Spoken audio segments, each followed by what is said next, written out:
or online at eldoraspeedway.com.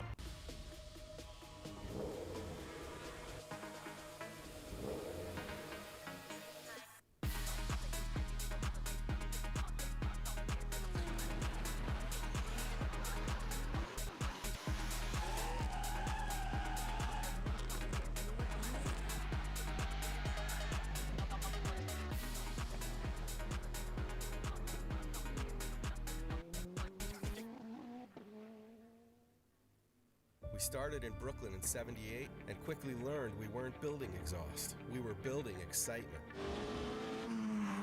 Ask any motorhead. There's just nothing like the raw, dynamic howl of a high-performance engine at Redline. The crackling growl of a throttle lift. The stadium volume thrill of a hard launch.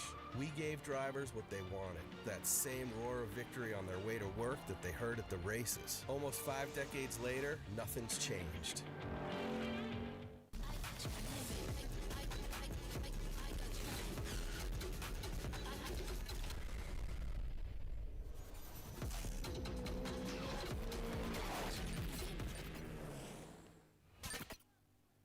Real Street is an international retailer and distributor focused on finding new and better ways to be your favorite place to buy parts from. Your builds are expensive investments that deserve a premium experience. For 18 years, our experienced staff has helped racers pick the parts they need to meet their goals the first time. We understand that missed deadlines mean missed races. If you're ready for a premium buying experience, give us a chance. Just outside of the small town of New Weston in western Ohio lays a half-mile oval called Eldora. We are here for round 3 of RallyX Americas. I am Jim Beaver, joined by Josh Overholser, the voice of Eldora Speedway. We are here for RallyX. We've got hypercars and supercars ready to do battle on this half-mile oval. Some of the best drivers in the world descending here for this race in such a special feature, a merger of cultures. We've got the world's greatest dirt track, some of the world's greatest rallycross drivers, North Americans, Europeans, and they're all going to be doing battle here on this half-mile oval with a small center section. I'd like to bring in my partner in the commentary today, Josh Overholser, who is down in the media center. Josh, man, tell us a little bit about Eldora. We've got people tuning in from all over the world today. This is a special place, my friend. Yeah, absolutely. Big shout out to all of our viewers. I know a lot of them over in Europe tuning in. Might be the first time you've heard of Eldora. For some folks here at Eldora, might be the first time they're seeing these rally cars. But like you mentioned, Jim, it is combining the best of both worlds. Eldora Speedway in the middle of cornfields. Like they say, Earl Baldus carved this thing out of a cornfield back in 1954. They've been racing here ever since. Legendary driver Tony Stewart, of course, now the owner and promoter of this facility. And we've had sprint cars, winged and non-wing. We've had stock cars. We've had modifieds. We've had dirt car late models. Any division of car you can think of has just about been here, but not yet the rally cars, and that's going to change tonight. So, I mean, we've had $1 million paydays. It's an incredible track with a lot of history, and that history is going to get that much more added to it tonight as we add RallyX to the docket. And it has been so fun to watch these cars buzz around here. I got to watch some in practice. I know you've been here, Jim, watching them and seeing these cars go around these high banks, seeing the way that they drift through the corners, the way they're going to exit out onto the high banks in what would be turn 4 of the oval. That is going to be so much fun to see, and I can't wait until we get these cars rolling. Yeah, and we're going to get them rolling here momentarily. We're going to get them gridded up a little bit different way we do things here in RallyX. It is a standing start. These cars that we're going to see up first are supercars, 600 horsepower, all-wheel drive, 6-speed sequential gearboxes. They've got launch control. They've got anti-lag, and these things are going to scream around this half-mile dirt oval. Some of the best drivers lining up on the grid here. We got Alistair Scully. He is going to be one of our stage rally drivers, done a little bit of rallycross racing in the past. He's going to be in this first group. We've got Lucas Anderson coming over from Europe. Won a couple of races already in the European side of things, coming across the pond. 18-year-old Swedish driver who became a fan favorite at Crandon. Got Gary Donahue, another veteran, as well as Banks Hovey. A lot of you know him from Channel 199 and the Travis Pastrana shenanigans. He'll be on the grid as well. The way we're going to run things out here, though, are Q1 through Q3 qualifiers. These are qualifying races. They all compile on top of each other. other to determine your seeding for the semifinals later to come. All of them score points. There are going to be 4 laps plus the out lap. So on that out lap, we're going to see these drivers launch out here. They're going to do a full lap around the Eldora Speedway oval here, then another additional half lap before they dive into that center section. In that center section, you're going to see something a little bit different for those of you at home that haven't seen a joker yet. So we've got a joker line. It is a slower way around the track. It's going to take about a second and a half longer to take that joker line. Every driver has to strategically take that once per race. So every driver has to take it. If you get a jump start off the start, you actually have to take it twice. So you definitely don't want to jump off the start because it's going to add a couple of seconds onto your lap time. But you're going to see drivers strategically take it throughout the evening. The leader's probably not going to take it till the last lap. If you're at in the back right off the start, you're probably going to want to get it over and try and charge up towards the front. Sometimes there's passing, sometimes there's banging, sometimes there's bumping, but it's a lot of fun. So Joker, one of the key features here in Rally X, every driver going to have to take it every single race. Are going to start things off with a 4-lap feature plus that out lap. Going to move into 5 laps and an out lap for our semis and our finals. Obviously, everybody's scoring points. We get to those semis. We're going to be transferring 3 from each semi to that A final. That's where we're going to crown a podium winner. So up first, we're going to have our supercars. Later on, we're going to get into our hypercars. Our hypercars, they are one of the marquee divisions in rallycross globally, 1,100 horsepower. They have all-wheel drive and a sequential gearbox, lots of wheel travel. All these cars, special Yokohama tires. These tires are meant for rallycross racing, for mixed surfaces. They're good on both the asphalt and the tarmac for our European viewers. Here in the States, we like to say dirt and asphalt, but these cars and their tires definitely tend to hook up in all kinds of different environments. So track shaping up to be absolutely beautiful out here today. We had some rain earlier on this weekend, so apologies to those of you here on site that were going to come out yesterday, and apologies to our viewers across the globe who were expecting a live stream. But tell you what, the sun is shining here on Eldora today, and we're going to have some great racing action as our drivers starting to take the grid. You're going to see them burn the tires there. They're cleaning the tires. That way they grip when they go to take off here.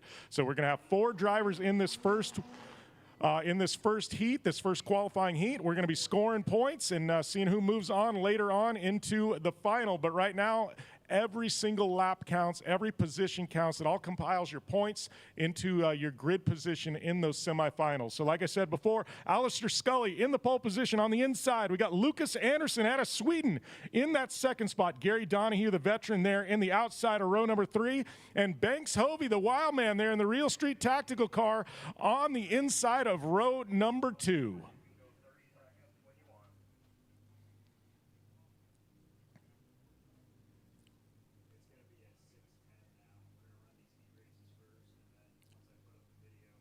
All right, we're looking for that 30-second board. They're walking off. That means we've got a few seconds to go. You're going to see lights go out. Then you're going to see a green flag flash, and you're going to see the launch control go to work on these supercars.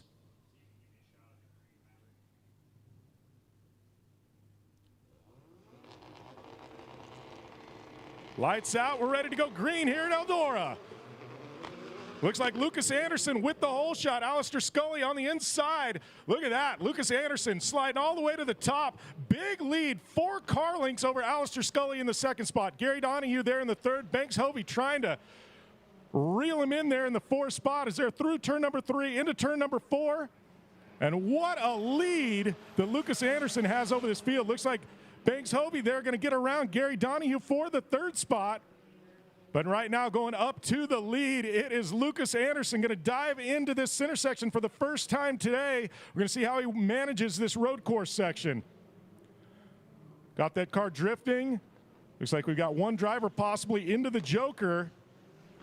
Remember, each driver has to take that Joker once, but right now our leader, Lucas Anderson, on a burner out here with a few laps remaining. Looks like Banks Hovey there going to get around Gary Donahue. Banks Hovey did elect to take his Joker on that first lap, so he's in a good position there ahead of Gary Donahue, who is yet to take it. So Banks Hovey going to slide in there. Now he's going to try and chase down Scully in that second spot. Now you got Gary Donahue through the Joker as well. He's going to check that box. Looks like he's having a little struggles in the Joker.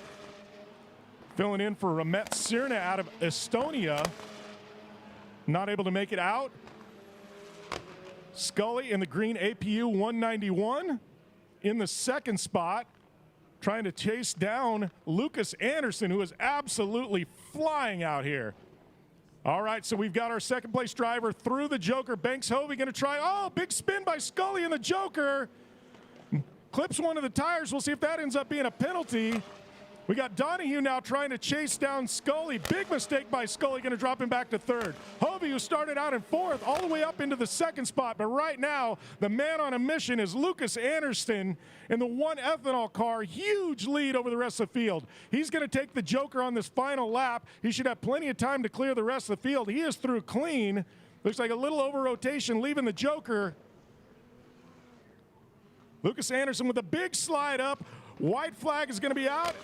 1 to go for Lucas Anderson. Banks Hovey there trying to chase him down. Now we've got Scully trying to get around Donahue after that big spin in the Joker. Looks like he's having some troubles getting around Donahue. Right now the driver without any struggles is Lucas Anderson, working his way through.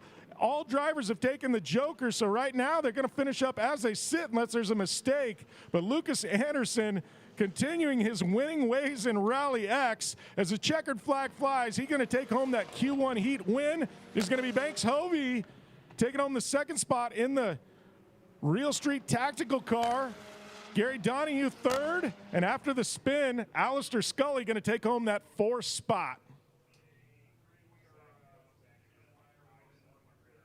What a run by Lucas Anderson in the one ethanol car, taking the top spot by almost 2.5 seconds over Banks Hovey in the 169 Real Street Tactical car in second. Alistair Scully in third. Gary Donahue going to finish up in fourth.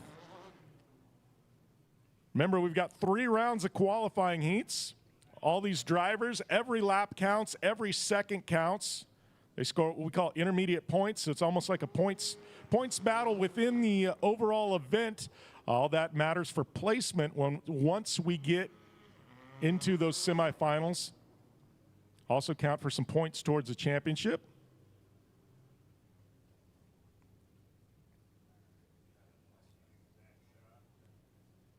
So we're going to have another round of drivers there. And the number 57 pulling double duty this weekend, it is Leah Block. Then we've got in the next spot, Tyler Leach, dirt track racer turned rallycross driver. He's got a lot of experience behind the wheel on a dirt track. Also got Johnny Holcher, man who's got a lot of time behind the wheel of a dirt track car as well as off-road trucks, drives coast to coast and pretty much anything with a steering wheel. And then we've got Gray Ledbetter, another driver who spent some time in sprint cars, found her home in off-road racing. He's also raced in Europe in the Extreme E Series. One of the female faces of off-road racing. She's going to be tough to beat in the Motec car. 4 drivers.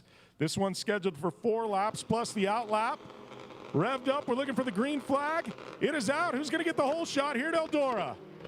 Looks like Johnny Holcher and Leah Block going side by side. Holcher drifting way up into the fluff. Looks like he's going to be able to drop down and take it over Leah Block. Remember, they're going to do a full lap around the half-mile oval before they dive in and take that center section.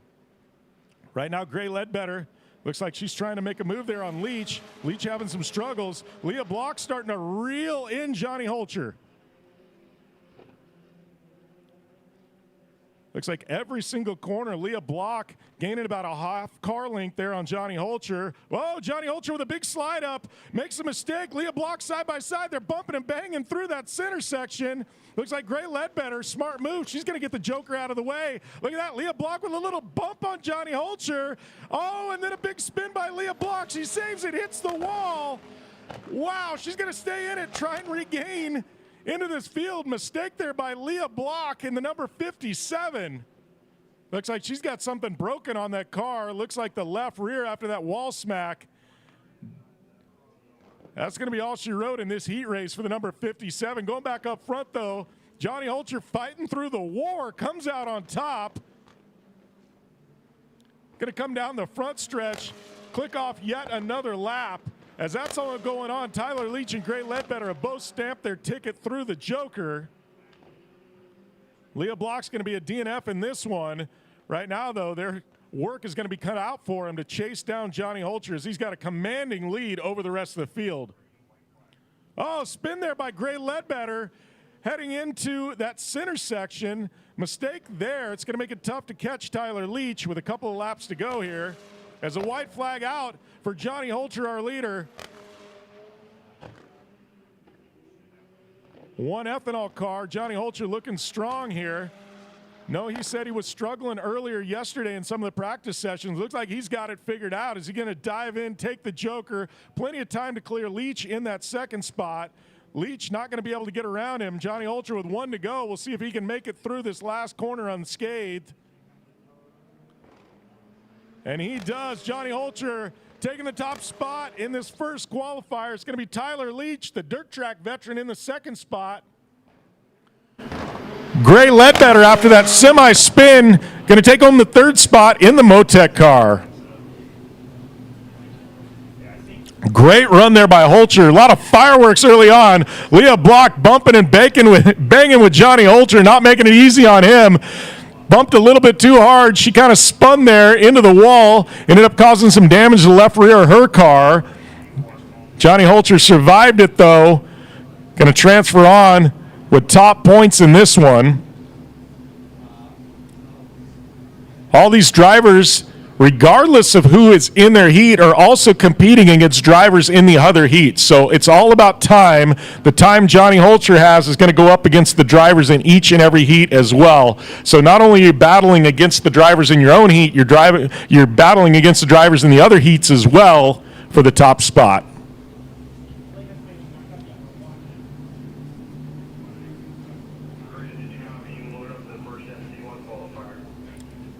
All right, now we've got supercars finished up for that first round of heats.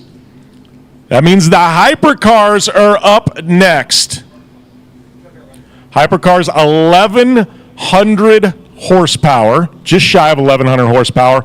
All-wheel drive, quite a bit more wheel travel, which isn't a big deal here at Eldora. It is at tracks like Crandon we were at last weekend. 3-speed sequential gearbox. They actually got some crazy audio systems on these from Kicker Audio. The Kicker Audio system's actually tied in with the ECU of these vehicles because they're electric, so you can actually hear what is going on in the cockpit. It's tied into the ECU, so it replicates the sound a gas engine would make. So you see here all the sounds coming out of these FC1 hypercars. And it's basically what this engine is going through. It's quite crazy technology that Kicker Audio developed with Borla exhaust. I'd like to give a big shout out to all of our partners: Kicker Audio, Borla exhaust, Real Street Tactical, One Ethanol, Yokohama Tire, Effect Vodka, Motec.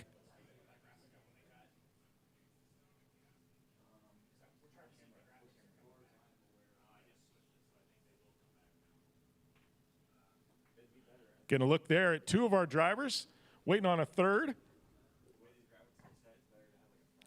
That is Michaela Aylin Kotolinski in the Motec car. She's an Extreme E champion. She had never driven one of these hypercars until last weekend at Crandon. Never even sat behind the wheel of one. She did so in the first practice session. Got very quick throughout the weekend at Crandon. She's put down some very strong times out here so far through our practice sessions. Definitely taken to these hypercars quite well. Right next to her, though, she's going to have her work cut out for her. That is Timmy Hansen, one of the top rallycross drivers globally. Also right now, if you tune in and watch a lot of racing on TV, he's competing in the E1 boat racing series as well.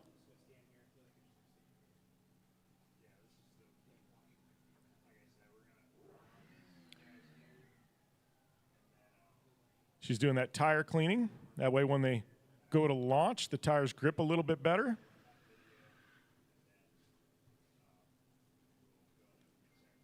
Then the third driver in this is going to be Amanda Sorensen. She's run in the Extreme E Championship as well. Also competing in the Formula Drift Championship. She's done a little bit of rallycross racing in the Nitrocross series, side-by-side and off-road racer, drives a little bit of everything. Going to be a stacked lineup here. Timmy Hansen going to have his hands cut out for him with Amanda Sorensen and Michaela Aylin Kotolinski.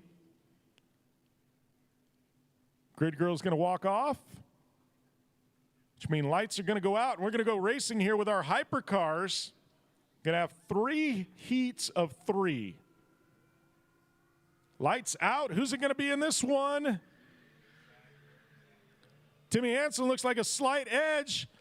Michaela Kotolinski there in the mix. Oh, Amanda Sorensen drops down. She's going to get around Michaela. Timmy Hansen, though, stretching out a big lead as they head up into turn number 3. Look at that. Michaela Aylin Kotolinski pushing on Amanda Sorensen really hard, trying to push her up into the fluff. Michaela Aylin Kotolinski getting around her. Amanda Sorensen looking to the bottom. She knows how to drive a car sideways in the Formula Drift Championship. Going to look to get around her as they head into this intersection. Having to get on the brakes. These hypercars have regenerative braking, similar to you see on a Formula One car. They will stop on a dime, little over rotation there for Amanda Sorensen as she heads through the Joker. Smart move to get that out of the way. Give her a little gap here over Michaela, who's in the second spot. Right now, though, Timmy Hansen up front, big lead over the rest of this field. Big rotation there for Timmy Hansen, almost over-rotates. Going to cede a little time to Michaela in the second spot. He's through clean. Had a big spill last weekend at Crandon. Amazing they were able to get that car together. Then he punched his ticket here into the qualifiers. His time earlier today in warm-ups, a full 0.6 of a second faster than the rest of the field. So Timmy has absolutely been flying out here, as you're seeing here as he hits this center section. Getting a lot of car rotation there. Going to make his way there to the exit of turn number 4 as the white flag's out. So our leader going to have to take the Joker this time by. Be watching for that. It's Michaela Aylin Kotolinski in the second spot, trying to hunt down Timmy Hansen. Easier said than done. There's Timmy through the Joker. Michaela through the Joker as well. It's going to be tough for her to catch Timmy. Got one corner to go. Going to get that car slid up, and he's going to take home a Heat 1, Qualifier 1 race win here. Michaela Aylin Kotolinski going to settle for second. Amanda Sorensen finishing up in the third spot, filling in for Tanner Faust this weekend in the Optima Batteries car.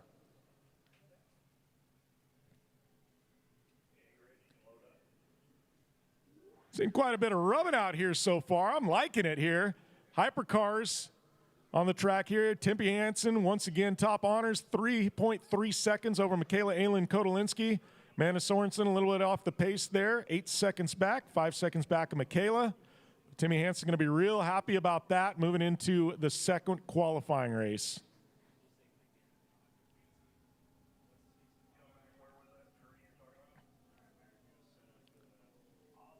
All right, so we're going to have another group gridded up.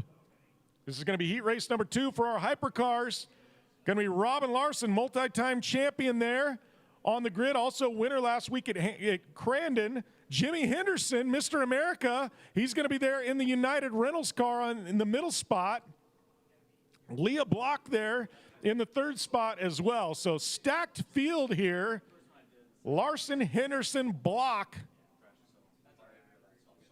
So our grid girls walk off. Means we are seconds from going green. Lights out.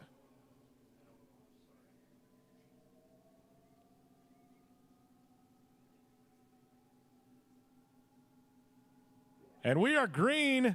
Big jump there for Leah Block. She's going to try and do it the hard way from the outside. Robin Larson sliding up, blocking Leah Block's going to allow Jimmy Henderson to drop down to the bottom.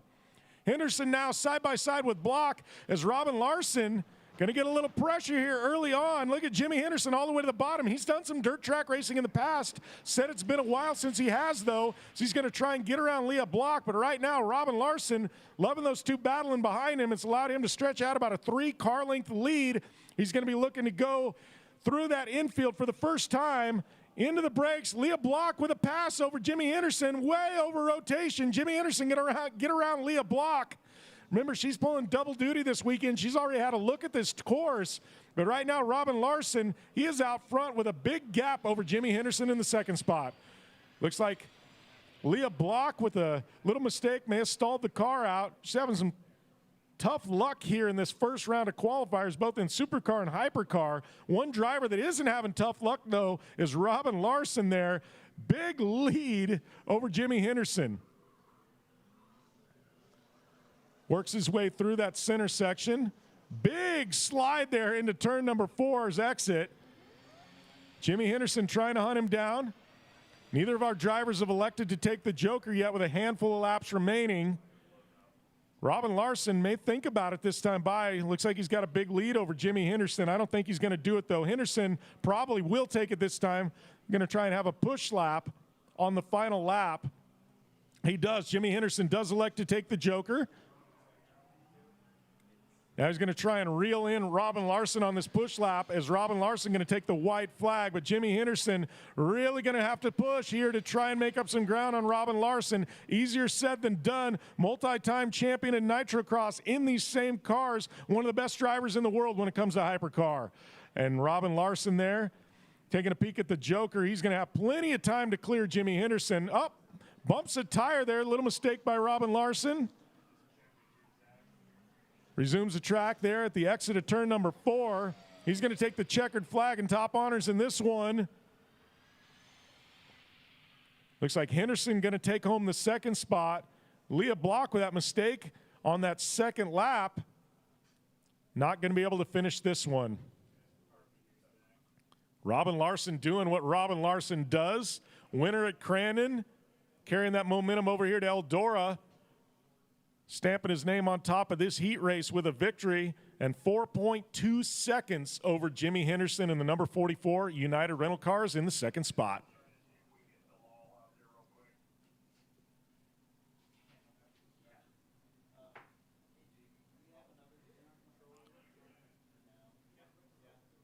All right, we're going to get them cycled in there. We're going to have one more group of hypercars yet to go in this first qualifying session.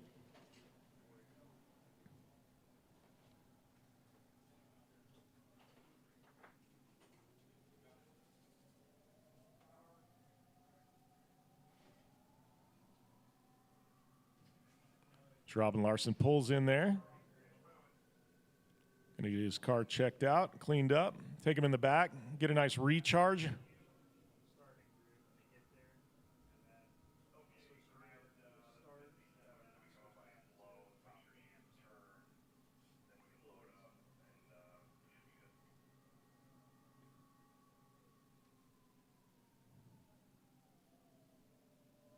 So we're going to have 3 rounds of qualifying today.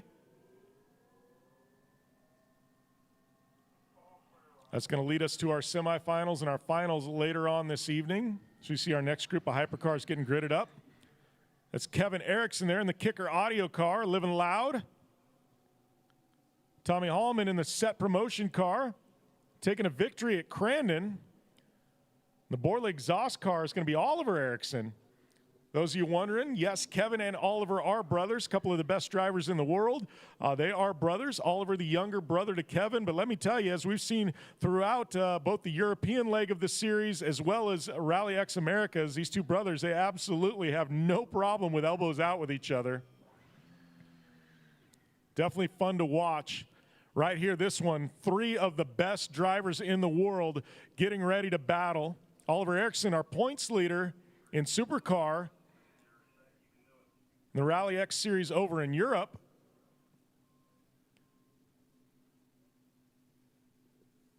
This one's going to be 4 laps plus an out lap and a joker thrown in the mix. So it's going to be Kevin Erickson on the pole, Tommy Hallman in the middle spot, Oliver Erickson in the mix as well. Looking for lights to go out. Green flag's going to be flying. Going to see who's going to get the whole shot here at Eldora. 3 evenly matched starts. Oliver Erickson all the way to the outside. He's going to get pushed way up high as they go 3 wide into turn number 2. Looks like Holman having to back out just a hair. Oliver Erickson from that third spot on a flyer up there on top. His brother tucking in. Kevin Erickson to the bottom, trying to make some momentum. Tommy Holman there trying to chase down Kevin Erickson in the second spot. Up through turn number 1. Through turn number 2. We're going to see who's going to late break into the center section. Holman making up a lot of ground there on Kevin Erickson. Big rotation from Holman early. Kevin Erickson tucking into the Joker, wants no part of that fight. He's going to take the Joker, drop back to third, try and gain it back here later on in the race. Holman now taking over the second spot. Ollie Erickson from the third spot is now up front. Got about 3 car lengths over Tommy Holman in the second spot. Your Crandon winner. All right, the drivers now. Little bit of a gap between all 3 of them. Don't forget, Kevin Erickson has already taken the Joker. Big rotation from him. Clips the tires. He is already back in the mix. What a great move by Kevin Erickson to take that Joker early on. The other 2 drivers going to have to take it. They may cede some positions to Kevin Erickson, so he tries to chase down Tommy Holman. Kevin Erickson 1 week ago at Crandon lost the win to Tommy Holman in the last corner of the race. Tommy Holman bumped Kevin Erickson out of the way, took home the win. No love lost between these 2. Look for Kevin Erickson to battle. He's going to go over the top of the tires that he knocked over earlier on in the race. Tommy Holman now going to give up the second spot to Kevin Erickson in the kicker car. Now Kevin Erickson going to try and chase down his younger brother Oliver. White flag out, 1 to go. Oliver Erickson going to have to take the Joker this time by. Not good news for your leader. It is good news for Kevin Erickson in the second spot. We're going to see if he can push Oliver Erickson, try and make a pass here. Oliver Erickson dives in. He's going to have to take the Joker. Kevin Erickson, big rotation over the tires, little over-rotated. Going to try and chase down his brother. Nice and tight there through that corner. Not enough, though. Oliver Erickson going to clear the gap on his brother. It is going to be Oliver Erickson taking home the victory in this heat race. Kevin Erickson in second. Tommy Holman settling for third. Great run there for Oliver Erickson, starting on the outside there of the grid. Got pushed up way up top early on. Was able to battle back, beat both his brother and Tommy Holman. Not easy to do. Kevin Erickson there in second spot. Tommy Holman in third. Great race there by 3 of the best in the world to do it. But right now it is Oliver Erickson with the Borla exhaust car up on top with a great, great effort. What a great one to end our first session there, Jim. That was fantastic. Right from the start, 3 wide out the chute, up into 1 and 2 on the outlap. The different strategies that play in with the Joker. Again, the U fans that come to Eldora Speedway, that's not something we're used to, seeing a different line. You're forced to run 1 lap. And the strategy of that, you take that early. Do you take it late? That's fascinating to watch unfold. And nearly a last lap pass. That certainly made it interesting on that final turn. It definitely made it interesting. That's the way I love it, how it plays out here with RallyX. We're going to see that play out throughout the evening. It's really fun. It's very exciting. Like you said, there's a lot of strategy that goes into this one. Like we said, lots of racing yet to come. We got Q2 coming up, Q3 later on, semifinals, finals. We're going to add more cars to the grid. So it's going to be more than just 3 on track as we build out this evening's events. But right now, we're going to take a short break. We're going to run some highlights in our races from Crandon last weekend, and we come back. It's going to be opening ceremonies with Josh and I here at Eldora. And we are launched. Looks like Grushka getting a little bit of edge over Johnny Holcher, but look at that from the back row. That is Cerna up the middle, going to get around Holcher, pushing Holcher to the outside. And that was a quick one right there, and you talked about that. It seems like he swung out a little bit wider, but Cerna does have that speed. Now we're going 3 wide right through that jump. Look at that, Cerna all the way the hard way around the outside, and now Holcher going, no, hold on here, I got something for you. You got Patrick Grushka all the way to the bottom, but Cerna on rails, shot out of a cannon in the gravel pit. And he made it right through there. In just a few turns, we showcase why Cerna is one of the top rallycross drivers out there, and we see him right now in RallyX America. All right, so Cerna now pulling about a car length over Johnny Holcher.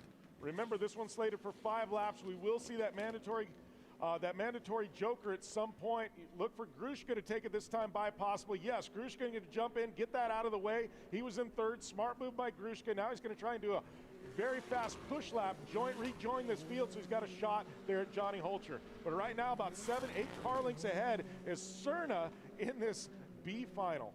And I really enjoy watching Cerna race. I know he was not really happy with the results, especially with that prop shaft that he was talking about. But he's coming back. He wants to take this. He wants to take this B final and take that top.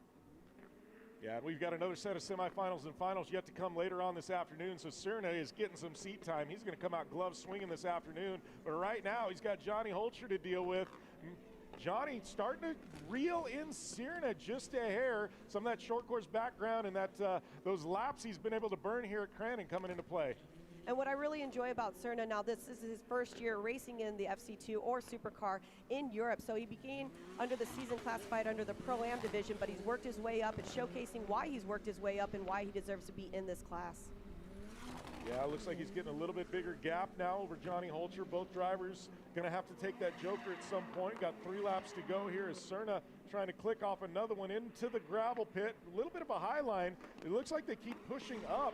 Talking to Jimmy Henderson earlier, he was saying the low line, if you can run it, is the fastest. You're right, and now we're looking at some times after that last lap. We're looking at Cerna at 48.052, Johnny Holcher 48.512. Patrick Gruska is a little bit behind, 53.970.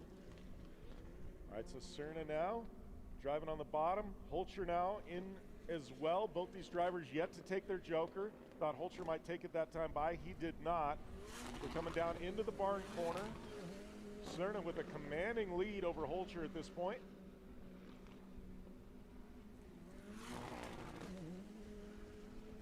As this track dries out, really seeing these cars start to hook up here. Another time by, look at that, right on that cushion. Beautiful shot, tandem as they go around there. Looks like Holcher taking a car length out of Cerna that time. Johnny's just getting faster and faster after every single lap. This track's really coming to him, and like we said at the beginning, Johnny knows how this is going to develop with one lap to go with the white flag out. Yep, white flag is out. Cerna's taking that joker line. Johnny's following right behind him. We already saw Patrick Gruska take that one. He's a little further behind the rest of the pack, though. Yeah, it looks like both drivers kind of pushing out wide, almost hitting the blue barrier here in the inside of turn number 1, or the traditional turn number 1 here at Crandon. But right now, Cerna, it's going to take a mistake by him for Holcher to be able to catch him on this last lap. Up and over that big jump on the backstretch. Going to come down into the gravel pit. See if Cerna can keep it clean through here. He is through clean. Holcher way wide in the gravel pit. Up and over the legendary leap. 1 corner to go. Calamity corner. Cerna going to be through clean. He is. It is going to be Romet Cerna from Estonia on the Lille Saunas car taking home the victory in this B main, followed by Johnny Holcher in the 1 ethanol car. Green APU's Patrick Gruska going to settle for 3rd in this B final. All right, so B final in the books there for our supercars. Now we're going to move on to B final for our hypercars. As there's your winner there.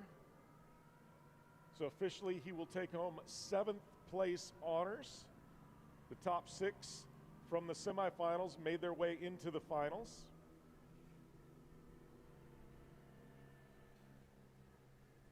He's got Tommy Hallman in the Set Promotions car, making his way to the grid. Tommy Hallman, a very, very accomplished rallycross driver globally. I was going to say this entire group in the B final that we're going to see here in the hypercar division. I mean, some highly accomplished. We've got Tommy Hallman in this one, Michaela Aylin Kotolinski, she's an Extreme E champion. Oliver Erickson, he's won just about anything you can think of in a rallycross car, both in Europe and here in the States. I mean, this is going to be a battle with these 3 cars, Tiffany. 100%, and when we were talking to Michaela earlier, when she just got here, this is her first time over here in the States, the first time over here at Crandon International Off-Road Raceway. When we had a chance to talk to her, she said the first time that she got into this hypercar was for practice. She had no time, but we could see throughout the day of practice in Q1, Q2 that she was just getting a little bit faster and faster. I know she made some mistakes in the semifinals that put her in this B final, but she's no stranger to being in these cars, being in an electric car. She does race in Extreme E. She's won a championship in 2023. She's a Red Bull athlete. So if she can handle this, my feeling is that Michaela can take that top spot in this B final. Yeah, Michaela's definitely shown a lot of speed, great use of the joker, great spotter in her ear, so definitely one to watch. You know, and I'm looking at Oliver Eriksson and Tommy Hallman, both very frustrated to be in this B final as we're seeing them shot. Look at that, Hallman from the back, gonna draw even with Michaela. Way wide, looks like he's gonna drop now all the way back to third, trying to do it the hard way up around that corner in the barn. And what we've been able to see from Michaela, she does know how to play defense a little bit. We did see that Tommy got around her, or I'm sorry, that Oliver got around her, but now if she can keep that speed and hold it up, and we're gonna see what's gonna happen with the joker because that's gonna set the pace for the rest of the race. Yeah, I'd say whoever's in third, you're gonna see them take the joker on this first lap. Watch for it. Oliver Eriksson out front, that's dangerous. He's got more seat time in a hypercar than just about anybody in the world. He trains other drivers in these on how to drive them. So Oliver Eriksson out front, he is very familiar with this car. Also raced here last year when we did that demonstration races. Yes, Michaela taking the joker. She's going to get that one in the books. So now we've got Tommy Hallman and our leader, Oliver Eriksson, yet to take the joker with 4 to go. You might see Tommy Hallman take it this time by. He may have the gap cleared over Michaela. We'll have to watch his space. And what I really like about Ollie Eriksson over here is when he had his last full racing season, he had a perfect podium streak. 100% of the times he made the podium in the contested rounds. He's had a Global Rallycross Lights title, back-to-back R2X championship in 18 and 19, and the 2020 RallyX Open four-wheel drive title. So like you were saying, this driver, this guy knows exactly what it takes to get that win. And look at that, Hallman starting to put some pressure on Ollie Eriksson. Eriksson not going to take the joker this time by. We'll see if Tommy Hallman does. No, Hallman elects to take the normal race line as well with 3 to go, so he's going to have a couple more laps to strategically use it. Michaela Kotelinski, the only driver yet to take it. Looks like she's trying to reel in Hallman as well. With 3 laps to go, Jim, is the perfect time to take the joker right now if you're up front. But if you're Hallman, do you take that, let Ollie go around and then take it on the next lap? Yeah, look at that, Oliver Eriksson through the gravel pit. I think you're going to see Oliver Eriksson, our leader, wait till the last lap. I think Hallman, his spotter's going to be in his ear. I think he's got enough time to clear Michaela Kotelinski. He doesn't want to take it the same lap as Ollie Eriksson because it means he's not going to have a chance for a pass. So I think with 3 to go, it's going to be 2 to go this time by. Oliver Eriksson will not take it. I think you're going to see Hallman elect to take it on this try just so he may have a shot at getting around Oliver Eriksson. He doesn't, which is a rarity, so he must have not thought he had enough time to clear Kotelinski. So he is going to have to follow into the joker on the last lap. So if Hallman can't reel in Oliver Eriksson on track, he's not going to be able to do it with the joker. Well, and when we're looking at Hallman, you know, he knows what it takes to pick those great lines. He's got 11 victories, 16 total race starts in Europe and North America, and he's just has to make the right move. He has to pick the right lines, but we're looking at Ollie. If Ollie makes that mistake, then you capitalize on that. But since both of them failed to take that joker on that last lap, I'm going to see what happens after these few turns. Yeah, so we're going to go through Calamity Corner here. It's Oliver Eriksson leading, Tommy Hallman in the second spot, Michaela Kotelinski in the third spot. Ollie Eriksson now, he's going to take the joker, swings up wide here on this last lap. He's got to take it. Hallman had to take it as well. Kotelinski going to gain a little bit of time. She's already taken it earlier. She's going to draw even with Hallman coming out. No, not quite there. So Hallman can have a solid second place unless he makes a mistake here. But Oliver Eriksson now with a massive gap back to Hallman in the second spot. Now the track is coming together really, really nicely. We can see a little bit that the cars are getting a little bit faster for it. When we're looking at the last lap times, we are hitting the 47-second mark on those lap times. All of the top drivers right now, they have that 47.13, 47.672, 47.628.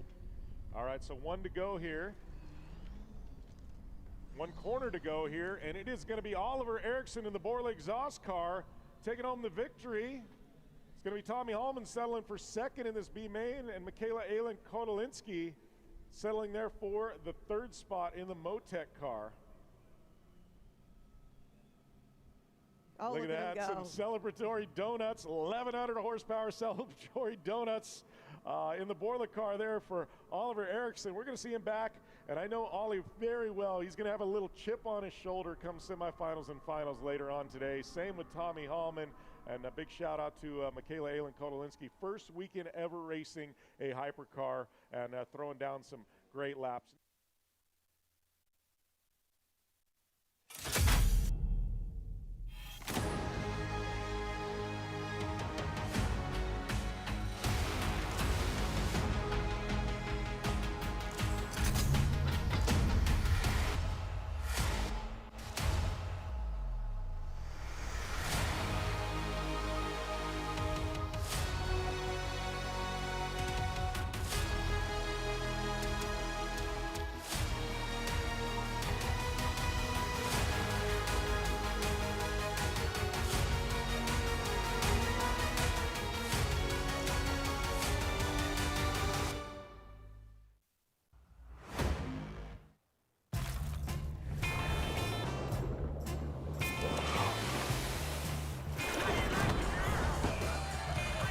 Superior smooth taste worth playing for. Michelob Ultra, superior light beer.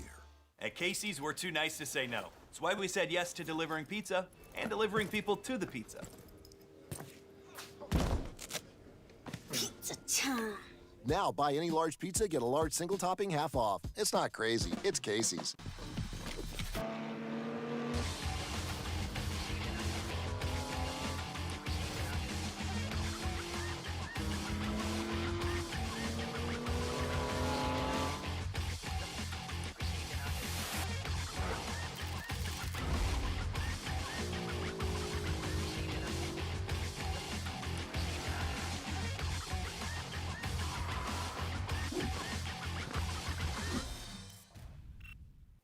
Premier Health was first in the region. First emergency room, first ICU. We created the first ambulance in the air. We broke records. We made history. Our 110 years of experience were gained for this one split second. We're gonna take you to Miami Valley Hospital, okay? We were granted level 1 trauma verification, the highest level of care for critically injured and sick patients. We treat patients that other hospitals can't. We are the most experienced. Premier Health. Hunt Brothers Pizza is proud to be the official pizza of Eldora Speedway. Fuel up with a hunk of pizza or a large 12-inch pizza loaded with all toppings, no extra charge. Pick original or thin crust, then add on any combo of our 10 delicious toppings. That's 1,024 ways to make it just the way you like. Head to the concession stands to get yours today. Want more? Download the Hunt Brothers Pizza app to find one of our 10,000 locations in convenience stores near you. Hunt Brothers Pizza, fuel for race day.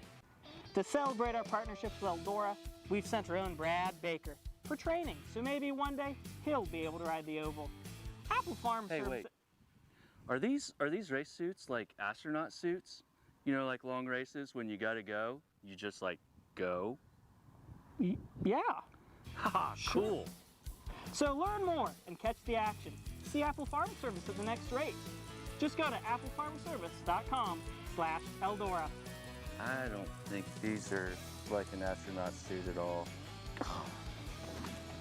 Can't take you anywhere. Sorry. It's the only suit we had.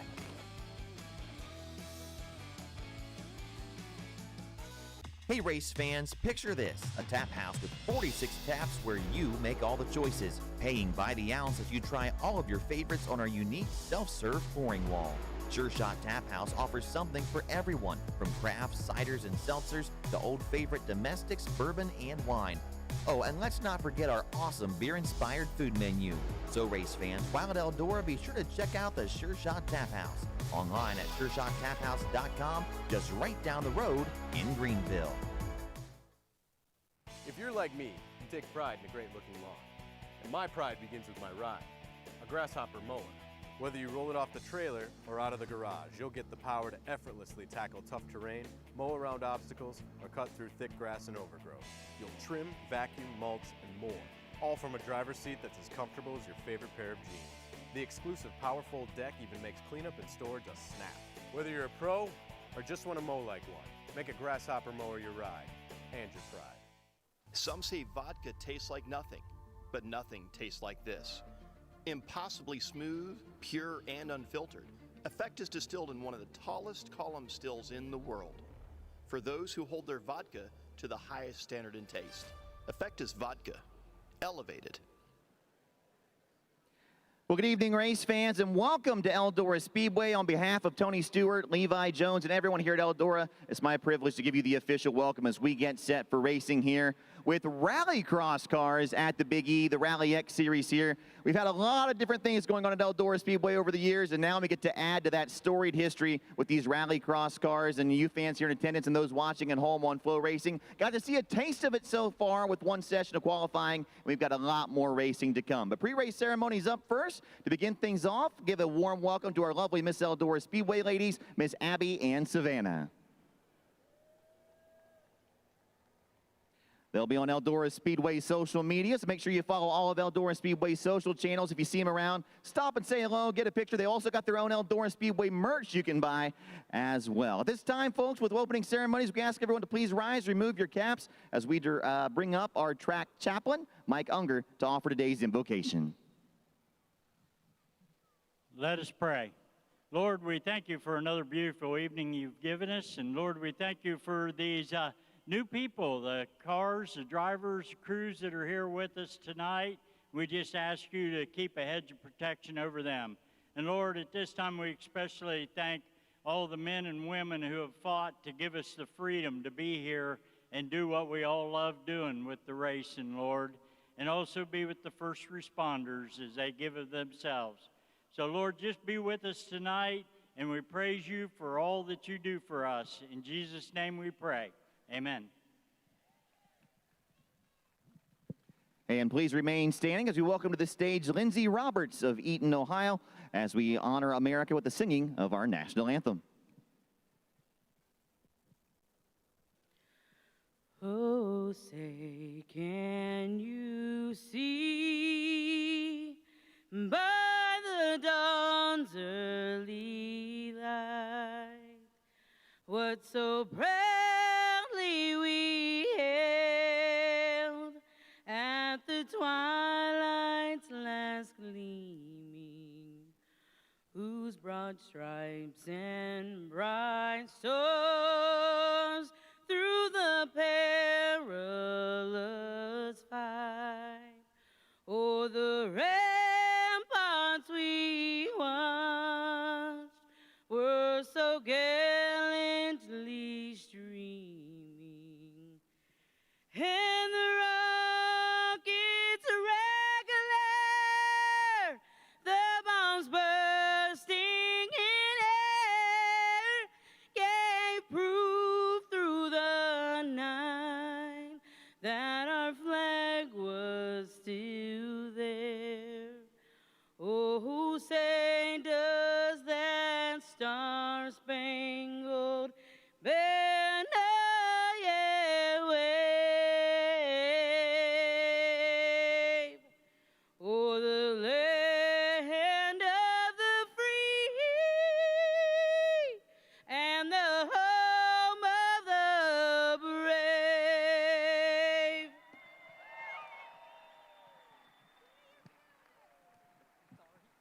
How about it for Lindsay Roberts?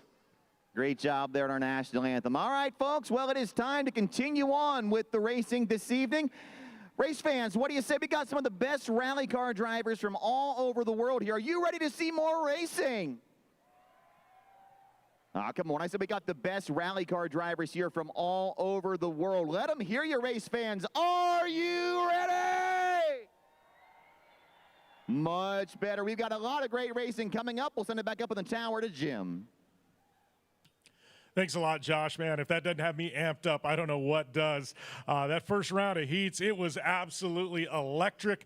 Getting ready to go with another round of qualifying heats. Remember, setting the stage, we've got 3 rounds of qualifying heats. They're all going to be 4 laps apiece plus that out lap. Then we're going to move into the semis and the finals. Those are going to get underway here in just a few moments. I know Josh is going to make his way back up here to the tower. We're going to be calling the racing action from here on out this evening. Also got a fireworks show scheduled for later on this this evening as well. So lots of action yet to come from RallyX. But you start talking about that first round, and wow, what a great race. Drivers bumping, banging. If there was ever any question if these drivers would drive each other head-to-head around this half-mile oval, they were answered in that first round of qualifying heats, both the supercars and the hypercars. What a fun round of racing, as it looks like some of our drivers here are starting to make their way out to the grid, which means it is going to be supercars on tap out here at Eldora. These cars, remember, once again, gas-powered or petrol-powered for those European viewers, but they are 600 horsepower, all-wheel drive, 6-speed sequential gearbox, and these things absolutely fly around this track.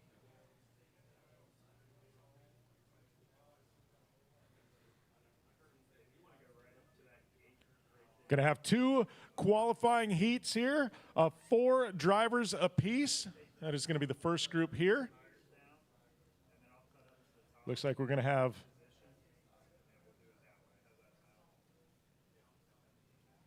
Gary Donahue in this one, Gray Ledbetter, Alistair Scully, Leah Block, I believe. Second one's going to be Johnny Holcher, Lucas Anderson, Banks Hovey, and Tyler Leach. See some of the drivers starting to make their way out here.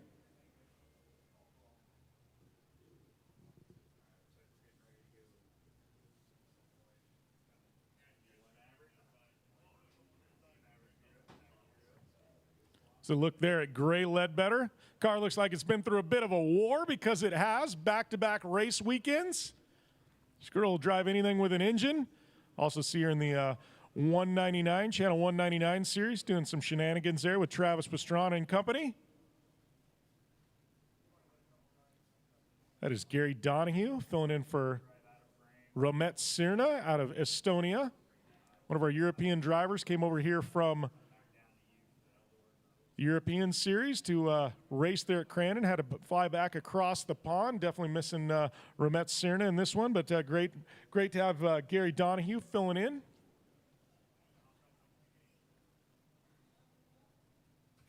He's going to be doing some racing in Europe this year as well.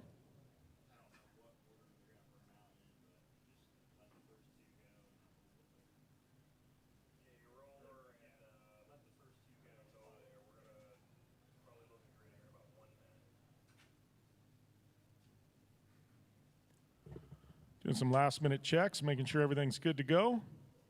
Last-minute course maintenance. Big thanks to all of our European viewers. I know I went and checked some of the comments and that, in the break, and lots of people staying up late over there in Europe, or early, I guess. So big thanks to all of them for tuning in. Next stop on the RallyX Americas calendar is going to be Trois Rivières.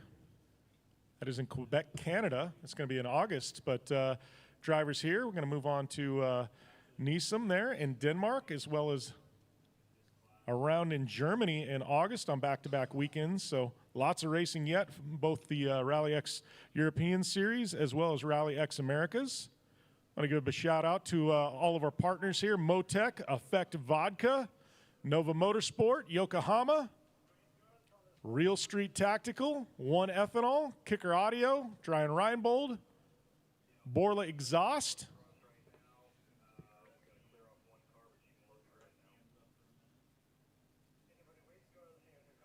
really good glimpse there of our Joker line, the 2 lines.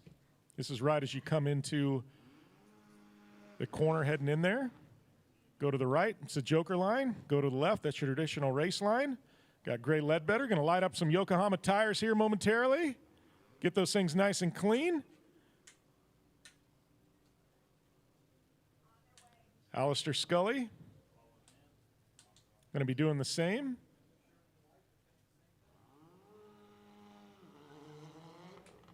Looks like Leah Block was slated to be in this one. Obviously, you saw that contact she made with the wall when she got into that slugfest with Johnny Holcher. Looks like she's not going to make the grid on this one. Got Josh Overholzer back here in the booth with me.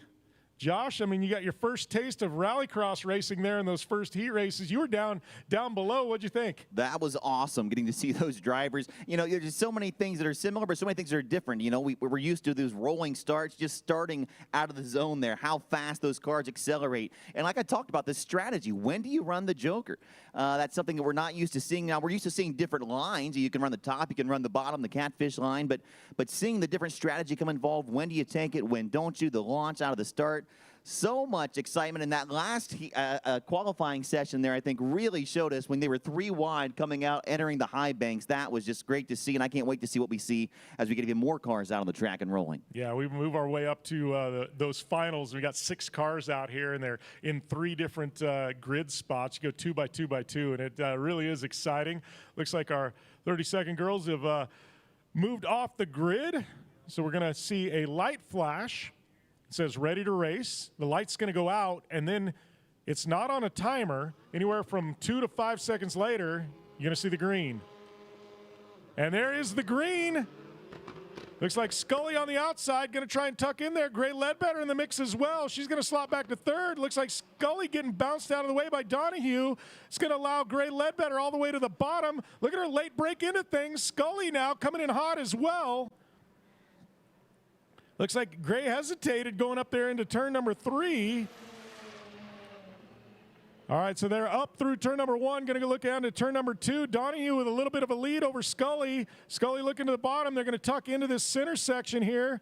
On the brakes is Donahue. Oh, look at that. Scully into the back of Donahue, trying to get him rotated around. Gray Ledbetter says, I'm out of here, boys. I'm taking the Joker. Great move by her. Look at that. What a great Joker run by Gray Ledbetter, losing almost no time over Scully. The young lady, what a great move by her. Now putting some pressure on Scully up down the front stretch. Looking to the bottom. Scully going to drop down, block Ledbetter. Right now, Donahue, though, out on a flyer. He's got about 5-6 car lengths over the rest of the field. Ledbetter, the only one so far to take the Joker. Donahue not taking it that time by. Our leader probably won't take it till the last lap. Scully threw the Joker, so Gray Ledbetter going to take over that second spot now. Scully looking to the inside. Ledbetter going to slam the door. He's going to try and put some pressure on her.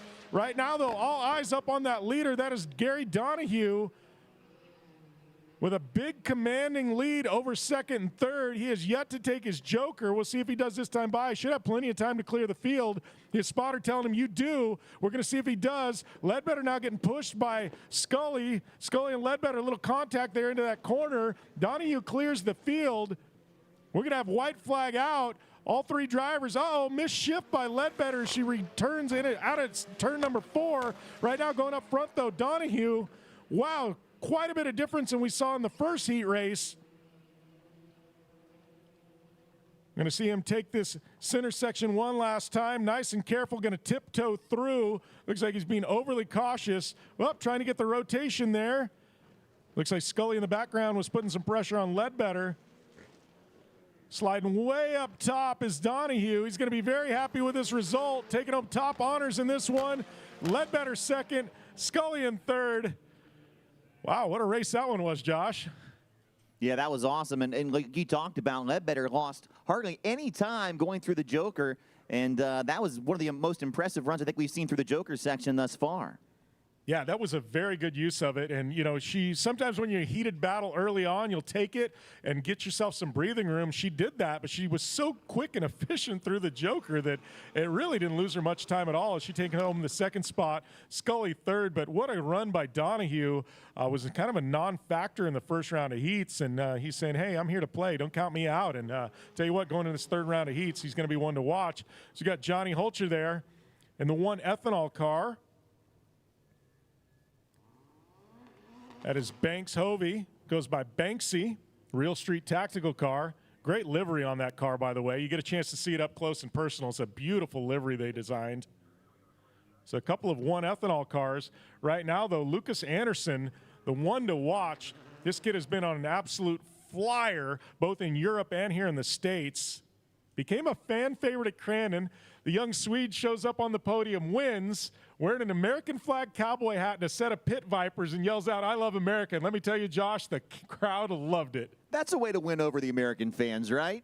Everybody's got to love that. And one thing to remember, too, just for our Eldora fans following along here, we're used to qualifying, we're used to heat races, but every lap, like you said, matters. Everything, they're earning points for all of these sessions.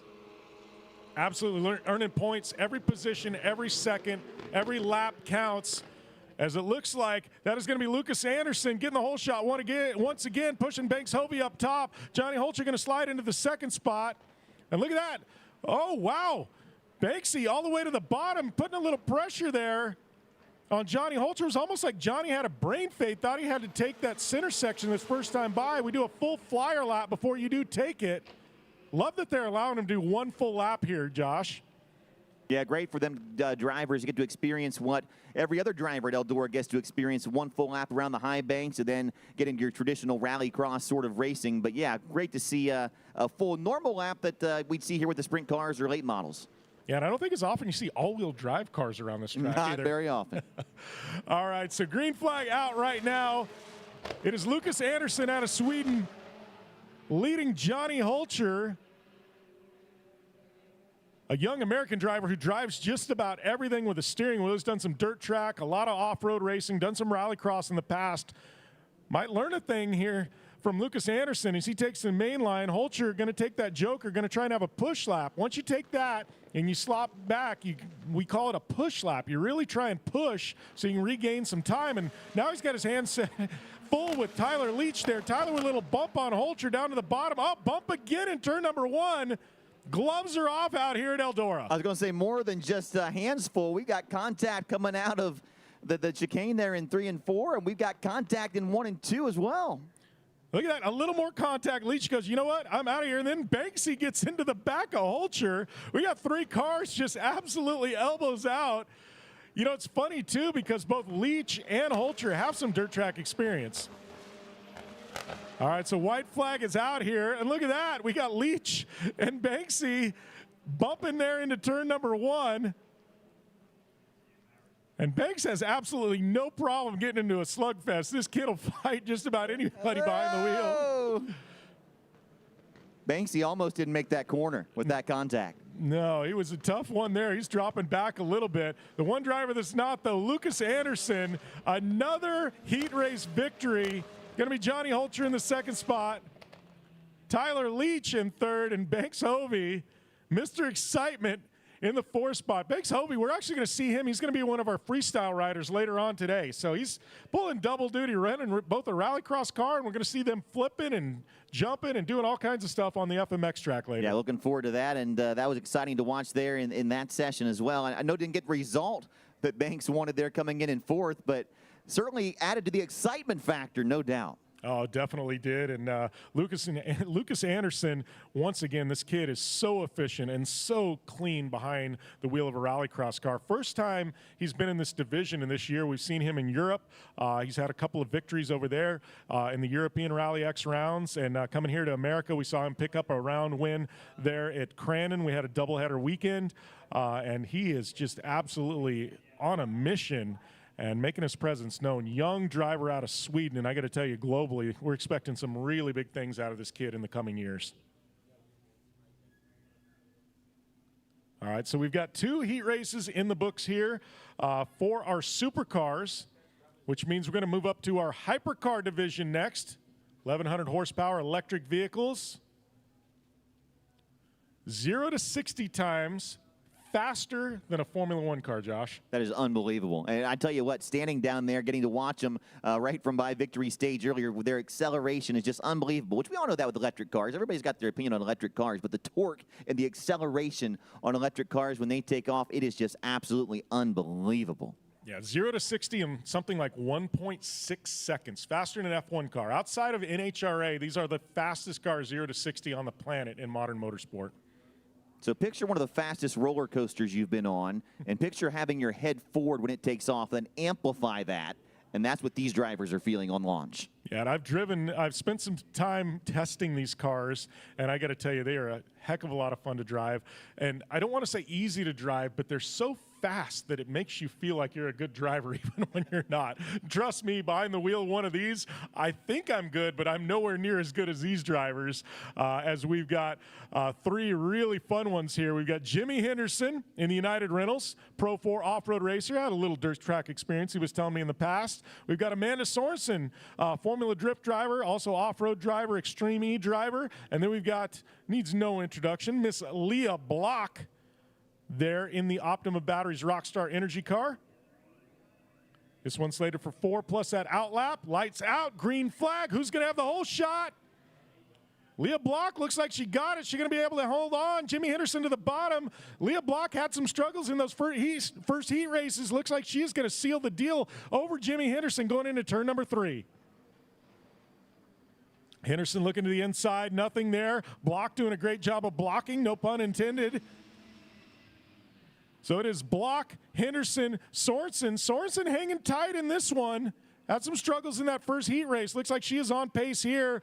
We're going to see what happens as they head into this center section. Everybody onto the binders. Leah Block through clean. Oh, a little over rotation from Sorensen. She's going to get it whipped around. Tough break for her. She was looking strong there around that first lap. Right now, Jimmy Henderson looking to the inside of Leah Block. Nothing there. Leah Block's trying to gap Jimmy Henderson just a bit.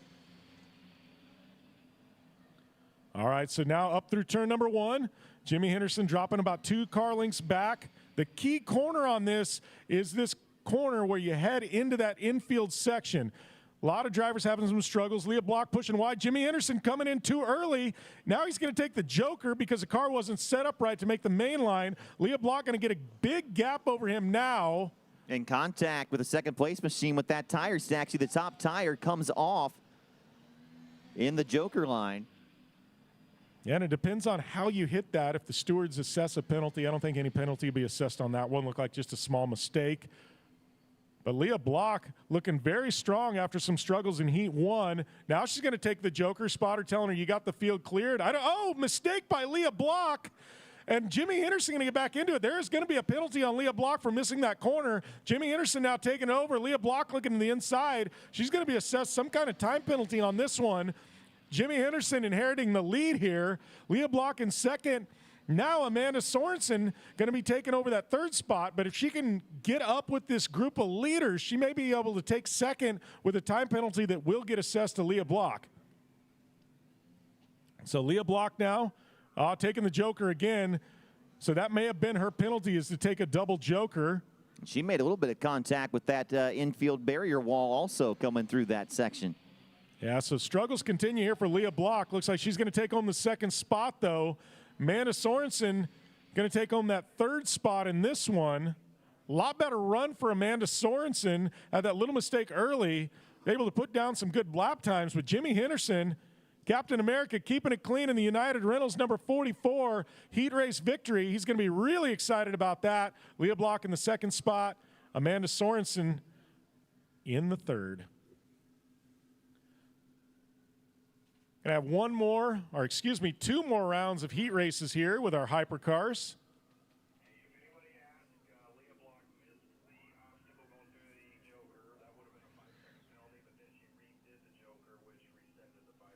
So we are getting word officially that, yes, Leah Block would have got a 5-second penalty for that first joker and missing that corner. But since she took it twice, that rescinded the penalty.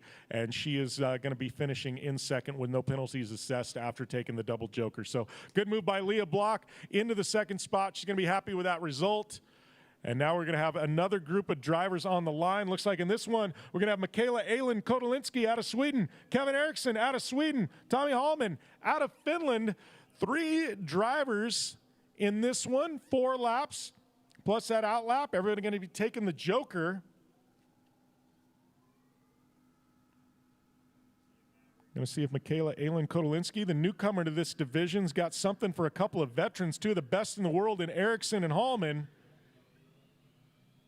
Looks like, wow, look at that. Elin Kotolinski sliding in there. Tommy Hallman having to get on the brakes to avoid contact. Allows Kevin Eriksson to get the lead in the Kicker Audio car. They're going to make 1 full lap around this half-mile oval. Kotolinski now losing a little ground to Hallman. Up high. Whoa, big contact for Elin Kotolinski. Right front damage on that one. Yeah, that was pretty hard contact there. Thought maybe be able to keep it off that wall, but pretty hard contact. We could hear it up here. Yeah, she's down there in turn number 1. Going to see if they're going to stay green. She's out of the race line as Tommy Hallman going to take the joker. Kevin Erickson back up front leading.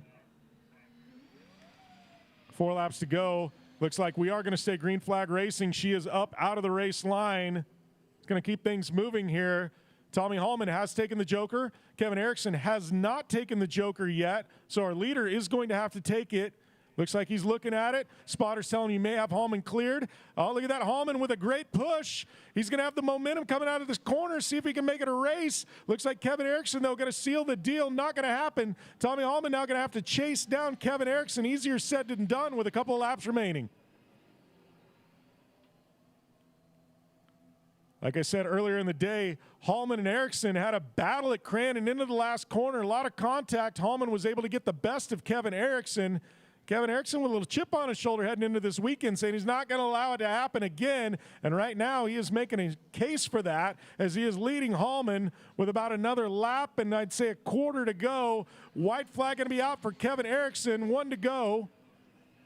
Interesting note here, Josh.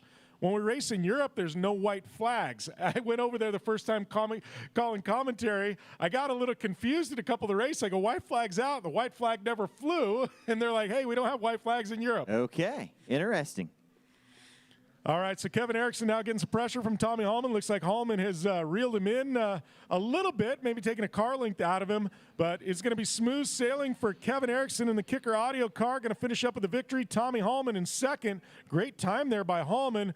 Michaela Aylen-Kotolinski not finishing in the 3rd spot after that contact with a wall. And tough break for her. She was pushing really, really hard early on and just made a small mistake and ended her heat race. Kevin Erickson, though, taking top honors. Tommy Hallman, 2nd spot in Q2 race 2. Gonna have 3 more hypercars getting gridded up, though.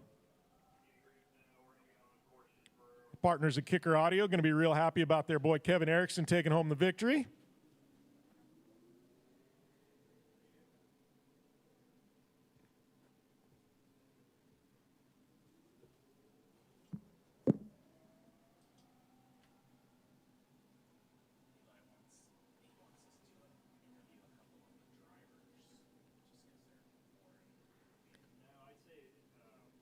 All right, looking at Kevin Erickson again. Once again, our winner here in the Kicker Audio car in his heat race.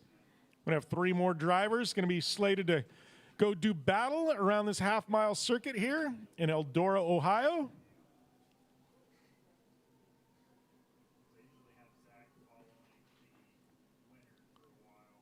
This one is going to be a stacked lineup. Oliver Eriksson in this one. Current points leader in RallyX in the European Series. Timmy Hansen, driver that has won a lot of rallycross races over the years. Unarguably one of the top drivers in the world, also running the E1 Boat Series globally. Got Robin Larson in the mix as well. Robin Larson, 2-time Nitrocross champion in the hypercar division. Coming off a victory at Crandon. Timmy Hansen, big rollover in a clip that went viral on Instagram. Amazing that they got this car together. Talked to the Hansen family. They're here, and they worked double time all this week to get that car repaired and back in action. So great to see Timmy Hansen back going again. Didn't know if that car was going to get repaired, but Team Hansen putting in the work, getting that MPD car back on the grid here at Eldora. So he's going to have that inside line going into this first corner. Robin Larson going to have the 2nd spot. Oliver Erickson in the 3rd. And Josh, this is one that's exciting. These 3 drivers, 3 of the best in the world. All 3 very, very quick. And it's fun to watch drivers at this level because they trust each other so much. You're going to see them really push each other because they know that the driver next to them is going to take care of them. Give them that respect that they deserve, and but also not be afraid to lean on you a little bit, too, because they know you're not going to get turned. Yeah, that's exactly it. You know, it's like when you have a really good sprint car race here at Eldora, and you know that the driver next to you, you'll go to war with them, but you know they're going to take care of you. That's what we're going to have in this shootout here. All right, so it's Erickson, Larson, Hansen, Light's going to go out, and it's going to be green flag racing here at the world's greatest dirt track. Look at that, Timmy Hansen all the way to the bottom, and look at that momentum that Ericsson had from that outside spot. Great run by Oliver Ericsson, already gapping the field. Timmy Hansen doing everything right and still on the losing end in the second spot. Robin Larson, look for him to push. Looking to the bottom, Hansen drifting up high. Heading down into turn number 1.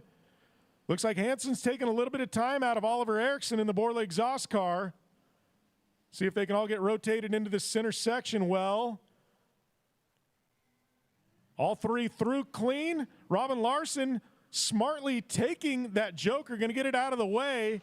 Going to have a push lap now, try and reel in these top 2 drivers, see if he can make something happen. Going to be hard, though, with Oliver Ericsson out front. Probably more seat time in a hypercar than any driver in the world. Trains a lot of new drivers coming into the series. Spends a lot of time behind the wheel, knows exactly how these cars work. And look at that little mistake there, though. Timmy Hansen now up on the bumper there of our leader, Oliver Ericsson. Couple laps to go. When are they going to pull the trigger on the joker? Robin Larson with the joker already taken, looming in the back. These drivers know they've got to be able to clear one of the best drivers in the world. Not easy to make up that kind of time on Robin Larson. All right, so taking a look. Oh, tires bumping over the thing. We got a tire rolling down the course. Both drivers now through the joker. Robin Larson on a push lap. Look at that, Larson all the way to the outside. Got to get around Hansen. Looking to the inside of Ericsson. They're going to go side by side down the front stretch.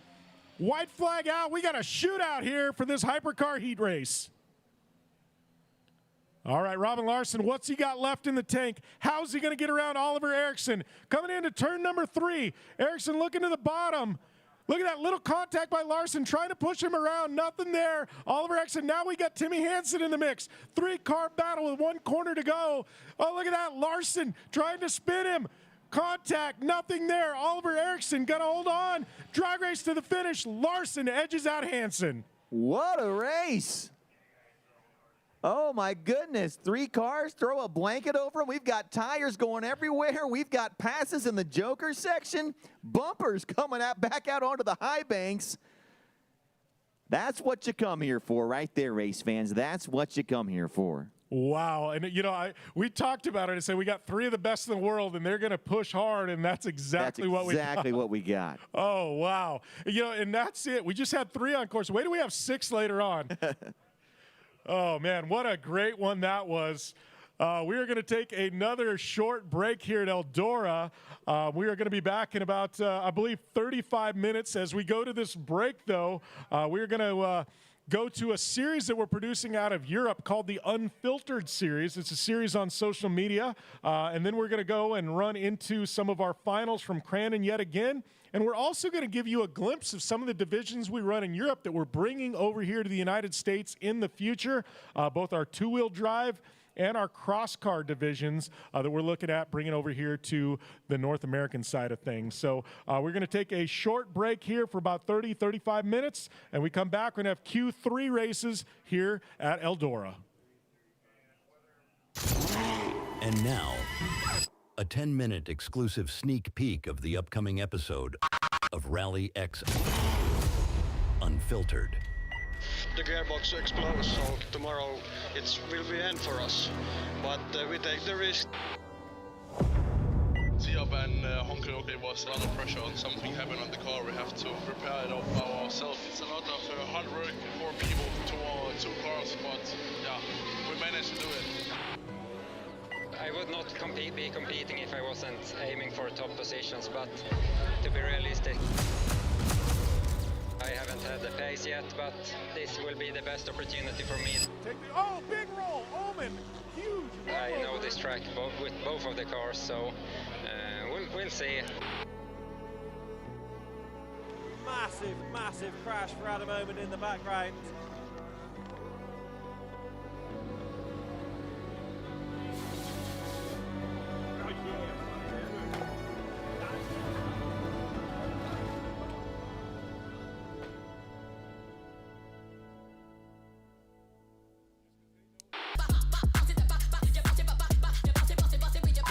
Hold on. It's today. Today we're going racing.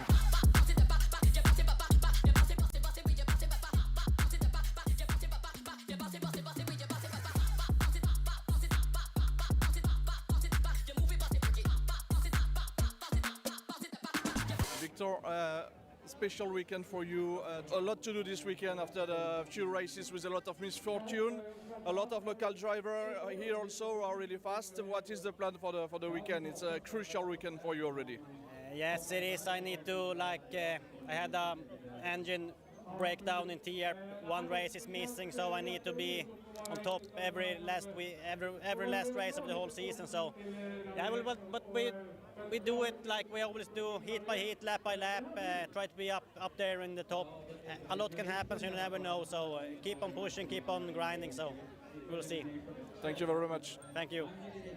Oliver Eriksson, championship leader. We are on Thursday evening, and yeah, the crowd is already quite enthusiastic, and you have the smile on your face. Better way to start the weekend, no? Yeah, it's super fun. I mean, everyone say Högheden here in Älvsbyn is like the best track in Sweden. I'd say one of the best tracks in Europe. So it's a proper track up here in a super small village, and it's great to see, you know, the whole village gathering like this for this event. And it's only Thursday, so yeah, tomorrow we do some soapbox race here as well, and yeah, it's just fun to do a lot for the community. Championship-wise, what's the plan for the weekend on this kind of tricky track like you were talking about? Yeah, I had a strategy talk with my spotter. He always gives me the best advice. Normally it's take the start and win. But it's tough. I mean, it's a fun class. It's so tight on times, you know, since we're all spec. Kevin being here again, he was super quick last time he was here in Holland. So, but it's just a joy to be on this track, you know. I would just go out and have a lot of fun, and really looking forward to it. And just want to win races, you know. Championship is too early to think about, in my opinion. So, yeah, just try to have the most fun I can, and we'll see what happens. Tack så mycket. Tack. Local driver, almost local hero here, and special weekend for you. You are going to drive in two different categories. What is the reason for that? You just feel, yeah, not busy enough with the FC2, or? Yeah, why not? I have the car. I live like 10 minutes from the track, so I thought might as well drive with both of them, and we'll see. I was practicing last Friday, and the feeling in the two-wheel drive car was not the greatest because I have adapted to this four-wheel drive car, and the driving style is quite different. So we'll see, but I will do my best, and it's a home race, so I want to race as much as possible. Whatever the categories, I guess the plan is to win, especially here at home. And so was also your plan at the beginning of the season to arrive here with the FC2 and being able to be in contention for the top position. And you look quite close to this situation now. Yeah, we'll see. Of course, I would not be competing if I wasn't aiming for top positions. But to be realistic, I haven't had the pace yet. But this will be the best opportunity for me this far because I know this track with both of the cars. So we'll see. It will be fun nonetheless, and yeah, looking forward to the weekend. Thank you very much. See you tomorrow. Yeah, thank you. Simon Tiger, what were you looking at? Trying to find some secrets. You found some? Not really. What's the plan for the weekend? You got a lot of misfortune since the beginning of the year. On what have you been working during the last few days with the car? I have really not been doing anything. My dad changed the clutch on it again because in Finland we had a gearbox issue and clutch issue. Now it's working, and then just prepare mentally, trying to win. What is the most important here? To win, we know that you always want to win, but there is also a lot of local drivers like Linus Westman. Also, Roman is back in open two-wheel drive category. I guess it's a lot of people. It's not you against Victor here. It's and you need to catch up on Lucas Gabrielson too. Yeah, it's going to be amazing on the sports side. Yeah, it's going to be great. I like racing when it's a lot of fast drivers like Linus and Victor, Gabrielsson, Adam. I know they have beaten me before, I have beaten them. It's always nice to beat them, especially when they are locals. Thank you very much and see you tomorrow. Thank you, see you.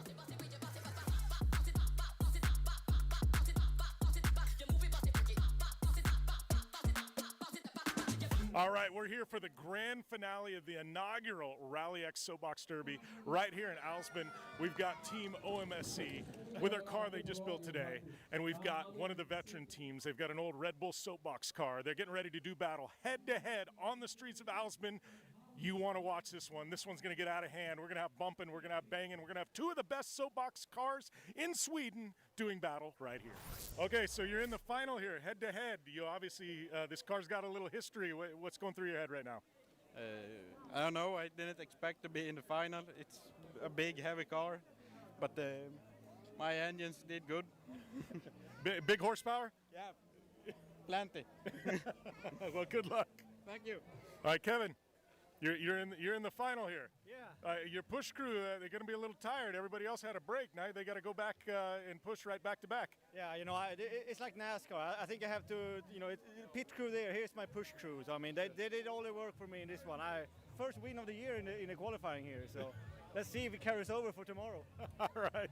Local favorite with a former Red Bull Soapbox car. We've got the OMSC car here with the loudest engine. He says it's V12 Ferrari power. So we will see if his push crew, we'll see if the Ferrari power holds up.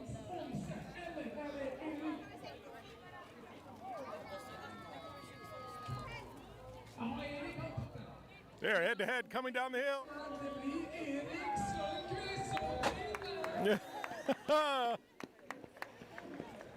All right, you just won the soapbox. How you feeling? Very good. Very good. Very good. All right, so I mean, you brought it out of retirement. It's got a big win.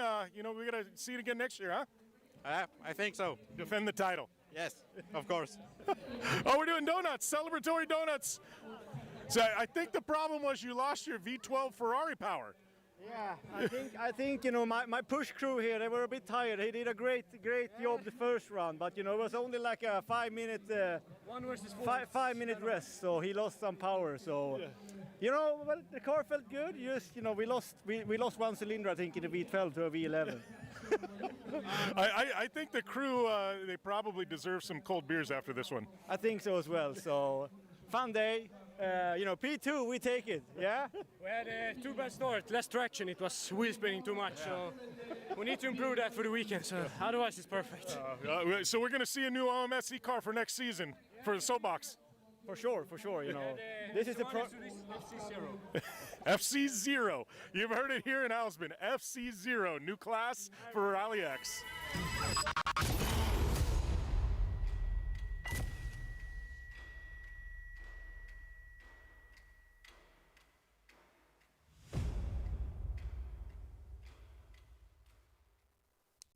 I'm not shocked with Banks. You know, Banksy is a person that understands spatial awareness. He's not afraid of things. We've seen him on Channel 199, and he's showcasing what he can do. All right, and it is going to be Mitchell DeYoung in the back 40, kind of getting an edge on the competition there. And look at that, Banksy, in the Real Street Tactical car, just sending it in there to the barn corner. And what I loved about that move is he's like, if you're not going to let me in, I'm going to make my own lane. I'm going to make my way in there. But the track right now is just getting a little bit dustier, so I'm going to see what happens into the gravel pit. If they're so close together, they might not have enough visibility, but we're going to see how this track comes together. Yeah, that is Olofsson there currently leading. Mitchell DeYoung in the second spot. Looks like you got Banks and Gray Ledbetter. The significant others there moving down into Calamity Corner. Gray, that Motec car has been very impressive so far this weekend. We'll see if she can battle into a podium spot here, but right now it's the back 40 team of Olofsson and DeYoung, 1 and 2. And what many may not know about Simon Olofsson, he is the super light car GOAT. Now, he statistically is the most decorated and successful driver. 18 career victories, 30 podium finishes within his career, Jim. Yeah, moving up here into the supercar division.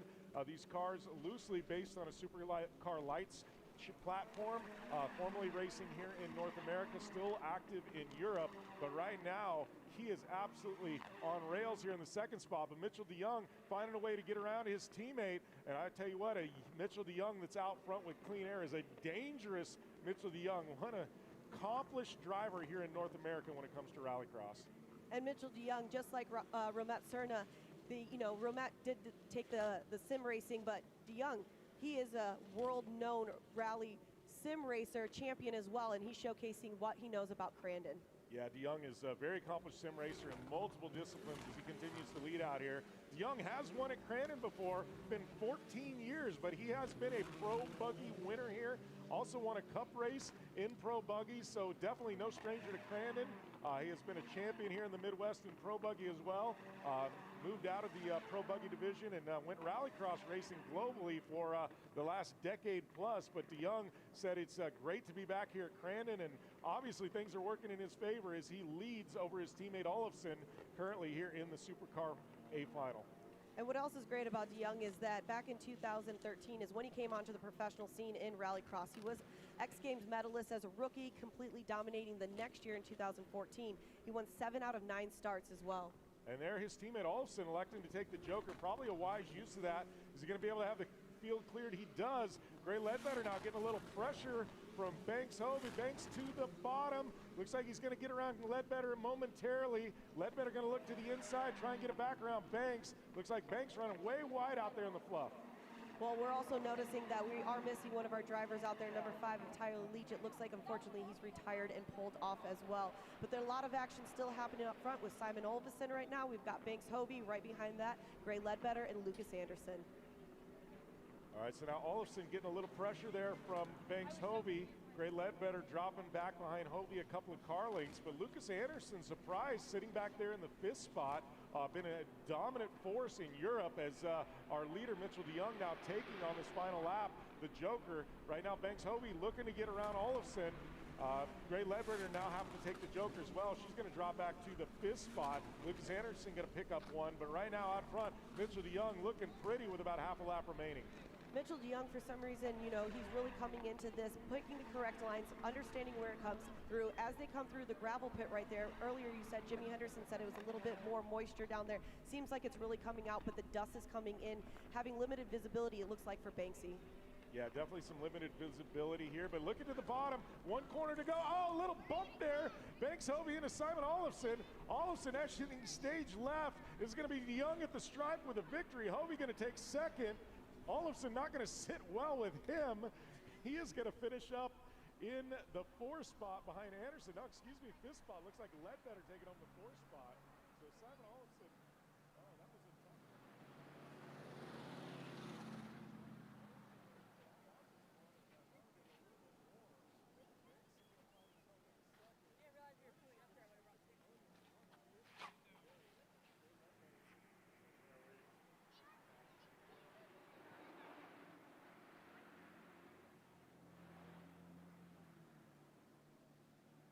All right, race fans, well, you've seen these drivers on the track a few times. We thought, you know what, it might be nice for you guys to get to see these drivers in person, get to hear from them. So, Jim, tell us who we've got down here.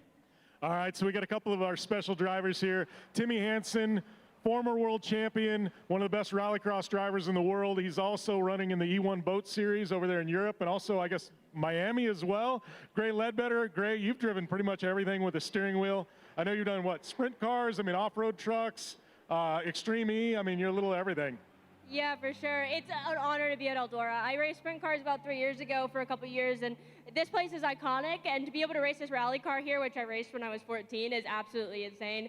RallyX Americas has done such a good job putting this on. I mean, it's a little tight on track, I'm not going to lie, but it's a good time. It's something different when we're just coming from Crandon up in Wisconsin, but no, everyone's having a good time. It's super fun and interesting to race 4-wheel drive on a dirt track. So that's a new one, but I think it is for everybody, so it makes an even playing field. But no, I can't thank the fans enough for coming out. Hopefully the rain didn't scare anybody away and we have a good time tonight. All right, so Timmy, obviously you've driven a little everything. You know, you've driven some of the best rallycross tracks in the entire world. You race boats. I mean, what's it like to be here at Eldora? I love the oval part here. It's the first time that rallycross cars run on a dirt oval. And we're really having to use those like 1,000 plus horsepower that we have in the cars because there's actually much more grip out there than you think. So I'm pretty much taking these bank turns flat out and having the best time. You know, the last race there was so cool and can't wait to go out again. All right, so now after trying this, I mean, we want to see you in a late model or sprint car out here or something? Yeah, absolutely. I'm up for driving anything, boats, cars, tarmac, dirt, whatever. So if we can go here in a proper car on the oval, that would be absolutely insane. All right, Josh, I mean, obviously, your home here is at Eldora Speedway. I mean, you got anything for either of these drivers? Yeah, I just want to know, like, you know, how much, we all know about Eldora Speedway here in America. How much do you even know about it growing up, and how cool is it for you to get to be here? It's a very historic track, but how much does that really mean to drivers over from Sweden to get to be here? Yeah, I came all the way from Sweden to race. It's a legendary track here. I mean, it's well known even back home in Europe. Eldora is a big place, and it's such an honor to be able to race here. And thanks to all the fans for coming out and watching us. It's going to be a hell of a race today. All right, well, best of luck to both of you guys. Thanks for spending some time with us here, and we look forward to seeing what you guys can do coming up.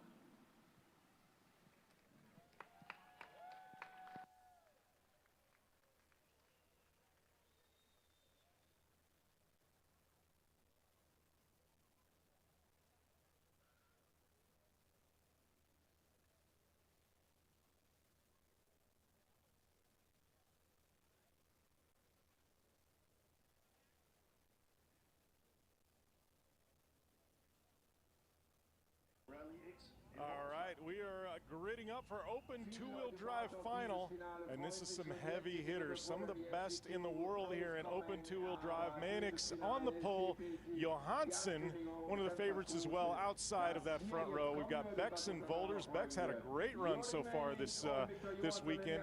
Verhoeven and Van Lummel going to round out our 6-car field here. This is your final for open two-wheel drive. We're moments away. Got the Netherlands flag flying. Be watching that battle in the front row, Mannix and Johansson. I'm also looking at Bex on the inside of row number 3. Had some phenomenal starts so far today. Look at that, Bex with that great start I was talking about from the second row. A lot of respect in the first corner. Victor Johansson has gone away from this battle. It opens up on the inside. That's Volders getting forced wide on the exit. Mannix behind Victor Johansson at the moment. Bex has closed up onto the rear of that leading trio, but Johansson has just been absolutely nailing the starts, and we can talk about it more as we go through the weekend and the season, but the way he's got the electric powertrain set up in that big Mercedes really helps him off the start line with that linear power delivery. So he's putting a lot of pressure there on Mannix. Mannix joker. Oh, and Bex goes with Mannix. That's not ideal at all for Bex in the background. He did that earlier on as well, didn't he, on Volders in the semi-final. Look at that, the number 77 lifting the wheel. Volders around that corner. I don't know if you saw that, but it was that nice 3-wheel. Volders, meanwhile, was already on the back of those two as well. So the right call, I think, for one of them to have jokered to maintain their track position. But really, this has fallen into the hands of Johansson, who I would say needs to joker next time around, Jim. Yeah, I would agree. He's got the field covered, I believe. I'd be looking for him to set it up. Look at the attitude of the car. Yes, he's going into the joker. We're going to see if it, yeah, he's got the field covered. So Victor Johansson there remains in the lead. Right now the battle here for the second spot, Mannix and Bex. Bex starting to apply a lot of pressure looking to the inside. We saw that great move from Bex earlier on as well, didn't we? We were into the chicane right here, but Mannix is way too quick to allow that to happen. Also very wily in the mean machine. The top 3 are so close here. It's going to take a tiny mistake from one of them and things could get mixed up very quickly. Massive pressure for reigning champion Victor Johansson as Mannix clobbers the curb at the exit of the chicane, looks to the inside, thinks better of it. Bex is going to look to the inside and Mannix into turn 2, also thinks better of it. There is nothing to choose between these 3 leading drivers. And look at Bex with the outside-inside once again, nothing there. So we've got Johansson now protecting the inside. Mannix worried about his rear view mirror because Bex is all over the back of him. We got a 1-2-3 battle with 2 corners remaining. If anything, this has helped Johansson out, hasn't it? But having Bex in the background hassling Mannix, but Victor Johansson's going to get it done. And at the line, it is Johansson, Mannix, and Bex, 1, 2, and 3. What a great finish here in open two-wheel drive. Green here with Crosscart.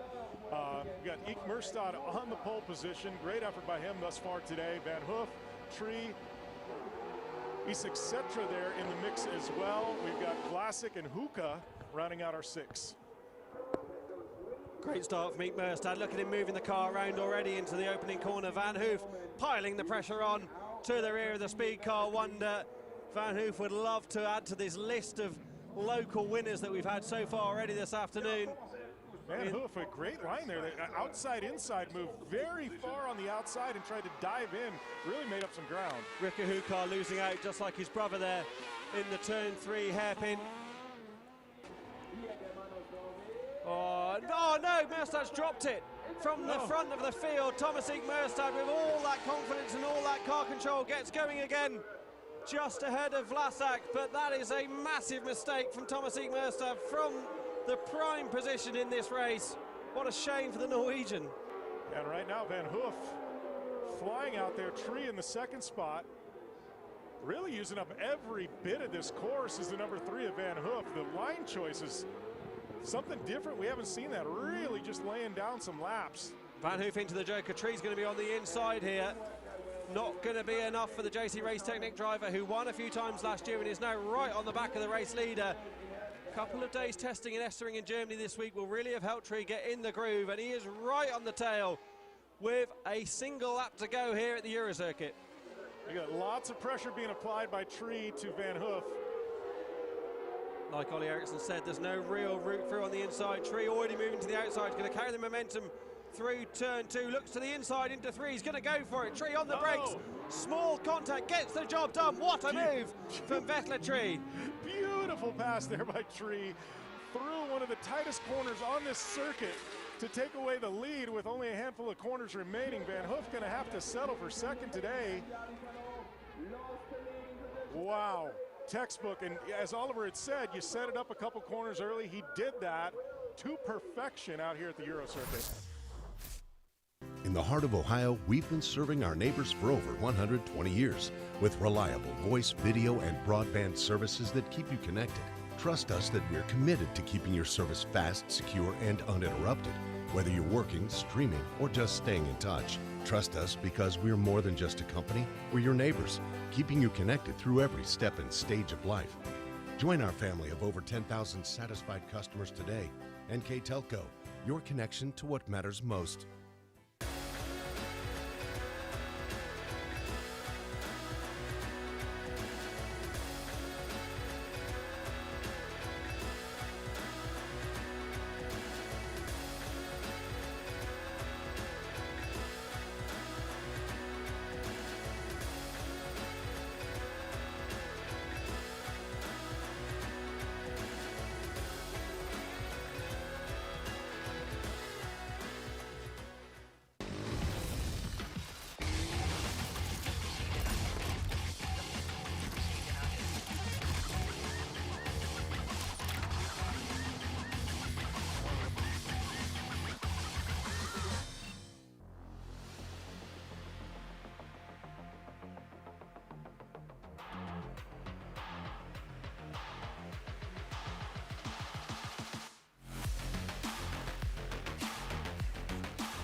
Who's eligible for the Superfan discount at Eldora with Apple Farm Service and Kubota? These guys get the discount. She gets the discount. They totally get the discount. Totally eligible. The race ended yesterday. Should we wake him? No. Just let him rest. They would have totally got the discount. I hate racing. Dude, don't you want the discount? I love left turns. Get your Eldora Superfan discount today. Aren't you the dude that peed his pants? Dude, where's my camper? We like our girls in bikinis, like our coolers in the truck. Motorsports on TV, hard working for a buck, so raise them high, high, high. Testify, fi, fi. American Rebel is the only beer we're drinking round here.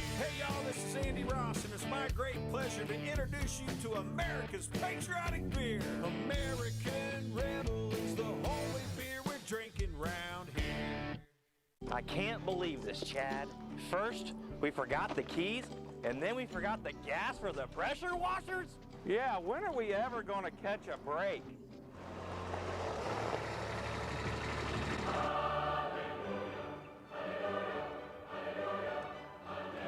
Hi, y'all. Hi, boys. Hi, guys. We're looking for 2 costume boys to help us with our costumes and any adjustments before the race. You ladies are in luck. The whistle stop is 7 miles that way. You can find a couple real good guys there. Okay, thanks. Okay, bye.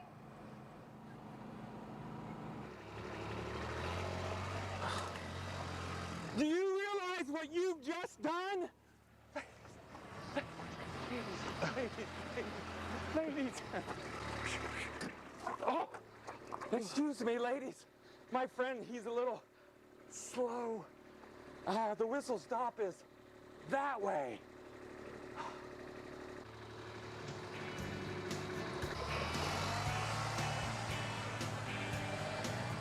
Wow. 2 lucky guys are going to get a ride around with those girls for the next couple months. Yeah, don't worry. We'll catch our break too. Just got to keep our eyes open. Yeah. Yeah. Tag, you're it. You're it. You're tag, you're it. You're it. No, tag, you're it. No, quit it. Tag, you're it.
with a dream, my cardigan. Welcome to the land of fame excess. Am I gonna fit in? Jumped in the cab, here I am for the first time. Look to my right and I see the Hollywood sign. This is all so crazy. Everybody seems so famous. My tummy's turning and I'm feeling kinda homesick. Too much pressure and I'm nervous. That's when the taxi man turned on the radio and a Jay-Z song was on. And the Jay-Z song was on. And the Jay-Z song was on. So I put my hands up to play my song. The butterflies fly away. Nodding my head like yeah. Moving my hips like yeah. Got my hands up to play my song. I know I'm gonna be okay. Yeah. It's a party in the USA. Yeah. It's a party in the USA. Get to the club in my taxi cab. Everybody's looking at me now. Like, who's that chick that's rocking kicks? She gotta be from out of town. So hard with my girls not around me. It's definitely not a Nashville party. Cause all I see is stilettos. I guess I never got the memo. My tummy's turning and I'm feeling kinda homesick. Too much pressure and I'm nervous. That's when the DJ dropped my favorite tune. And the Britney song was on. And the Britney song was on. And the Britney song was on. So I put my hands up to play my song. The butterflies fly away. Nodding my head like yeah. Moving my hips like yeah. Got my hands up to play my song. You know I'm gonna be okay. Yeah. It's a party in the USA. Yeah. It's a party in the USA. Feel like I've been on a flight back to my hometown tonight. Something stops me every time. The DJ plays my song and I feel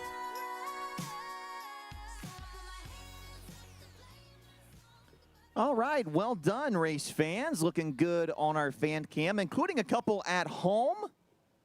Also, appreciate that. Scanning on the QR code at home. And Jim, we've got more cars lined up on the grid here ready to roll. Yeah, we do have some more cars gridded up, ready to roll. We got, in this one, Gary Donahue, Gray Ledbetter. You saw her down in front doing, hanging out with some of the fans during that break. Alistair Scully and Leah Block. I got to give a shout out to that one young race fan shooting his shot there. Hey, never hurts.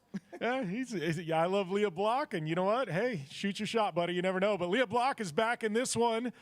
We got another round of heats, 4 laps plus that out lap. Everybody going to have to take the Joker. It is going to be Alistair Scully there on the outside, Gray Ledbetter in the middle. It's going to be Gary Donahue there in the inside there on that front row, and we're going to have Leah Block battling from the back. Remember, she put this one into the wall there in that first heat, missed the second heat. She's back in action, though. Lights out, green flag, getting ready to fly. Look at that big jump by Gray Ledbetter in the Motec car. Wow, Gray Ledbetter shot out of a cannon in this one. Young lady on a flyer here. It's because she talked to us, right? It's got to be, man. And look at that, Leah Block. We got a couple ladies leading out here. It is Gray Ledbetter, Leah Block, 1 and 2. The veteran Gary Donahue trying to figure out what happened. And look at that, Leah Block sliding down, cutting him off. Donahue going to slide up, almost getting into it with Scully. Look at that. Oh, big bump by Leah Block. And a 3-car pileup. Leah Block into the back of Ledbetter. Scully collecting them both. Wow, that one was a tough break for Ledbetter. Did nothing wrong, just had some drivers getting into the back of her. She's not going to be happy about that. Right now, the man that is Gary Donahue out front with a big lead over the rest of the field. Yeah, he says thank you very much. Pulling away after 3 cars get stacked up. Tough break there for Block. Yeah, Block. Bad luck earlier, and you can see some heavy damage and some smoke on that machine also. Yeah, it looked like Block got into the back of Ledbetter just a little bit. Oh, we got all kinds of. Yeah, we do. It looks like tire possibly going down. That white smoke's going to be the tire on that carbon fiber. Got some smoke out of the Scully machine as well. Some right front damage. So Leah Block just continue to press on regardless here. The old Hoonigan ain't care, and that is Leah Block right now. But Donahue won the last one, leading this one. Going to be looking real strong into those intermediary rankings when we start looking about who's going to qualify in up front. Right now, Scully got in that incident. A lot of carbon fiber damage on the front of that car, but it looks like it's running just fine. Our leader, Donahue, yet to take the Joker.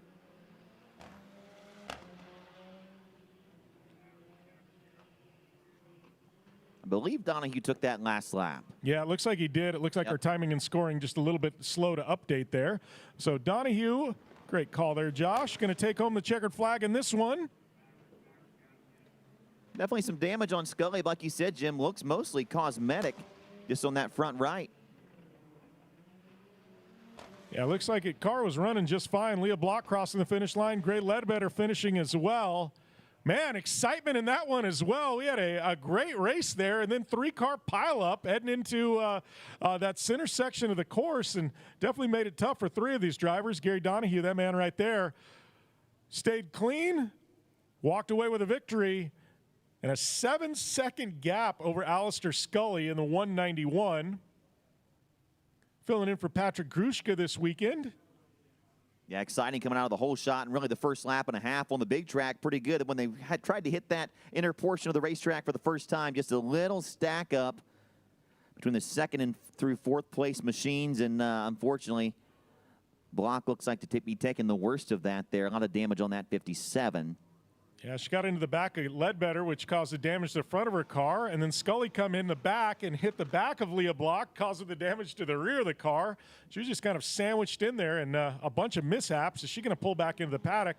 They're going to get that car repaired. It looks like all cosmetic, though. But right now, we got a couple of 1-ethanol entries in this one. Lucas Anderson been very, very fast for this young Swede driver.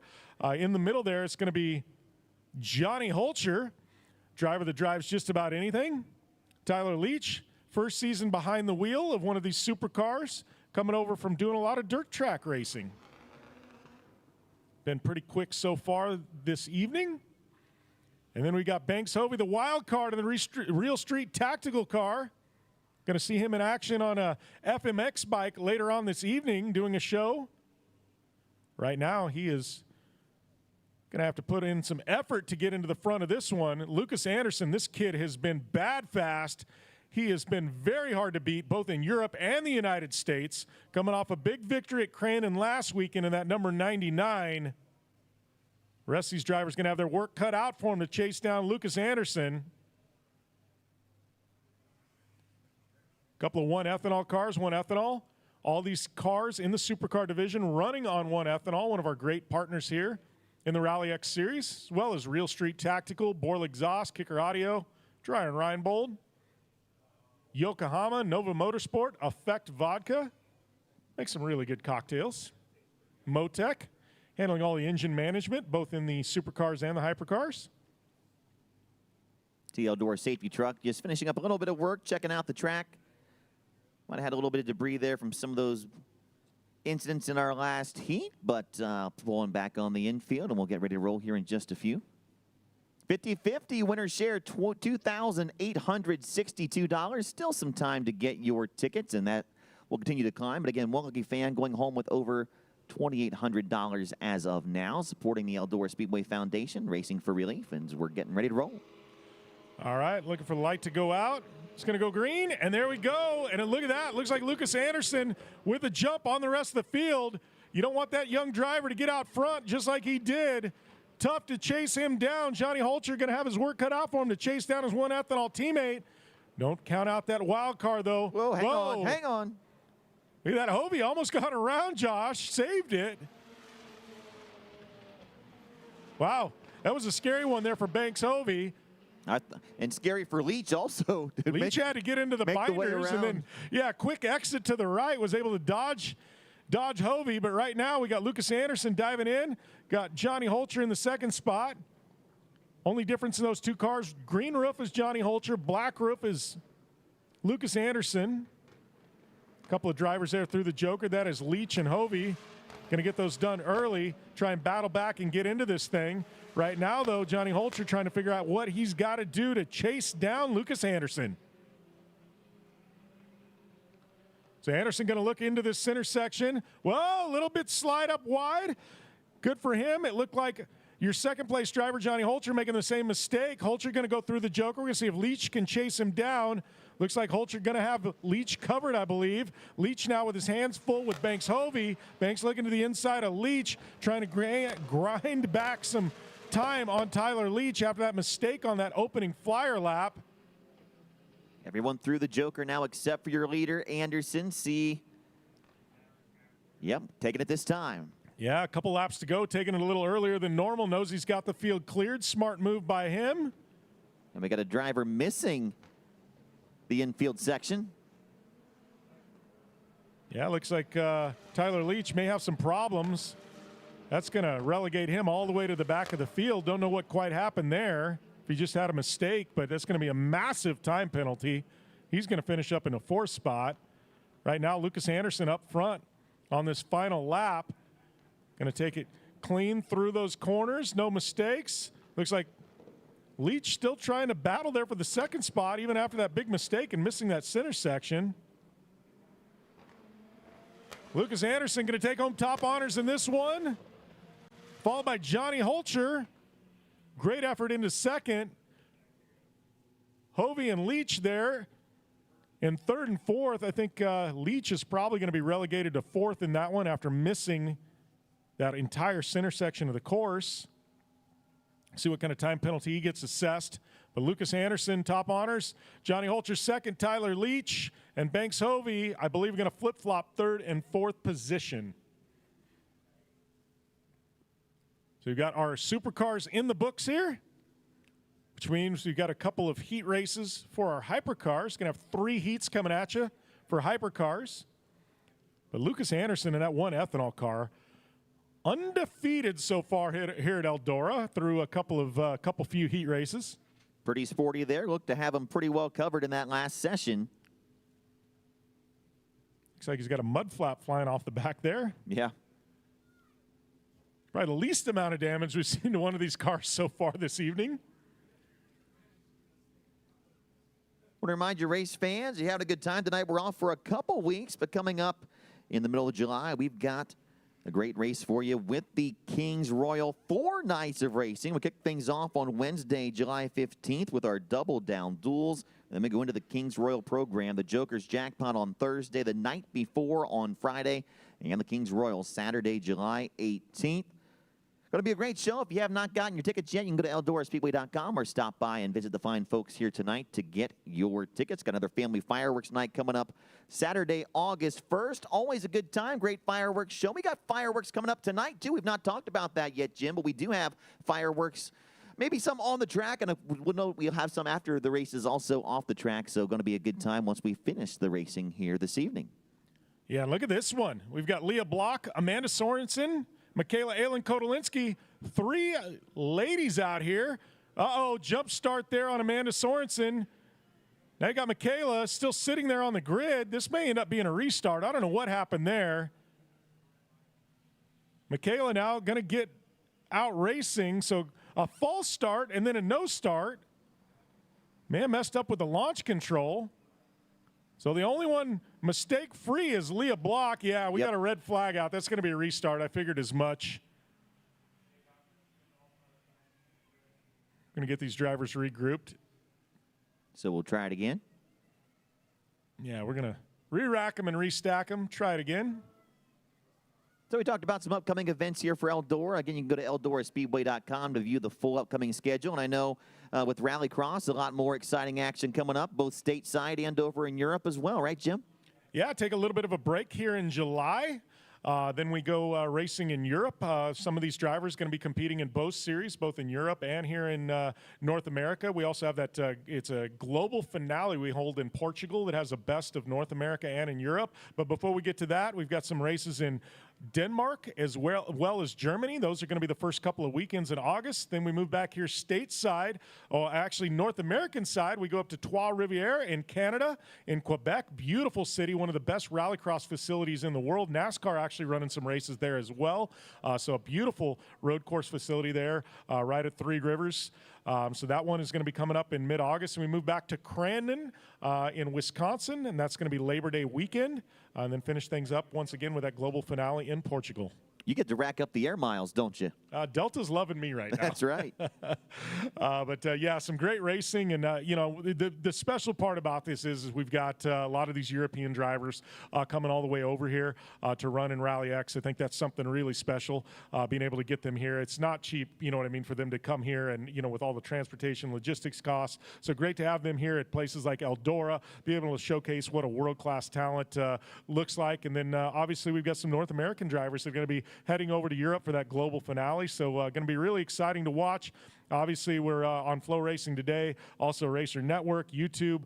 You can follow all these drivers along. And, as we've got a couple of heavy hitters there, I think between Leah Block and Amanda Sorensen, we've got a few million Instagram followers between the two. Throw Michaela Aylen-Kotolinski in, and, man, it is a lot of social media horsepower in this one. But that's not going to get you to the finish line. Three of the top female drivers in the world here getting ready to do battle at Eldora.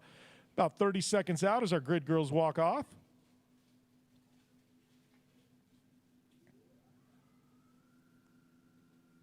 Hear those kicker audio systems tool up, spool up for these 1,100 horsepower cars. Launch control engaged. Green flag out. Who's it going to be into turn number 1? Look at that. Oh, Michaela Aylen-Kotolinski getting a little bump there from Amanda Sorensen, filling in for Tanner Faust. Leah Block spinning Michaela around. Been a tough day for Michaela Aylen-Kotolinski. Gets it refired. She's not going to be happy about that one. Leah Block now trying to chase down Amanda Sorensen. Like I said before, Amanda Sorensen doing a lot of Formula Drift driving. She's no stranger to going sideways. A little bit different in an all-wheel drive rallycross car. She slides up way high. A little mistake there. Allows Leah Block to come in. Amanda going to tuck in, take that joker. Smart choice. She was already headed that way. Leah Block now going to inherit the lead. Big slide there for Leah Block coming out of there, rejoining in turn number 4. Amanda Sorensen now going to try and have a great push lap, chase down Leah Block, see if she can get back around her. Third place is Michaela Aylen-Kotolinski. Sorensen going to have to take double jokers as she goes way wide here, almost loops it around. Going to take that joker this time by. So her 2 jokers are in the book. She did get a penalty for causing the red flag on that jump start. So she's still in the second spot. Leah Block has yet to take her joker, sliding way up high.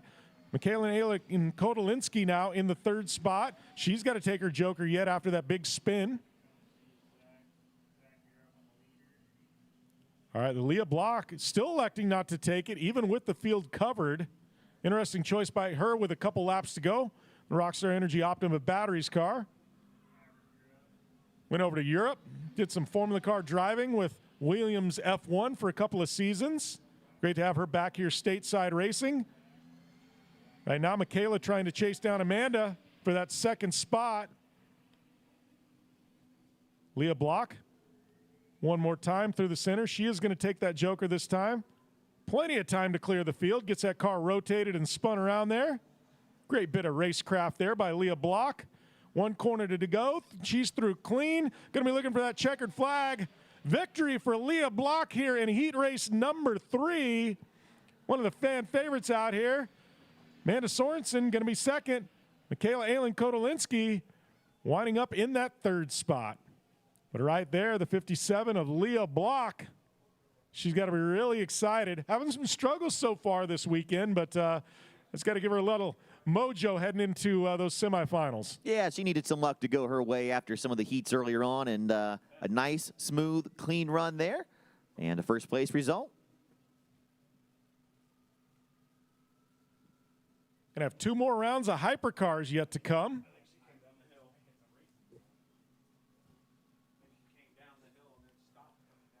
Leah Block there. Gonna go get checked out. Got to feel good to walk home with a heat race victory. I think anytime you win something at Eldora, it's pretty special. That's exactly right. It doesn't matter if it's one of the crown jewels or in a street stock on a Saturday night. It's a big time anytime a driver gets to see the checkered flag before anyone else. Not many can say they have, but the ones that have, you join the name with legends. It's a stacked lineup in this one. World champion Timmy Hansen, we saw him down in front of the crowd. Great driver coming over here, doing a little boat racing, doing some rallycross racing. Great talent. Robin Larson, two-time winner in hypercars here in the U.S. in the former Nitrocross Series. Jimmy Henderson, currently leading Pro 4 points in short course in the championship Champ Off-Road Series. So Jimmy Henderson doing double duty. He did double duty last weekend at Crandon, running both a Pro 4 and a hypercar. He's going to be running the full series. He's going to be to Canada. He's going to go to Portugal later on this year as well.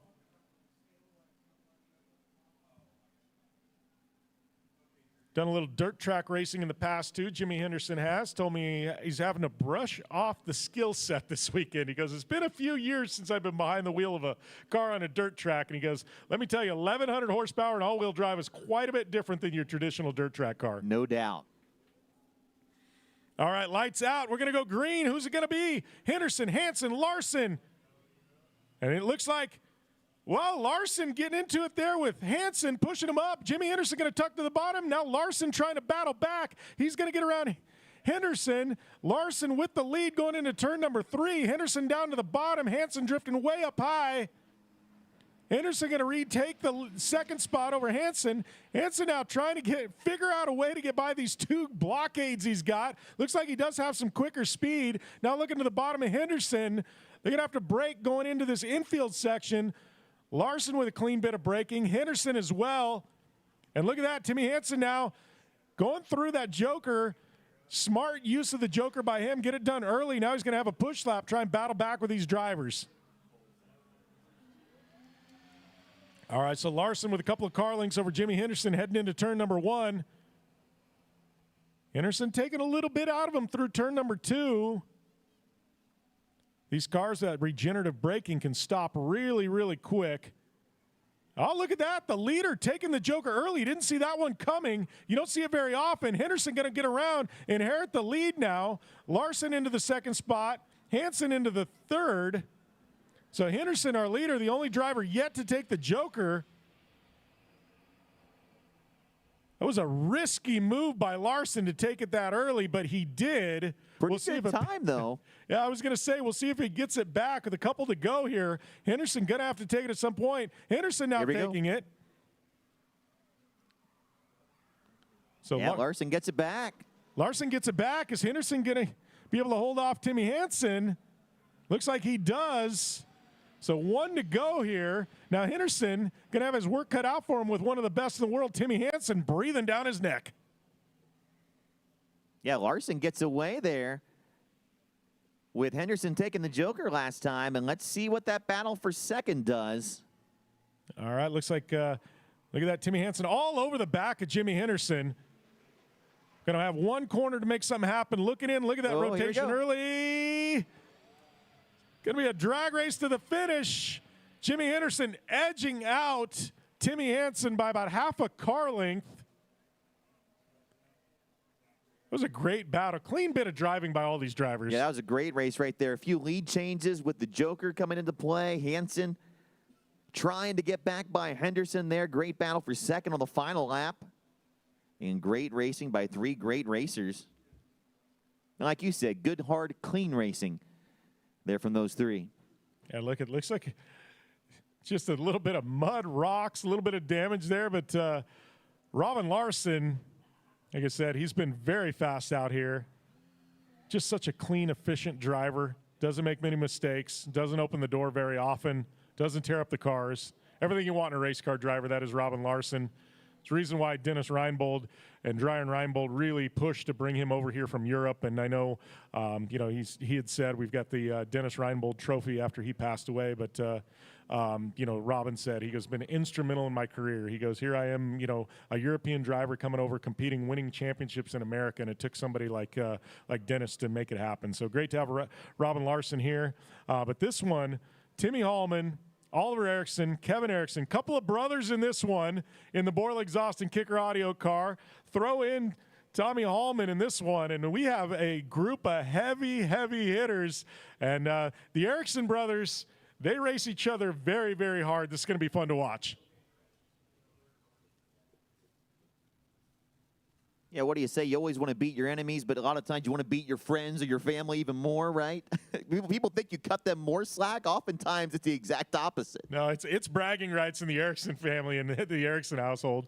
They race against each other in Europe. They're racing against each other here in North America. Great to see them out here. All right, looking for the lights to go out. It says ready to race. It's going to go black anywhere from 1 to 5 seconds. Hey, oh, that was a quick one. They stagger that green flag just so you don't quite know when it's going to drop. But look at that. Oliver Eriksson up high just like he has been in the previous heat races. It's been working out for him. Works again. We're going to see if his brother Kevin can chase him down. Up through turn 3 and 4. Nothing quite there. Oliver Eriksson doesn't make mistakes very often. This is going to be very hard for Tommy Hallman in the 3rd spot. Look for him to take the joker early. I could actually see Kevin Eriksson taking it as well. You may see 2nd, 3rd both take the joker. And, yep, you do see Kevin Eriksson taking it. It's going to let Tommy Hallman inherit the 2nd spot. Kevin Eriksson now going to have a couple of laps to push, try and get back into things. Tommy Hallman now trying to chase down Oliver Eriksson, trying to set something up. Not easy to do on Ollie Eriksson. Through turn number 2. Eriksson not going to have enough time to clear Hallman on this one. I don't think he's going to take the joker. He doesn't. Hallman following him into the main line. Eriksson now back up on the back of Hallman. Hallman probably going to lose that 2nd spot when he has to take the joker. He knows it. Going to hope there's an issue there with Kevin Eriksson before he pulls the trigger on it. Doesn't want to lose that position. All positions matter as we start looking at that semifinal lineup. But right now, Oliver Eriksson with a commanding lead over Hallman in the 2nd spot. Still has to take the joker, as does the 2nd place driver, Hallman. And Hallman dives in. He does take it. So we're going to see if Eriksson can get around Hallman. Oh, hit some tires. Little mistake there by Kevin Eriksson. Doesn't matter. He's still able to take over the 2nd spot. Hallman looking down below. We're going to have a drag race here for the 2nd spot with 1 to go. White flag out. Hallman to the bottom. Eriksson up top. Great racing side by side through 1 and 2 of the big track. Again, your leader still has to take the joker, but a big, comfortable lead. All right, so Ollie Eriksson now jumping into the joker. Oh, big slide there from Kevin Eriksson, giving his brother a little breathing room. Very efficient joker from Ollie Eriksson. Like you said, bumping and banging. Look at that big rotation out of Tommy Hallman, looking to the inside. Nothing going to be there. Ollie Eriksson, Kevin Eriksson, Tommy Hallman, 1, 2, 3 in this one. Great battle for 2nd. Well, the deeper we go in the night, Jim, the better and better the races keep getting. Yeah, we're going to get more and more drivers going head-to-head. It's going to be very, very exciting as we are going to take another small break in this one. I believe in this one, though, we're going to have a little bit of excitement. We got some more features we're going to run, some more of our races at Crandon from last weekend. We've also got some interviews, able to catch up with a lot of these drivers earlier on this weekend, both the North American and the European drivers, see what they thought about here at Eldora, at the world's greatest dirt track. And then we are going to come back and we're going to have some semifinals right here at the greatest dirt track, Eldora. We're here in Crandon, the big house. First ever RallyX America event, and wow, it's didn't expect to be racing these cars at this track, but here we are. First time here in Crandon, it's special. It's different when you hit it the first time, and coming from Europe, and everything is so wide and it's so flowy, and then you have all the jumps. So.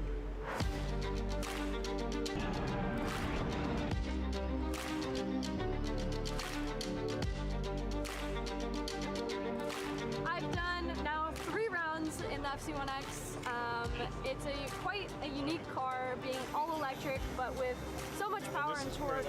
I love, wheel-to-wheel racing, especially on a rallycross track. There's just something so unique and so fun, and obviously it's a huge adrenaline rush. This is the fastest, gnarliest car I've ever driven in my life, and I've literally driven everything across the board from low horsepower cars to 3,000 horsepower cars, and it's gnarly. I have a lot of seat times previously in these cars, racing them in different series here in the States. There was a bit different setup and so on, but yeah, for sure a lot of seat time in the cars, but not on this type of tracks.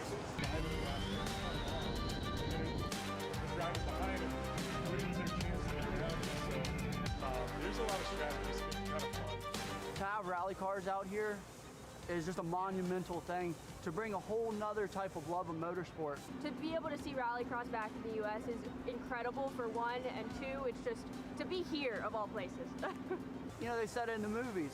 You hit 7,000 RPMs and just everything goes quiet. And at the end of the day, that's what we're all searching for.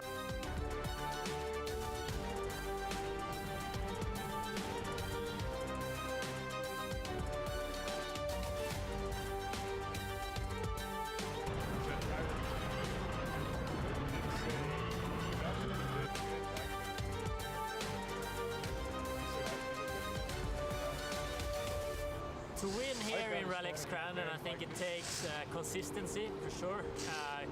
Getting, what we have in RallyX, we have the standing start on asphalt pad, and to get the pole is obviously a big advantage. So be consistent, work your way into getting the pole, and then just go balls out in the final and jump past some cars and take the win. I'm Mitchell DeYoung. I'm 28 years old from Temecula, California, and we're here in Crandon, the big house.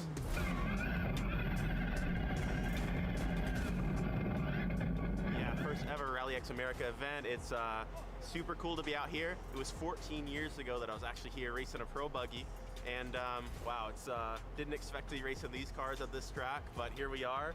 I love this sport. It's been doing this for a handful of years as well, so to kind of combine the two worlds is pretty cool. So yeah, double duty this weekend for me, racing the FC1 car, filling in for Tanner Faust. These cars are like 1,100 horsepower, electric, instant torque, absolute machines. They have quite a lot of travel and stuff, so we can hit all the jumps almost as fast as we want. Also driving the FC2 car, a turbocharged engine. It's about half the power as what the FC1 is, so around the 500-600 range. Also super fast, a lot more technical to think about.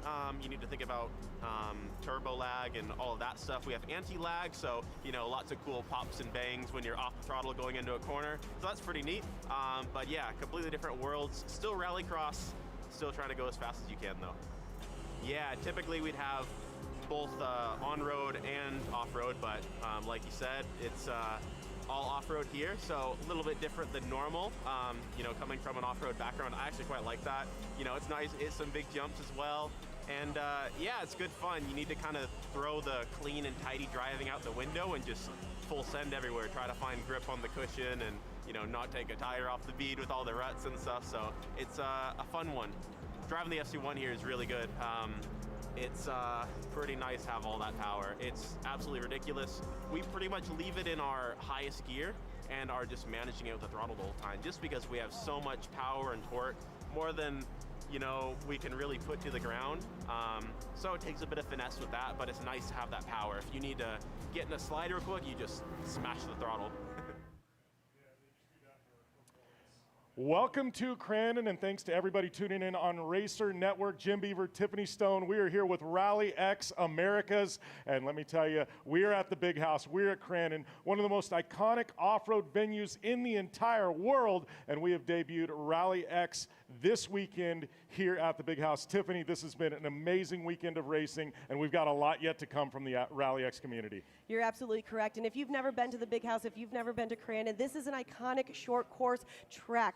Everybody has raced here, and I'm so excited that we've got the supercars and the hypercars coming here for round 1 and round 2, and I'm so excited for those things. It's definitely going to be exciting. We've had some electricity throughout the entire weekend so far. We've got some finals in the bag from round number 1 in both the supercar and the hypercar. We've had semifinals go down earlier today, and it has set the stage for what's about to come. We've got some of the best rallycross drivers in the entire world that have descended into the backwoods of Wisconsin to do battle on what is called the Big House. It's got me with goosebumps, Tiffany. I know it's got you excited. What are we going to see out here today? Well, we're going to see some of the best drivers, and what we're looking at right now, we've got Lucas Anderson sitting right over there, Tyler Leach, Simon Olvesen right there in the green in the middle, and in that back 40 blue right there. And these drivers, Jim, they know, they've been working, they've been picking up those correct lines on this track. They're getting faster and faster. Now, we've seen a little bit of a rain delay yesterday for round 1, so we put everything together today for round 2.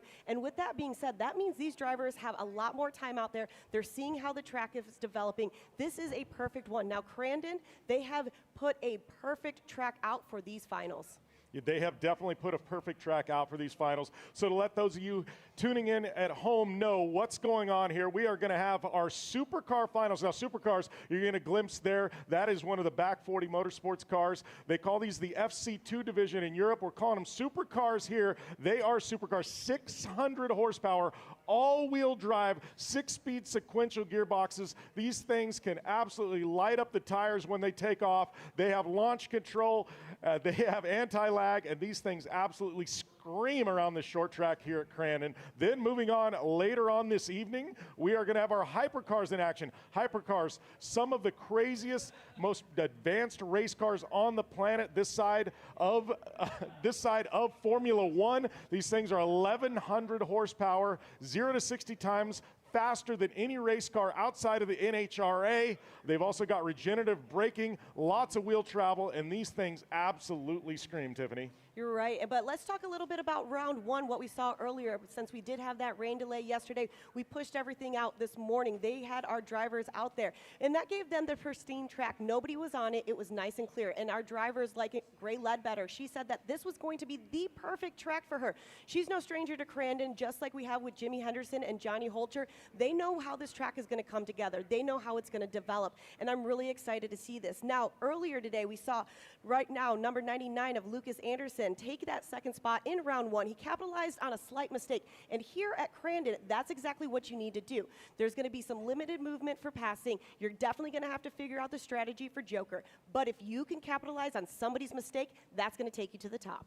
All right, so setting the stage on some of these drivers here, we've got Lucas Anderson. He's going to be starting on the inside of row number 1. Lucas Anderson, a rookie this season to the supercar division. He's been racing in Europe, though. A couple of victories under his belt in the RallyX European Series, running both the South and the North Series. What a great driver coming over here from Europe. Outside of row number 1, we've got Tyler Leach, dirt track racer, making his debut here in RallyX. He was very, very strong earlier on today. Going to be a force there on the front row. Then moving on to row number 2, we've got Simon Olofsson.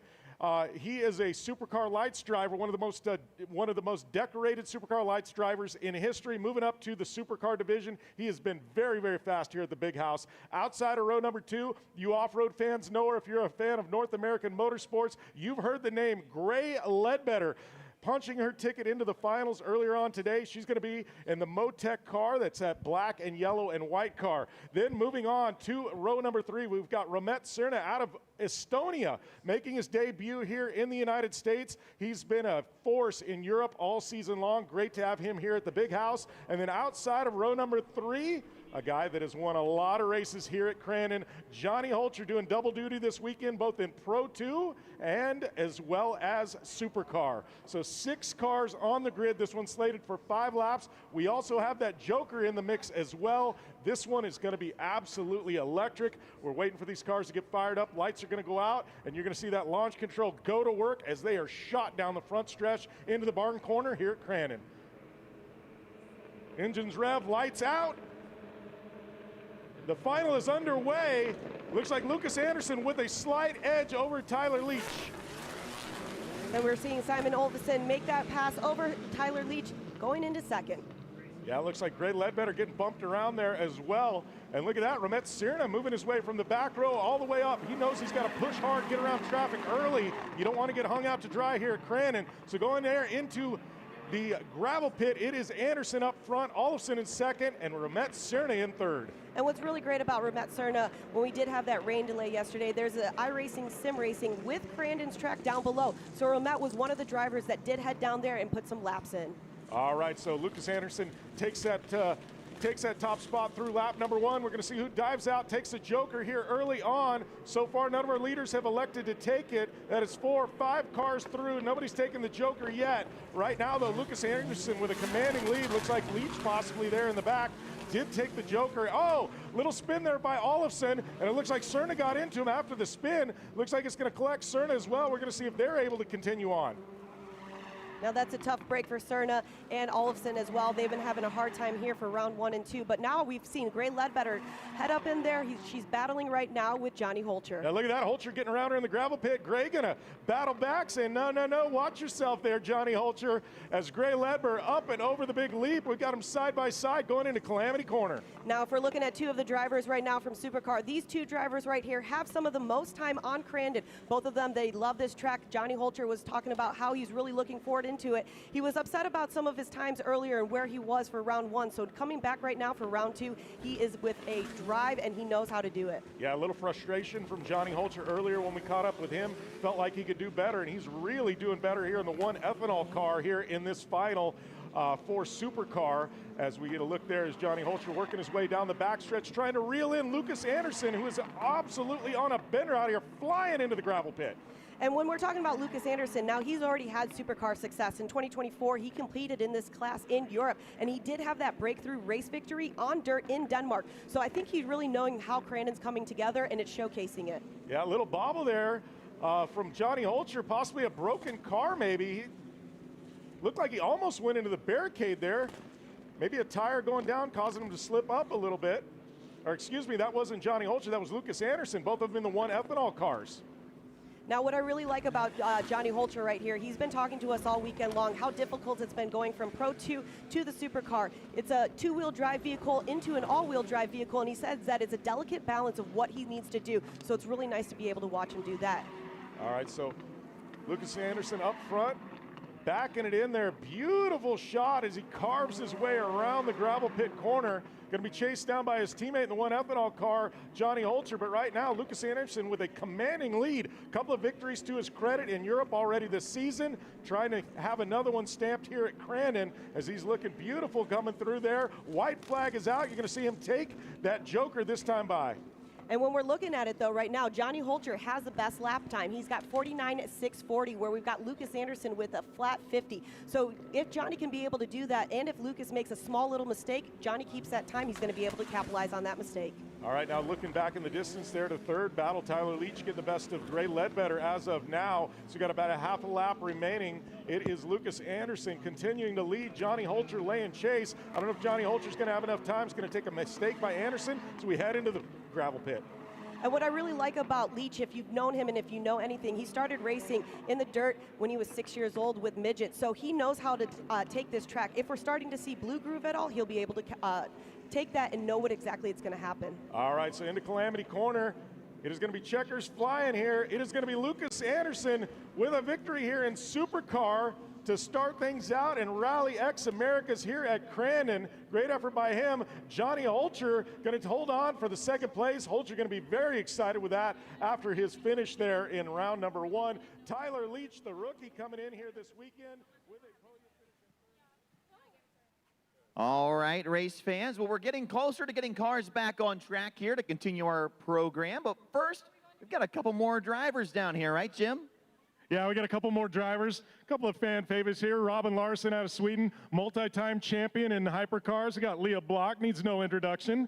Great to have her back from Europe and coming over here stateside. I guess we'll lead with you, Leah. Obviously, we know your family's history in rallycross. You stepped aside, went over to Europe for a couple of years, did some formula racing over there. How's it back to be, how is it to be here back in the United States?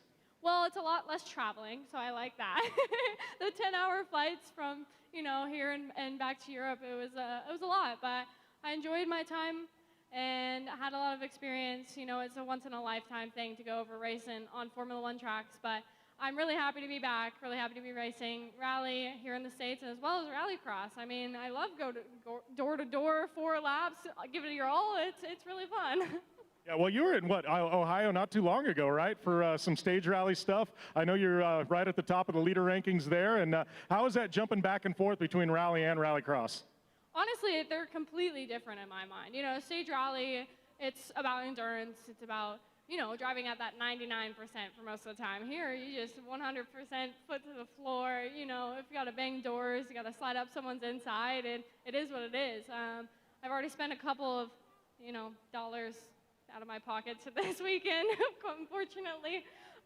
But I'm doing dual classes this weekend, so the FC1 and the FC2. Enjoying jumping back and forth between those. All right, so Robin, obviously, you know, you've had quite some success so far today. Obviously, multi-time champion in, you know, the hypercar discipline. How is it to be racing here at Eldora? It's special, man. It's so hard to know. It's the first oval dirt track I ever been to, and to race it with these cars, it's really special to search the grip and know what to do. So we struggled a little bit yesterday before the rain come, but yeah, feeling good now. We got a P1 in the last heat. They put us P1 in the intermediate, so it's going to be a hard semi, but we're up for it. I know you were saying right before we kind of popped on here, you were like, you know, there's a lot of people here. I mean, how's that to be racing rallycross in front of this these fans here at Eldora? Of course, really fun. I mean, there was a lot of rain yesterday, so it's a lot of guys showing up. It's really fun, so hopefully we can build something here in Eldora. All right, Josh, well, I'll hand it over to you. I know you got some questions for these two. Yeah, one thing interesting to me, we're used to seeing cars go around the big track here all the time, and these fans are too, but the infield section is just fascinating. Talk to me about the strategy of the Joker line, the strategy of knowing when to take that, when not to take that. That's something that's new to a lot of us. It's been fascinating to watch unfold. I just listen to the spotter. I do exactly what he says. That's the hard part about going to the oval. You have no idea where the guy behind you are, so just follow the spotters, and if you say Joker, you do Joker. Good advice. Listen to your spotter. And Leah, you know, we're seeing you guys go sideways on the dirt, then we're seeing you guys go onto the concrete section of the track, the rock portion of the track. What's that like as a driver trying to react to how your car is going to react differently to 3 different types of surfaces you're on tonight? Well, yeah, it's very different. Obviously, each corner we come into here is a different type of braking. And then the track can change from lap to lap depending on how much dirt is on the concrete and what the transitions are like. So we're constantly, you know, changing our driving, you know, just to adapt to it. And whoever can adapt the most, you know, that's going to be the fastest driver. So it's really fun to have that little extra challenge, obviously, as well as the, you know, strategy with the spotter and the main line, and even just the racing itself. Like, there's just so many more, you know, things that go into it. And then watching you guys, especially in practice, I stood right at turn 4 on the big track where you guys come back out on the track. It looks like you guys are just threading the needle. Talk about the timing of getting your slide just right to fit through there and coming back out onto the big surface. Yeah, I mean, fortunately with the electric cars, you don't have a clutch. You just have a handbrake, brake, and gas. So it's just really about, you know, changing from lap to lap what the conditions are, and as well as just trying not to hit those tires, but also carry as much speed as you possibly can. All right, well, thanks a lot. We appreciate you guys coming back down and joining us here. More great drivers from our Rallycross. Give it up for them, race fans, coming from all over the world, the best drivers right here at the Big E.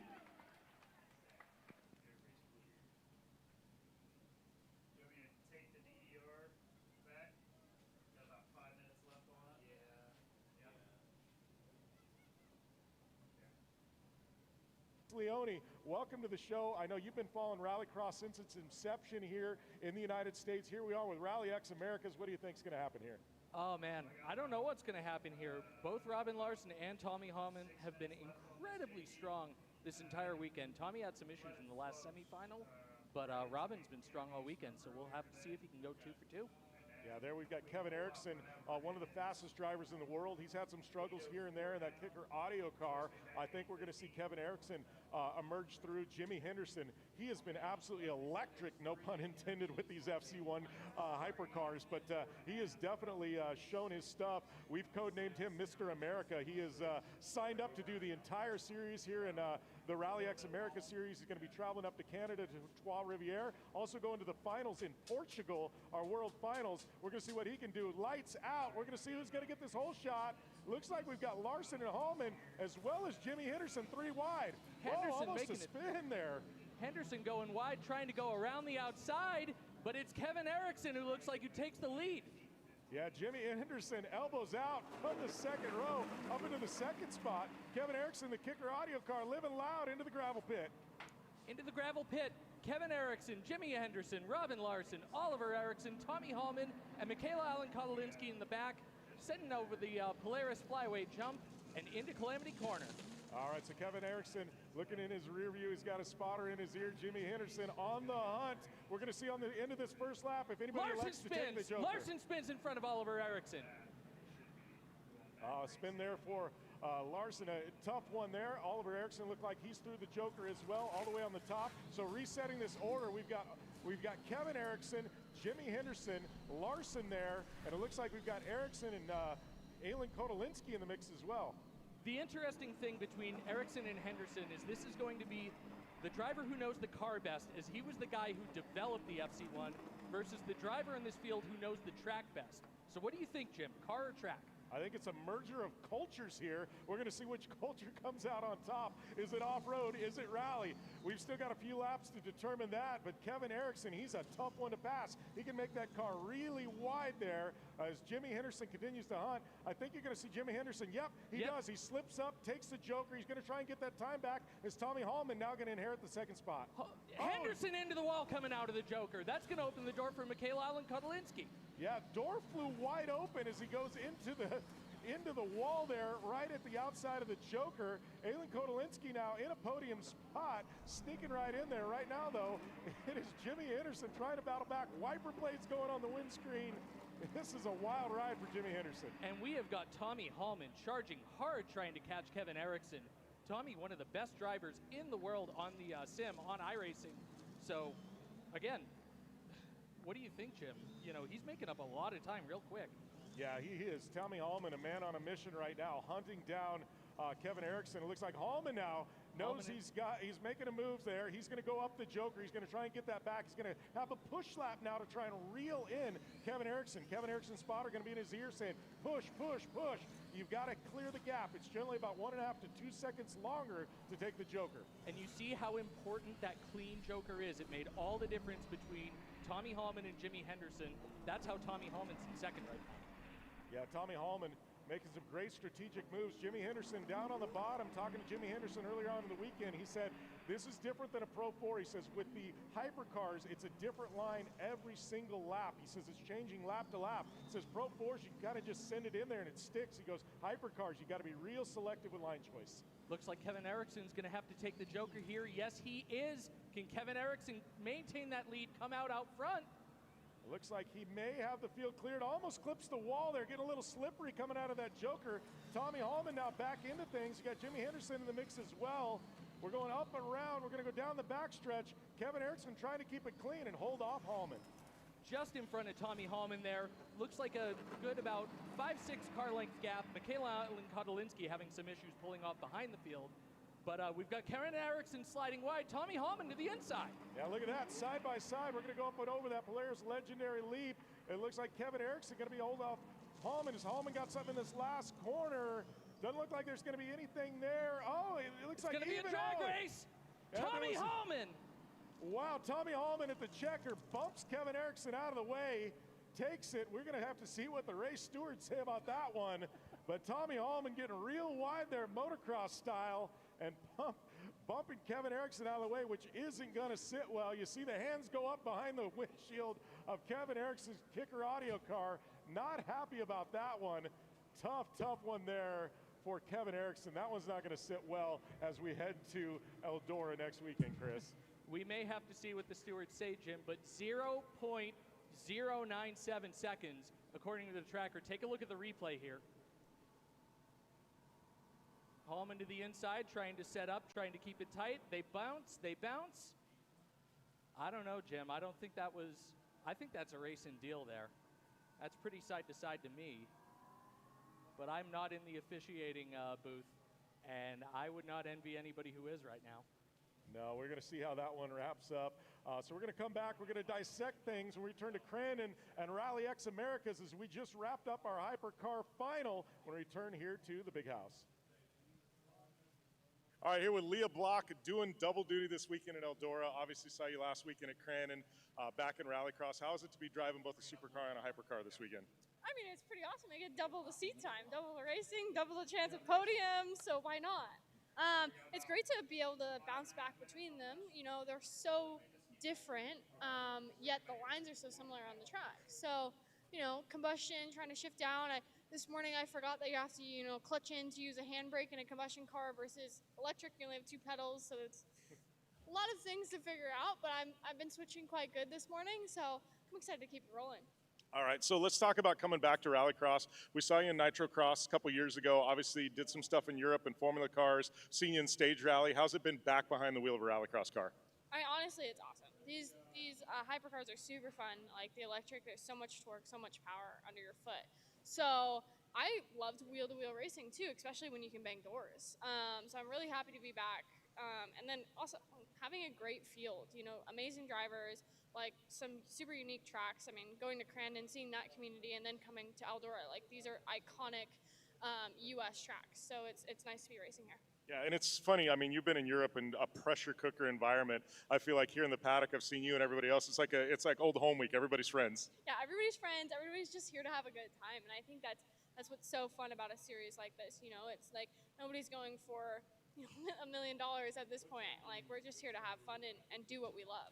Standing here with Robin Larson, big winner at Crandon, coming here to Eldora, back-to-back weekends. How's this last week been treating you? I know you went to the shop in Indy, correct? Yeah, it was nice to go to the guys. We've been spending a lot of time together, and it's nice to give them the trophy that we won for Dennis. So really nice to see the guys, and the shop never disappoints. It's such an impressive shop they got there, the boys. So nice to take a little bit of a road trip, but the road trip it's long here in the U.S. Yeah, it's definitely long, and you know you've raced here in the U.S. quite a bit in the past. I mean, how is Eldora different than anything you've raced before? Eldora is nothing like I've been racing before. It's so different, man. You go in the oval, you go in the dirt, and you get the infield. So it's so hard to know how you're gonna drive the dirt oval compared to Crandon. You had a little bit of a sense where to ride the dirt and that stuff. Find that thick dirt, but here it's you have no idea. So tell us about these stickers you guys are placing around. So you got a game. You're placing stickers everywhere, right? Yeah, that's my guy. He's been placing them all over town in Eldora and Crandon, in the toilets everywhere. So yeah, nice to be in the U.S. Where's the best place you put one so far? Should be the toilets then. What did you first think when you got here, looking at the dirt and seeing the track? The track is a dirt track. The track is absolutely phenomenal. Eldora, I mean, we've had $1 million races here, and then we decided to bring Rallycross here. I don't know what more you could get. It's like going to Crandon, but the dirt circle track world, like I said earlier. This place is insane. The dirt, great. The rain, the weather, a little different. But we got Mr. Mudman down here, so the dirt looks great to me. What do you think? I think there's a right turn. I think a whole bunch of NASCAR drivers and dirt track drivers are confused about it. They've seen us make a right turn when we start with all lefts. Yeah, the whole going around the oval thing, the first lap is quite interesting. I'm not used to not running the first lap not being your main course. Add something else to it. Joker's quite interesting. Hello, my dearest. Mr. Mudman's having technical difficulties. It's okay. He's fine. He's alive. He's breathing. Oh, no, we're good. We're back to programming. No, I think the right-hander might throw a few people off. They might not know that our cars could do that, so. I think he needs a girlfriend. We should make him another one. All right. what do you think about RallyX in a whole? Is this like a one-word question? Chaos. Unlike anything else, you got dirt, pavement, you got like half go-kart, half asphalt, half like sprint car. I mean, dirt late model, whatever kind of car that you can imagine, a side-by-side, we just threw it all into one and sent it. Awesome. Leah Block or Amanda Sorensen, top or bottom on positions? That sounds really bad. I was talking about finishing. Who finishes better? That one's going to be great. I'll start that one again so it's usable. All right, out of Amanda Sorensen and Leah Block, who's going to finish ahead of the other person? I really like both of them. Leah, I've donated shoes to twice now, so I feel like I'm going to go with her, but also just because she has more seat time in this car. I do think I'm very curious to see where Amanda stacks up, though. Amanda Sorensen does have more energy, though. Did you see her trying to park it up against the walls? Listen, she thought it was Formula Drift for a little bit. We only have a little bit of concrete. We got Rockstar Girl versus Rockstar Girl. I mean, it's all out. Well, this has been enough for me, I guess. Long story short, we're going to have a blast here at Eldora Speedway. Great facility. Let's go get some more Modelos. Hey. What about doing triple duty and riding a dirt bike? Yeah, riding a dirt bike's like walking for me, except walking's harder. Yeah, and that is it. Come to Eldora. All right, we're here with Lucas Anderson, who was one of the fan favorites from Crandon. Got the American flag cowboy hat on, but tell us about Crandon, what it was like to win there, but more importantly, Eldora. You were actually the first person out on track to try the track out here. Yeah, Crandon was amazing. The track just suited me just about right. So yeah, I loved everything about Crandon. The fans, the atmosphere, yeah, everything. Yeah, been out here first. Was a bit slippery for me, but great track. A lot of flat out again. So yeah, I like it. Yeah. Well, and I think the tracks here in the United States, we have the big jumps at Crandon. Then we move here, and it's fast, high-speed, dirt, oval banking. It's a little bit different than anything you've driven before, these two tracks. Yeah, it's nothing I'm used to at all. These new banks I have never driven with. So yeah, it's new to me, but I like it a lot. Just trying to get the pace right, and yeah. All right. So what's through practice 1 and practice 2? What have you learned about the car and the track? It's really slippery out on the dirt when it's wet. Haven't really gotten the hang of the banks, how to get in the car right and hit the corner right. So I'm still learning on that. We're looking at a lot of video right now, but hopefully it gets better tomorrow. All right, we're here with Michaela Aylin-Kotolinski. Just got done with the first 2 practice sessions here at Eldora. I know last weekend at Crandon, your first time racing here in the U.S. 2 vastly different tracks. How's Eldora been? Well, it started off really well. I was P3 in the first free practice, but then I would say in the qualifying sessions, the rain started and it kept on coming. So going out last was maybe not the best, so we ended up P7. But I do feel much more comfortable now heading into the second weekend. So for the first weekend for me, new car, massive tracks with the massive jumps and all of this sliding and everything. So it was definitely a lot to just digest and think about during the week. And yeah, it was a good feeling starting off here. Well, and I think, looking at times at Crandon, you started out, you'd never even been behind the wheel of a hypercar. And throughout the weekend, you got faster. So you got to feel pretty comfortable coming in here at Eldora. Thank you. I mean, yeah, I really try to do just step by step and get more comfortable with the car, but also understanding the driving style on these tracks. It's very different to what I'm used to before, I'd say. But step by step, and therefore when I was P3 this morning, I was like, yeah, this is good. And then, but in the end, I'm going to start on pole for the qualifying, which is good. And then I think now with the rain and with the weather and everything, it's just going to keep on changing. So you just need to adapt to what's out there. Gray Ledbetter, we got a mud man down here. What's his name? It's Mudman at the moment, but he's doing the rain dance, maybe keeping it away, making it happen. I don't know what's going on. All right, so let's talk a little bit about Eldora. Throwing you guys for a loop. I mean, you've driven a little bit of everything, but what's Eldora like? Eldora is amazing. This place is absolutely incredible. I've been wanting to come here for years, probably since I got in a sprint car and figured out this whole world. Driving four-wheel drive on an oval is definitely a first. It's brand new to me, and I think a lot of people here. But it's just an experience. Being outdoors is like being at Crandon, but for the circle track community. Yeah. So, any of your background driving some circle tracks, is that helping you at all here? We haven't got to the point where there's a cushion, but I do think that honestly, once we get further into the night, there will be a cushion forming, and I think that will play a part. All right, so predictions overall for what we're going to see for the racing. I shouldn't say carnage. A lot of chaos, a lot of beating and banging. It's going to be the way to pass here. Starts, you have to have a good start to do good here. But overall, I think it's going to be a good time. Hopefully the fans enjoy it. We're bringing something new to Eldora, so. All right, standing here with Banks Hovey, man of many hats this weekend, doing FMX show, driving rallycross cars, working on rallycross cars, transporting rallycross cars. I don't know, is there anything else I'm missing? Yeah, no, we're just out here having fun. We've been making mudmen out of the great Eldora dirt. But yeah, no, a lot of stuff people don't see behind this, behind the scenes is Gray and I are driving here.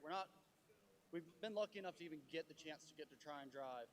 And so we're driving the cars out here. I'm wrenching on them by myself. We're just pulling friends out like, hey, just asking for favors and paying them for, with beer.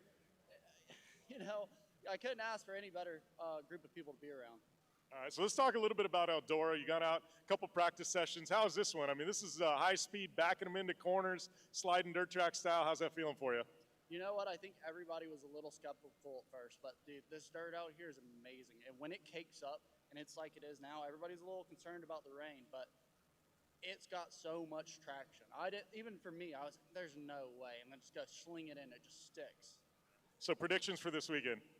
I'm going to have a great time. I'm going to have more fun than anybody else. So that's the first thing I always start off with. But we're going to keep the cars in one piece. We'll have a great freestyle show no matter what. So if it rains, we'll still put on a show for the fans. Just another podium would be sick. A lot of paint's going to be traded, or wraps, whatever you want to call it. So they weren't too happy about that in Crandon. But, you come out to a short course race, you're going to get short course drivers. I'm not one. I just sim race and drive whatever the hell I can get in. All right, race fans. Well, I mentioned earlier that our next event here at the Eldora Speedway, coming up in a couple of weeks, the Kings Royal, the best of the wing sprint car drivers, will make their way to the high banks of Eldora Speedway. 4 nights of racing beginning Wednesday and culminating with the big Kings Royal Saturday, July 18th. Tickets are online at eldoraspeedway.com. You want to get yours, and as proof, here's a look at some of the racing highlights from last year's Kings Royal.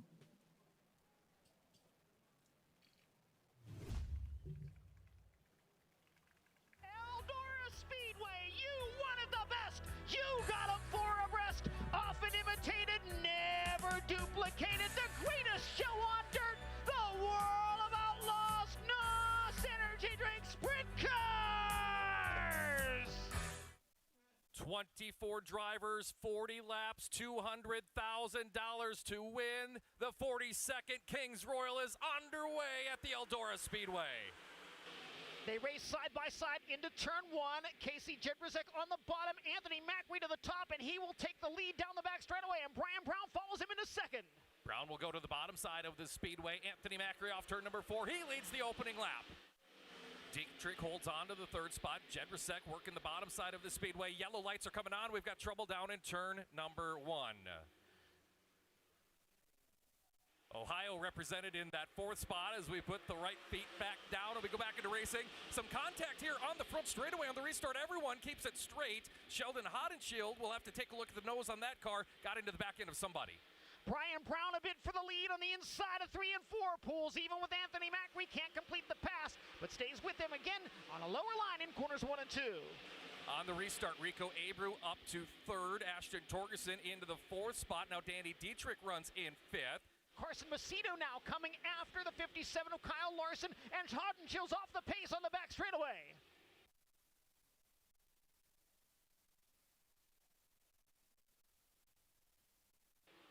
Green flag waving. Brian Brown to the inside of Anthony Macri, looking for the lead into turn 2. He'll slide up, but Macri goes between he and the outside wall. Macri maintains the lead, but Brian Brown is right there with him. Side by side as they come off of turn number 4. Who leads at the stripe? It's still Anthony Macri, but Brian Brown all over him as they race into turn number 1. Macri will try the bottom side of the speedway. An opportunity for Brown to build some momentum, and here comes Rico Abreu. Brown on the cushion, Abreu to the bottom of the speedway in 3 and 4. They'll race for 2nd, and Rico Abreu will take it as they cross the line. Abreu will slide up in front of Brown, takes the air off of the nose of the 21 machine. Just when you think Rico is closing in, Macri able to extend the advantage to back up over 1 second. Danny Dietrich, Ashton Torgerson going at it for 6th. Caution on the speedway, car spinning in turn 4. It was the 83 of Buddy Kofoid. We're making our way to the restart.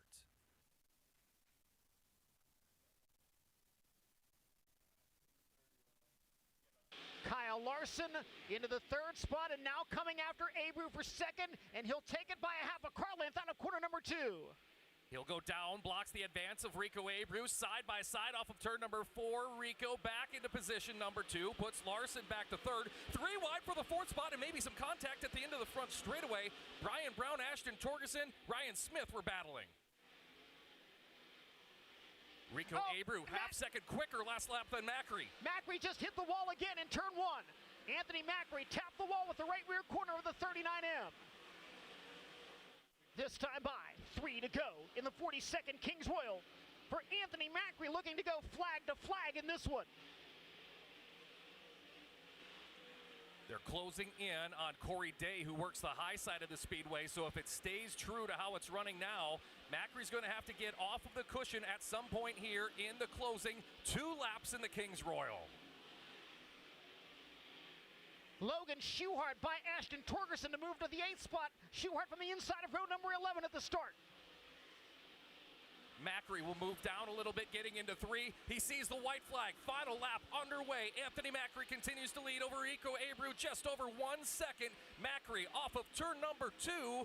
Gets a run down the hill and has got good momentum down the backstretch. Rolling into corner number 3 and out of turn 4.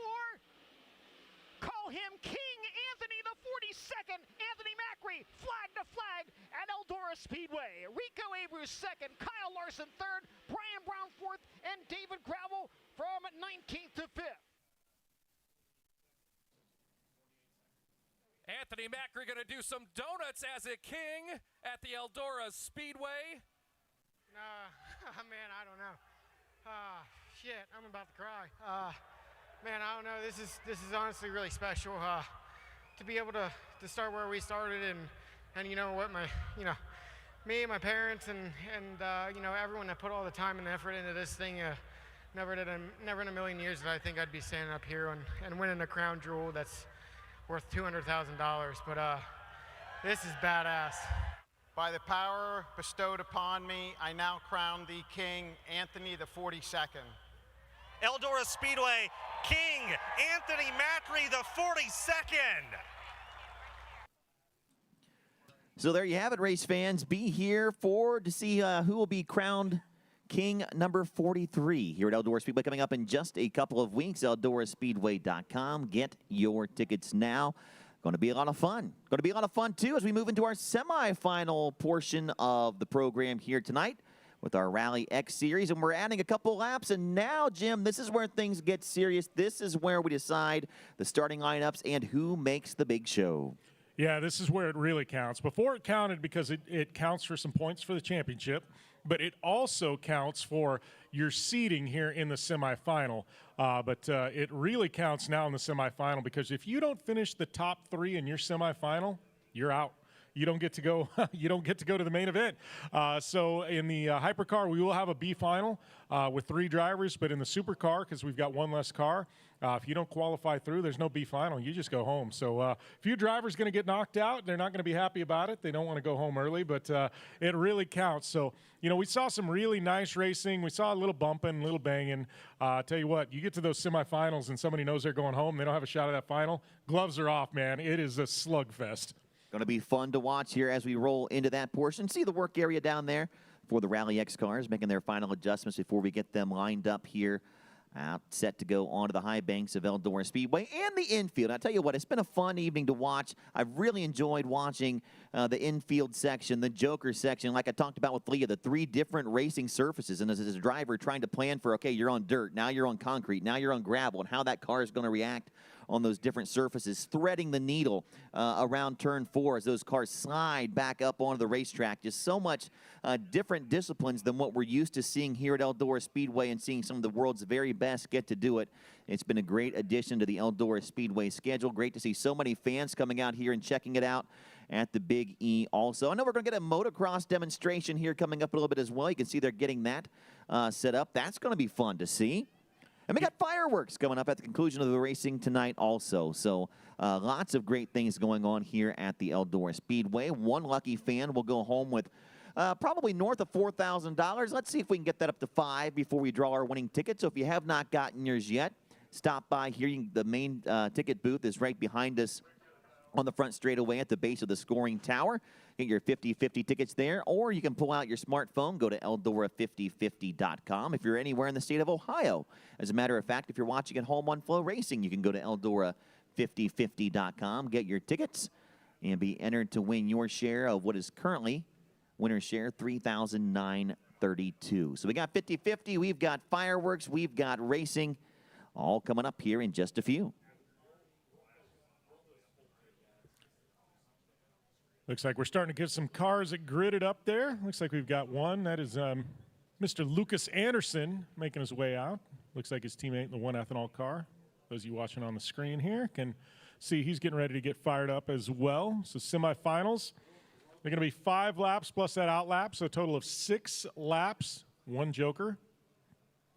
3 drivers transfer in out of each one. A couple drivers go home.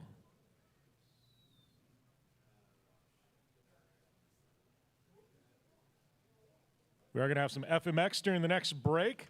So we're going to have a short break before our finals, and we're going to have one of our drivers out there, Banks Hovey. You know him from Channel 199, one of Travis Pastrana's buddies.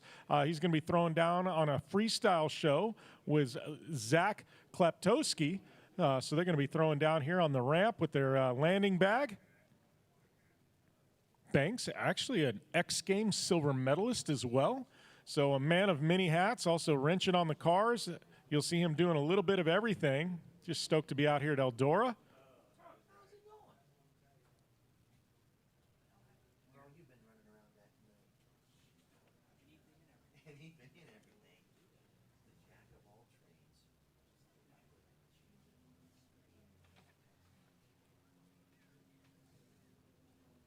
So these drivers are going to be fighting it out to see who transfers into our finals. Our finals are going to have 6 cars on the grid, so we're going to have a few more in this one. We're going to have 4 in our supercar semifinals, and then moving into the finals for both hypercar and supercar, it's going to have 6 cars apiece.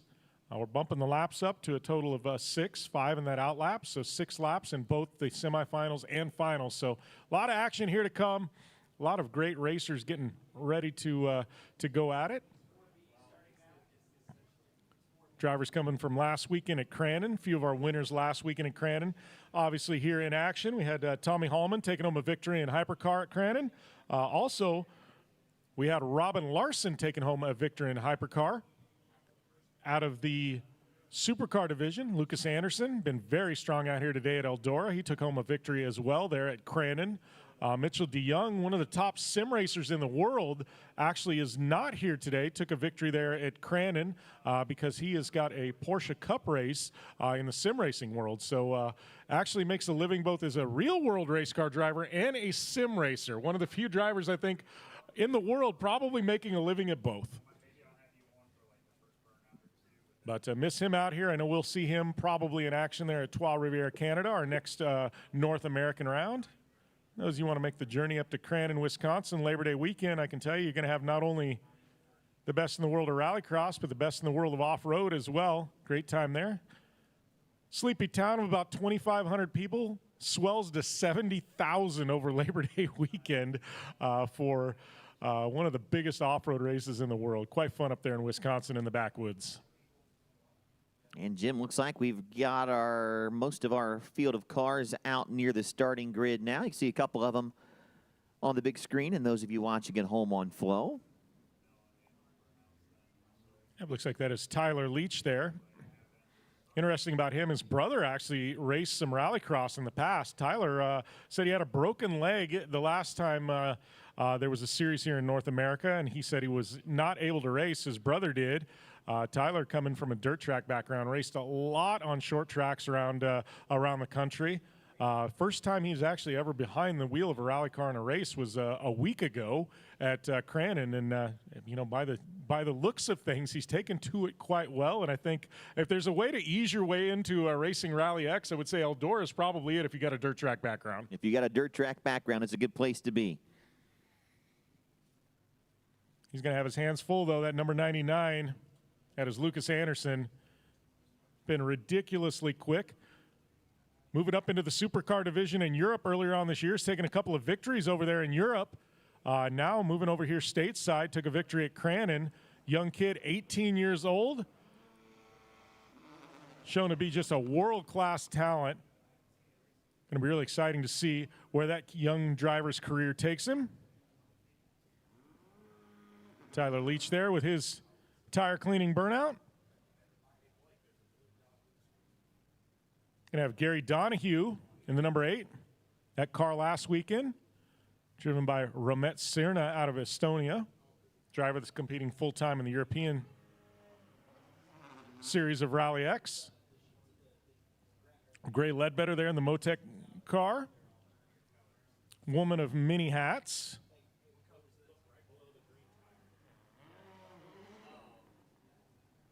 Gets her tire clean out in. All right, so we got 4 drivers in this one. Going to be Lucas Anderson inside front row. We're going to have Tyler Leach outside front row. Taking a look there at the second row. That is Gary Donahue inside of row number 2. Gray Ledbetter outside of row number 2. This one's slated for a total of 6 laps, 5 plus that initial out lap. Everybody's got to take 1 joker. Top 3 move on to the final. 1 driver goes home. You don't want to be on the outside looking in this one. You want to be in that top 3. It is a long drive back home when you don't make a final. So you're going to be looking for that light to go out. It is going to go out momentarily. Then we're going to go green flag racing with our semifinals. Lucas Anderson, looks like he had a little hesitation. Tyler Leach on the top side. Anderson going to push him up. Looks like Leach going to have a run at him as the lights come on here at Eldora. And look at that, big move there by Lucas Anderson. Tyler Leach now a couple of car lengths back. Gary Donahue, it looks like, into the 3rd spot. But right now up front, Lucas Anderson, this kid has been almost perfect out here at Eldora, trying to keep it alive. Taking a look there. Who's going to take the joker this first time by? Looks like Ledbetter going to go into the joker. She's going to get it done early. Going back up front, though, Lucas Anderson stretching out about 4 car lengths over Tyler Leach. Pretty decent time through the joker there for Ledbetter. Be interesting again. We take the top 3. She rides 4th. Everyone in front of her still has to go through that section yet. Yeah, great move by her. I think she's really got a chance to get around Donahue, and that really is the only one that matters for Ledbetter. Every position you pass in here, if you do make the finals, does move you up in a grid spot. Finish in first, you're going to guarantee to be in the front row in the finals. Finish in the second spot, guarantee to be in the second row in the finals. Finish in the 3rd spot, in the 3rd row. Definitely don't want to be in that 3rd row, but you do want to qualify through. So Ledbetter, the only one still to take the joker, she's going to be chasing down Donahue for that 3rd and final transfer spot. And she's right there within striking distance. I think once we see Donahue go through that joker, going to be real interesting to see where they match up as they exit the infield portion and come back onto the speedway in turn number 4 of the big track. See right there through the infield section. Out of your 2nd place running Leach machine. Yeah, Leach did elect to take the joker that time by, so he's stamped his ticket as well. He's in a very good transfer spot in the 2nd spot after having taken his joker with a couple laps remaining here. We're going to see if our leader takes in. Yes, Lucas Anderson, our leader, taking the joker through clean. A little bit of an over-rotation, going to keep it collected. Clear 2nd place. And Donahue takes it too. Here comes Ledbetter. Will take that 3rd and final transfer. Battle as they come back out onto turn 4, and Ledbetter going to hold on to it for now. Yeah, 1 lap to go. Ledbetter in that transfer spot. Donahue wants it. We're going to see how bad he wants it. They're going to be neck and neck. Half a lap to go out here at Eldora. Remember, we're taking 3 to the final. Right now, it looks like Anderson and Leach in transfer spots. Ledbetter and Donahue in that battle for the 3rd and final transfer spot. All right, here we go. 1 corner remaining. Can Donahue do it? He's all the way to the bottom. Bumps Ledbetter out of the way. Can Ledbetter come back? Can Ledbetter make a run on him? Wow, Donahue elbows out, bumps Ledbetter right up almost into the wall, takes the 3rd and final transfer spot away from Ledbetter. Well, you told us this is where it really counts. This is where the gloves come off. And that is exactly what we saw there. Ledbetter not going to be happy there. Got the pass. When Donahue went through the Joker, Donahue uses the bumper and steals that 3rd spot away. Wow, tough break there for Ledbetter. Had a great run, had a bad start, battled back, and looked like she was going to transfer in and let it go in the last corner with the move there by Donahue and a little bumper to the side. So it is going to be Donahue, Anderson, and Leach transferring through to that final. Alistair Scully there in the green APU car, getting his burnout done. Banks Hovey on that front row. He's in a Real Street tactical car. We're going to see him action in the FMX area here after these semifinal races before we go to the finals. Johnny Holcher there, going to be in that inside front row. Leah Block coming in the number 57, one of the fan favorites out here at Eldora. All right, front row, it is Holcher. It is Hovey. Second row, Scully. It is Block. This one's scheduled for 6 laps. Top 3 transfer to the final. Lights are going to go out. We're going to go green flag racing. Who's going to get the whole shot out here? Scully with a move there from the back. Leah Block getting pushed way up high to the outside in the 4th spot. Banks Hovey now holding on to the lead temporarily. Johnny Holcher going to try and make a run up Hovey as they go into turn number 3. Tight racing. Here comes Block. Contact. Leah Block, a little bump there. Looked like Scully had pushed up high. Rubbing is racing out here. Leah Block's got no problem with that. We're going to see if Scully can make a run on it. Up, Scully down to the bottom. Looks like Block's got a little problem there. Car kind of having some issues. Yeah, something definitely broke on the Block machine as that car just pointed to the right. Yeah, Leah Block with some struggles. Something might have broke in that contact. We'll see what can come of that here. But right now we go up front. It is Hovey and Holcher 1 and 2. Block did take the Joker that time by. Yeah, she's got a broken right rear. And we saw that right rear damaged earlier, Jim, on that machine from earlier contact, and that's definitely broke now. Yeah, look at that. Just drastically towed in there. Yeah, you can see something broken down there on the lower arm. That's going to be tough for her to finish. She's going to try and get it around. I don't know if it's going to happen. She may pull in. So we go back up to our leaders. Hovey leading Holcher 1 and 2. Staying green here with 3 to go. See, Holcher just seesawing that steering wheel in the 1 ethanol car. Hovey with a big gap over Holcher. Neither first or second has taken the Joker yet. Leah Block does officially pull off. So we got our leader taking the Joker. Is he going to have enough to clear Holcher? Holcher going to battle. That is tough for Johnny Holcher. Now our leader has taken the Joker. Second hasn't. It's going to be really tough to get around Hovey now. Holcher going to push. Better hope for a mistake from Hovey. Hasn't happened yet. Yeah, you said it, Jim. That was pretty efficient through the Joker section for Hovey. And with the second place Holcher still needing to take it, I think Hovey's looking pretty good right now as long as he can keep it straight. Yeah, there you go. That is Holcher second place into the Joker. With Block out of the way, all 3 cars are going to transfer. Holcher doesn't want to make any kind of mistakes. Knows he's going to have a second row spot if he holds on here. Hovey, we're going to have a great spot if he can hold on for 1 more lap. Real Street tactical car looking good. Hovey had a bit of an up and down day, but right now he is in lockstep. He is absolutely flying out here. Gets the rotation done early. Beautiful turn there for Hovey. Almost a bit of a parade lap here with 1 to go. Banksy's going to be real excited about this starting spot as he's just way high. Checkered flag for Banks Hovey. Holcher in the second transfer spot. Who's it going to be in the third? It is Alistair Scully. Leah Block, unfortunately, with that mechanical failure, had to pull off early. Going to miss out on a transfer spot. She's going to have another shot at it, pulling double duty today in the hypercar division. We'll see her in action here in a minute. That man right there, Banks Hovey, he's going to get out of his car. He's going to throw on his moto gear and his helmet. We're going to see him on a dirt bike throwing down in the next break.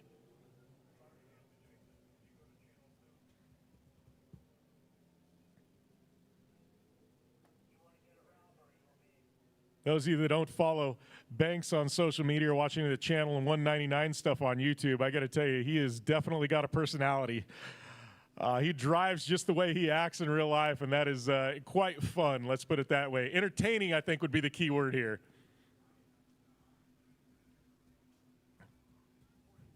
Looks like we're going to get Leah Block cleaned off, and we're going to go hypercar racing. 1,100 horsepower all-wheel drive. 0 to 60 in under 2 seconds.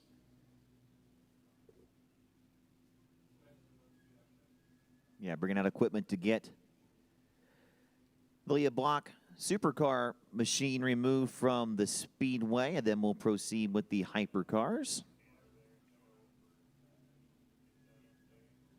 There you see that on your screen.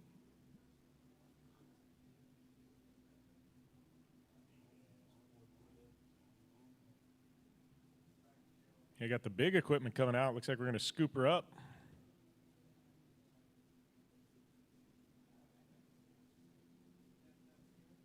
Tough break for Leah Block, but the good news is we're going to see her in action in hypercar here momentarily. She's going to be in that second semifinal, so she's going to get out of the car, get a breather. Going to get a chance to still qualify into one of the finals. So hypercar finals up next. Going to be 6 laps plus a joker. First heat, going to have 5 drivers. We're going to take 3 of them to that final. Race fans being told this is the last call for 50-50. Last call for 50-50. If you've not gotten yours yet, again, stop by and see the fine folks selling them. The main ticket window is right here at the base of the scoring tower on the front stretch. If you'd like to get tickets from the comfort of your seat, just pull out that smartphone, go to Eldora5050.com. Last call, winner's share currently $4,080.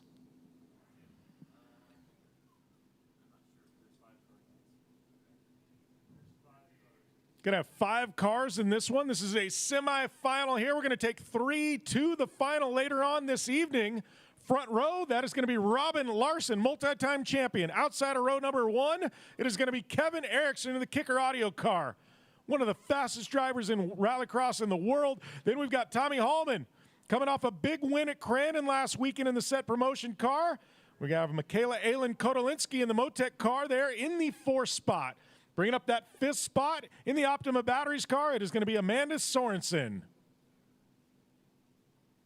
5 drivers, 3 spots. Somebody going to the B final, 2 drivers going to the B final, and 3 drivers going to that A final. You don't want to be stuck in that B final. You want to qualify in, and you've got 6 laps to do it out here at Eldora. Lights are on. Lights are going to go out. We're going to go green flag racing here in hypercar. Green flag, who's it going to be? Looks like Kevin Erickson with the jump over Robin Larson. Larson pushing Erickson up high. Tommy Hallman looking to the bottom. Michaela Aylin Kotolinski looking to the top side of Hallman, said she didn't want to dive in there that early. Now she's looking down low. Look at that. Kevin Erickson and Robin Larson bumping up there through turn number 4. It's a drag race down the front stretch. Oh, big bump there. Larson into the back of Kevin Erickson saying, I can replay the favor, buddy. Great racing so far. Let's see how they break up heading into the infield portion for the first time. Oh, a little over rotation there for Kevin Erickson, the Kicker Audio car. Michaela Aylin Kotolinski and Amanda Sorensen, both the ladies taking the joker on that one. Right now you got 3 of the best in the world up front. Erickson, Larson, Hallman, 1, 2, 3. All right, a couple laps in the books now, 4 to go here. All 3 of our leaders yet to take the Joker. I can see Tommy Hallman taking it in the 3rd spot on this time by. We'll see. Look at that. Whoa, big bump there from Larson into Kevin Erickson. Great Hallman job not to taking keep it straight. Yeah, that was a great race there. Look at this, 1, 2, 3, like a triple tandem drift. Look at that. Oh, my goodness. Side by side down the front stretch. You gotta love this, Eldora. Crossover. Down the backstretch, still side by side up front, and here comes Hallman. Kevin Erickson getting on the binders quick. Wonder if he's gonna set something up. Oh, look at that. He tried to take the Joker, got bumped. Larson goes into the wall. Wow, what an eventful move there. Michaela Aylin Kodolinski into the 2nd spot. She's already taken her Joker. Great bit of racecraft by this young lady. Wow. This is unreal. Great racing here. Good battle going on for 2nd. That's the battle you see on your screen. So now Tommy Hallman has yet to take his Joker. He can't be happy with things. Now he's taking the Joker.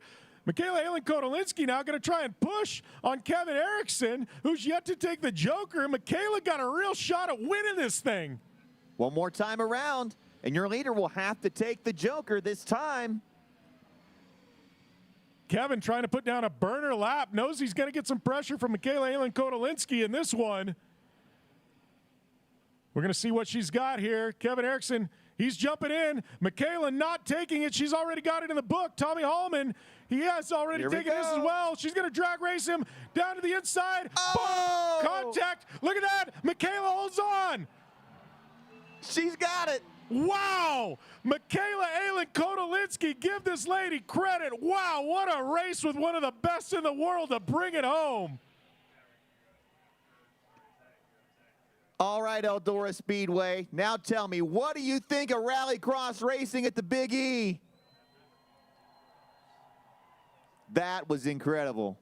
Wow. Michaela bringing her A game to this semifinal, punching her ticket to a front row start in the final.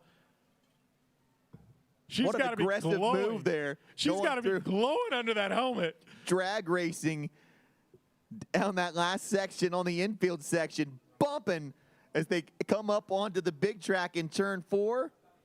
And she holds on. Here's a replay. Let's take a look at this. So Kevin Erickson diving in. He takes the Joker. Michaela already taken hers earlier. Just a very clean line by her. Kevin Erickson, great line too. It's a drag race right here. Drag race to the corner, the exit, contact on the front. Bang, side by side. Oh, man. She had the inside there. You know, when you take the Joker, you kind of get penalized there because you got to stay in your lane. Just open the door briefly. Kevin almost got it back there, but Michaela with one of the moves the best moves we've seen all day. It's going to pay dividends for her. Front row start in the final from Michaela Aylin Kodolinski. Wow, what a battle there. This final's shaping up to be a barn burner. I can't wait. It's awesome. We still got one more semifinal left, Jim. Let's see if this can stack up and compete with the last one. Well, you look at who we've got in this one. I mean, you've got Oliver Eriksson, current points leader over in Europe. You got Timmy Hansen, former world champion. Jimmy Henderson, Pro 4 points leader in Champ Off-Road and off-road racing currently. And you've got Leah Block, who's the wild card in all this. And you know she's hungry because she didn't transfer in that previous race in Supercar. I mean, we're only taking 3. One's going to go home, and I can't tell you who that one's going to be. Yeah, and Leah got bumped out of the way in that last one. So she, you know she's going to be aggressive in this one, trying to make one of the features here at Eldora tonight. Well, all bets are off. We're about 30 seconds away. 6 laps. Only 3 of these drivers going to transfer in. And if last race was any indication, this is going to be 6 laps of absolute chaos. So a little bit of work being done here before we get set to roll. Working on the tire area at the entrance to the infield section and what will be turn 3 of the big track. So brief delay. There you see that. Looking like we're all good to go here. So Rob going to give her one more push there with the four-wheeler.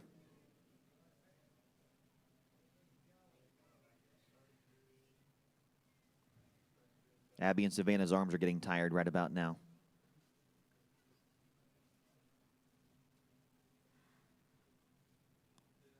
All right, waiting for them to walk off, which means we're about 30 seconds from green flag racing here.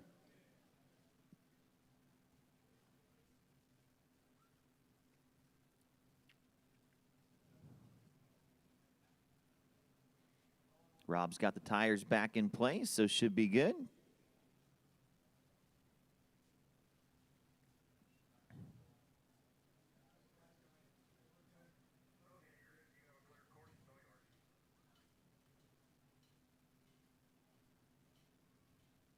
All right, they are walking off. We're about 30 seconds from going. Green flag racing. Hansen and Erickson, front row. Block, Henderson, second row. 3 transfer, 1 goes home. Looking for the light to go out. It's out. Who's it going to be? Who's going to get the whole shot in this one? That's 4,400 horsepower barreling into turn number 1. Looks like Oliver Erickson and Timmy Hansen on the top side. Going to drag race down the backstretch. Still side by side, 2 by 2. They'll stay on the high banks this first time through 3 and 4. Still side by side for third. And side by side still for the lead with a crossover move. Yeah, it looked like Henderson was looking the inside of block there. Nothing there. We're going to see how things filter out here in this first lap. Oh, Henson looked like he got a little out of shape and kind of bumped into Oliver Erickson. Wasn't malicious there. Just looked like he made a mistake. Big little bit of an over-rotation for Ollie Erickson. And it looks like Henderson going to take the Joker. Smart move there on the first lap. Get that one over with. Try and battle back into things. Right now, Leah Block in that third and final transfer spot here as 2 laps go down and 4 remain. Big gap between the top 3 and Henderson in 4th. But again, Henderson used the Joker. The front 3 still need to use it. Nose to tail for your front 3 here. A couple car length separation each as they head into the infield portion of the track yet again. Oliver Erickson a little bit cleaner that time through. Timmy Hansen through. Looks like Leah Block going to take it. Is she going to be able to clear Jimmy Henderson? Looks like she might have a shot at it. And that's big right there. So now both those drivers with the Joker out of the almost way. An over-rotation from Leah Block. Loses a car link. Jimmy Henderson may have a little bit of an opportunity. Handful of laps remain. And we got a battle for the lead going on here as they head down the back straightaway. This is going to be fun as they head to the braking zone for the infield portion side by side. Looking to the inside. Oh, look at Timmy Hansen going to elect to take it. Going to try and have a push lap here. Try and make some room up there on Oliver Erickson. Leah Block closes in but can't take the second spot with Hansen going through the Joker. Oliver Erickson going to have to take it yet. Timmy Hansen going to have a shot here with 2 to go. Don't know when Ollie Erickson's going to try and take this. Timmy Hansen was on his rear bumper when Timmy Hansen elected to take it. Oh, he takes it. Timmy Hansen going to have a shot here. It's going to be Erickson. Hansen. Looks like Hansen may have the edge. It is. Hansen going to take over the lead over Ollie Erickson. Erickson looking to the bottom. He's going to try and get a run up here down the front stretch. Going to be tough to pass Timmy Hansen with 1 to go. Going to have a good battle, I think, for the win. We might have a battle shaping up for the third spot, which is the final transfer as well. Down the back straightaway, leaders into the infield portion, side by side. Erickson with a big move there, set it up early. Wasn't there outside, inside, just not able to reel in Timmy Hansen. 1 corner to go. Ollie Erickson looks to the bottom. Leah Block there in the third spot. Get a little pressure from Jimmy Henderson. It's going to be Timmy Hansen, followed by Oliver Erickson, and Leah Block in that third and final transfer spot. Jimmy Henderson, he is going to find himself in that B main. Well, if that doesn't set the stage for some amazing racing in these finals yet to come, I don't know what does. We're going to have 6 cars on track in those A finals, Josh. That's going to be awesome. Great racing in our semifinals, especially in the hypercar division here as Leah Block makes her way in. Again, Henderson having to go to the transfer. Hansen and Erickson, great battles there the last couple laps with Hansen able to hang on. And if the features are anything like what these semifinals were, we are in for a whale of a show.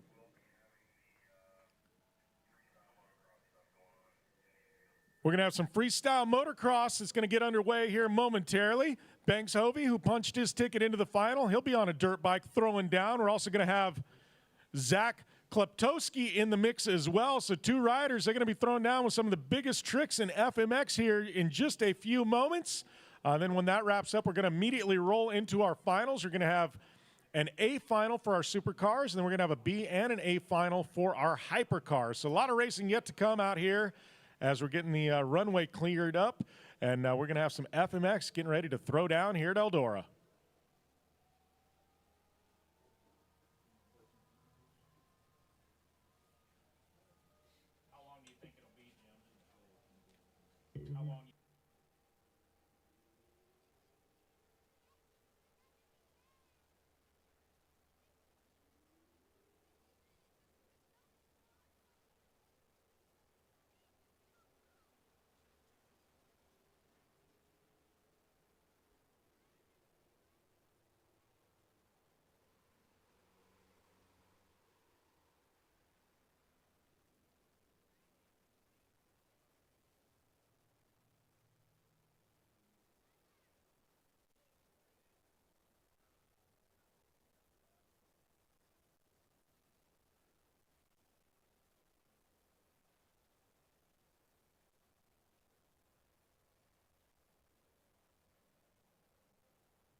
Sprint car racing's biggest party returned to Eldora Speedway for the 43rd Kings Row Week, July 15th, 16th, 17th, and 18th. Interstate Batteries, High Limit Racing, and the NOS Energy Drink World of Outlaws Sprint Cars go head-to-head in a 4-night battle for all the rights to the kingdom. Chaos, crowns, and a payday fit for a king. 4 Royal Knights of horsepower and high stakes at the world's greatest dirt track. Come for the race, stay for the party. Get your tickets now by calling the Eldora Speedway box office at 937-338-3815 or online at eldoraspeedway.com.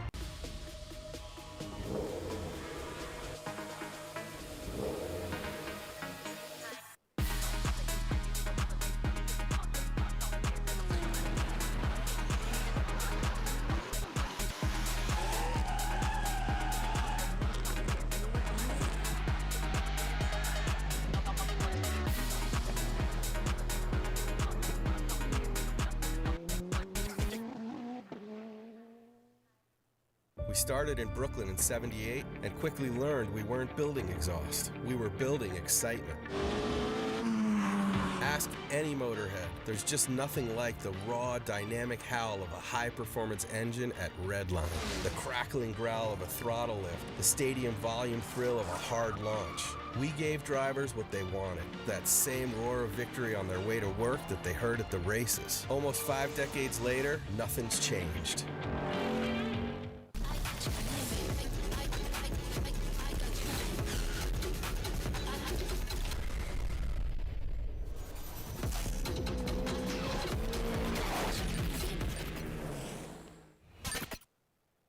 Real Street is an international retailer and distributor focused on finding new and better ways to be your favorite place to buy parts from. Your builds are expensive investments that deserve a premium experience. For 18 years, our experienced staff has helped racers pick the parts they need to meet their goals the first time. We understand that missed deadlines mean missed races. If you're ready for a premium buying experience, give us a chance.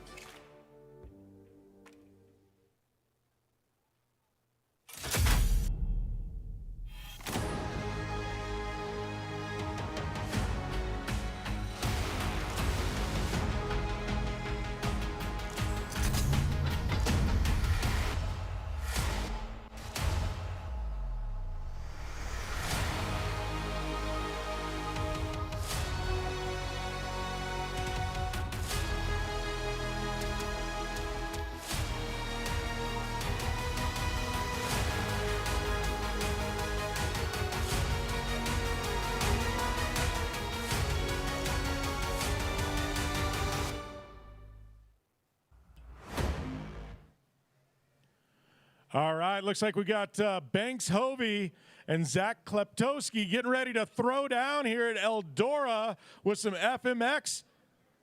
Banksy on the 169 bike, 278. That is Zach. All right, Eldora, you guys ready to see some tricks? Banks Hovey, yeah, that's it. Zach saying, get up, get up. We got some tricks to throw down. That's it. He's getting you guys hyped up. They want to see it. They're getting ready to hit these ramps, throw down with some big tricks. Louder you get, the bigger they go. Looks like Banksy's getting lined up for a hit here. 169, Banks Hovey. Big jump there. Giving her a test. All right, both our riders getting a feel for things. Did their test jump. Everything lines up quick. Trying to judge their landings here. Hovey and Kleptowski getting ready to throw down here. You're going to see these tricks get bigger and bigger. Little no-footed can-can there for Hovey. Big whip there from Zach. Hovey's silver medalist in the X Games some years back. Look at that, he's doing it for the gram. He's live on his phone as he's on his bike. Look at that, he's gonna hit it with a phone in hand, takes a selfie from the air, and then lands with his phone in his hand. I mean, you don't do that, Jim, when you ride your dirt bike across the jump? A little heel clicker there. I'm lucky to hang on. I mean, I ride a lot of dirt bikes, but not with a phone in my hand. All right, Hovey's saying, get up, get up. You want to see something bigger? Let Banksy hear it. Look at that, big Indian air.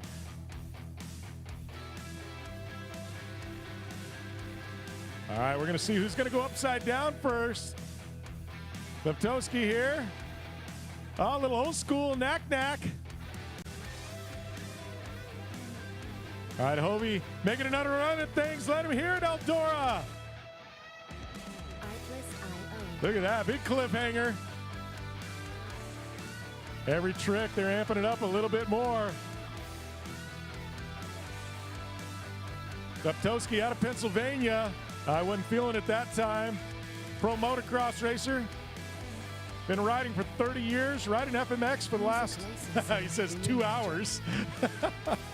Oh, look at that. Banksy with a little combo there.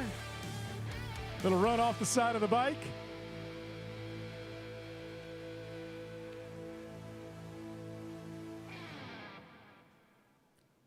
Zach not feeling it on that one either. Might be trying to judge his speed for something big. Banksy gonna throw down another one. Look at that. Lazy boy. Banks is definitely not lazy. This kid all over the place, wrenching, riding, driving rally cars, transporting stuff around the country. Banksy's been riding since he was 18 months old out of North Carolina.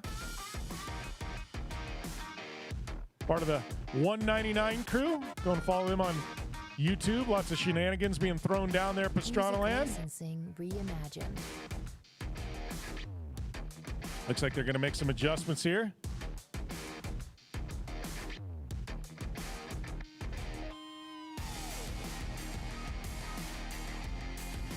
Got Eldora General Manager Levi Jones, and there are Miss Eldora Speedways, Abby and Savannah. Looks like they're trying to talk him into something. Something's in the works. There goes Savannah. What's she up to?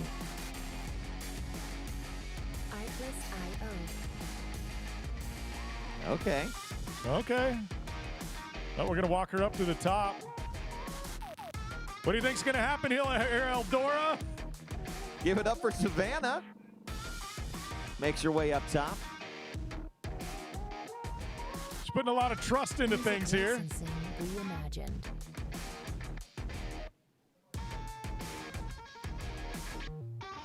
You think when she came to work today, she knew she'd be standing on the top of a ramp? This probably was not on her bingo card, but she's a good sport, so let's see what happens here. All right, so Banksy, he's got something up his sleeve. Coming at the ramp. Oh, he bailed off on that one, said, nope, not feeling it.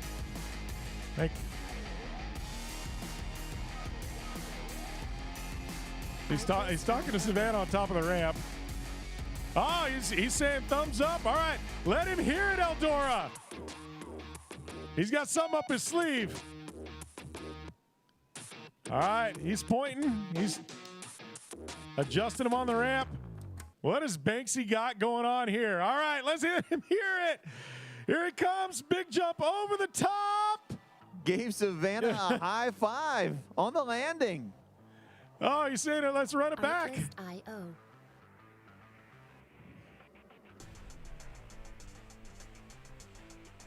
All right, so we'll keep our eye on Savannah here and see if they can pull off the high five.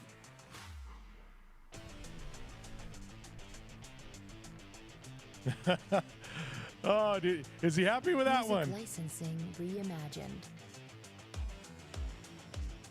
I think we're going to give her one more go. Was he going for a fist pump this time? I don't know. All right, what has Banksy got up his sleeve? Gonna do it one more time. Let him hear it. Oh, he got the tip there. There we go. They got the fingertips. I think we're gonna count that one. How about it for Banksy? How about it for Savannah, being our brave volunteer here tonight? Here we go. Here's a replay of it. Coming down. There's Savannah. All right. All right, we got Zach Kleptowski. He's giving the thumbs up. He's got some up his sleeve as well. Banksy gonna go for another hit. Big whip there from Banksy.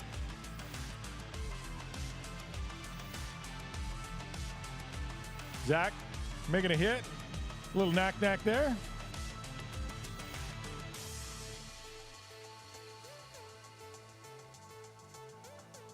Uh-oh, he's saying, let's go upside down. He's giving the signal. Let him hear it, Eldora. You want him to go upside down. Oh, he's hitting the track. He's trying to get you into it. He's saying, you want to hear it? You want to see it? Riding the wheelies. All right, they got something big up their sleeve. Banksy's saying, give us some love. All right. Let him hear it, Eldora. Big flip. Banks Hovey with the flip. And nails the landing. Perfect.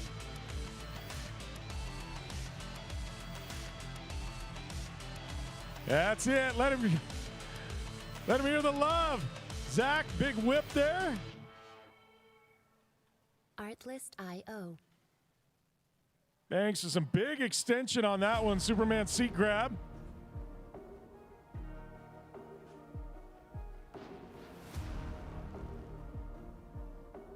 Artlist.io.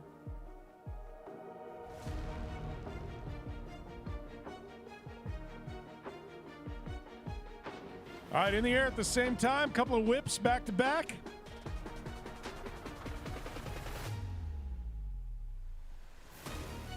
All right, saying two more jumps. They got something up their sleeve.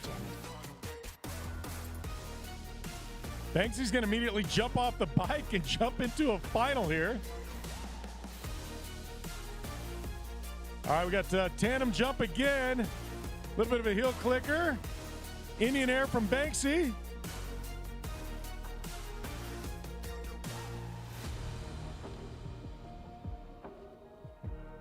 He's saying one more time. Let him hear it. Let him hear it. One more time. They got one left in the bag. All right, Banksy going to make another hit.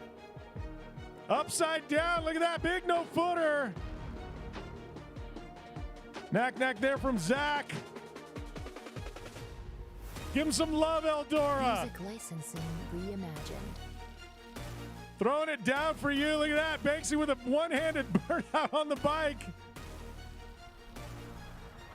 He just throws it away. Yeah, that's it. Give him some love. Burnout there from Zach. What a show there, Josh. That was awesome. Not something you see every day here at the Big E. Some great jumps, some great flips, great athleticism, great coordination. And Savannah getting involved, making her way up the ramp also. So great stuff all around. Now they're burning it down in the infield. Gotta love that. Just ripping the rubber off those tires.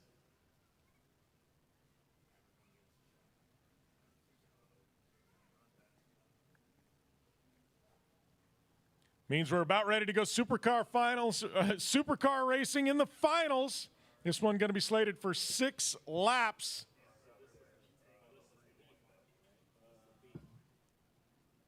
This is going to be our Supercar A final.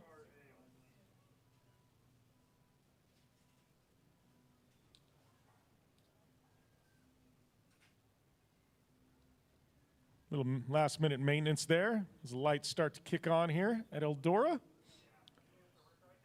Thanks to everybody tuning in, both from North America, Europe, and wherever you're at in the world. Appreciate you tuning in to us here for RallyX Americas. Big thanks to all of our partners here: Boyle Exhaust, Real Street Tactical, Kicker Audio, Dry and Reinbold, One Ethanol, Yokohama, Nova Motorsport, Effect Vodka, and Motec.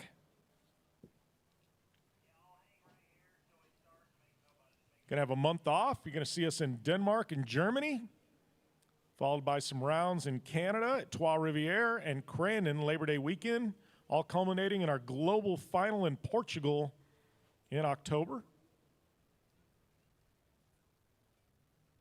Follow us on social media.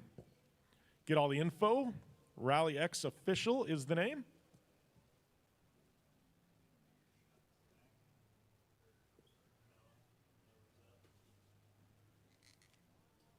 Looks like our 50-50 winner tonight going to go home with $4,360. We'll draw that winning ticket here coming up in just a little bit. And don't forget, race fans, when the racing action has concluded tonight, you don't want to go anywhere. We got fireworks coming up at the conclusion of the racing action tonight.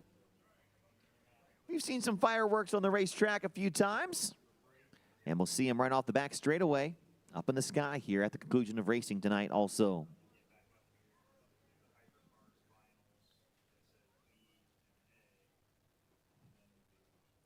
Last minute checks here with our drivers. Gonna get all 6 of these cars out here. Will not have a B final for Supercar. 6-car final yet to come. 6 laps.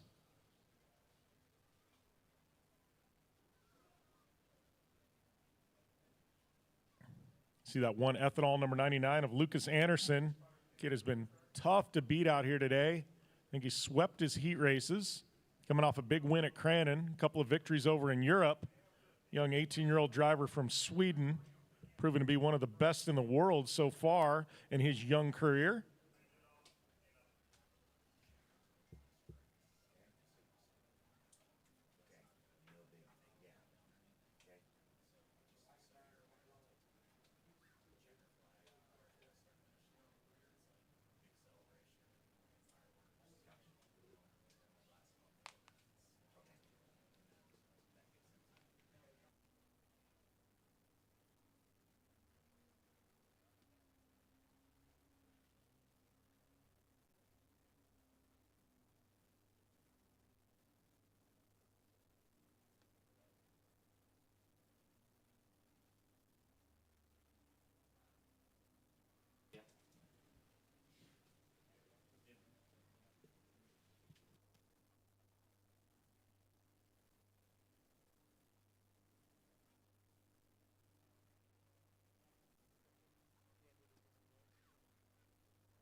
A little bit of delay here, and that is because one of our drivers on the front row, Banks Hovey, had to switch out of his motocross gear, throw on his Hans device, his full-face helmet, and his fire suit because he's starting on the front row in this. So man of multi-talents, Banks Hovey, trying to get I guess, a breath of fresh air, a little bit of water.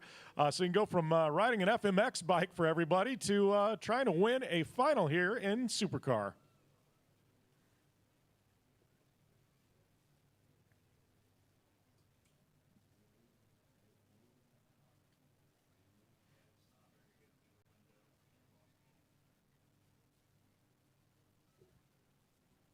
You can see 5 of our drivers, though, made their way up near the grid area.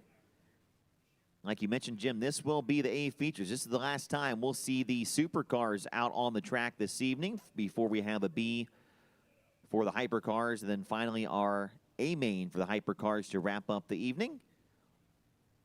Have a brief fireworks show at the conclusion of the racing action. Great shot there of these drivers getting ready to roll. There's Banksy.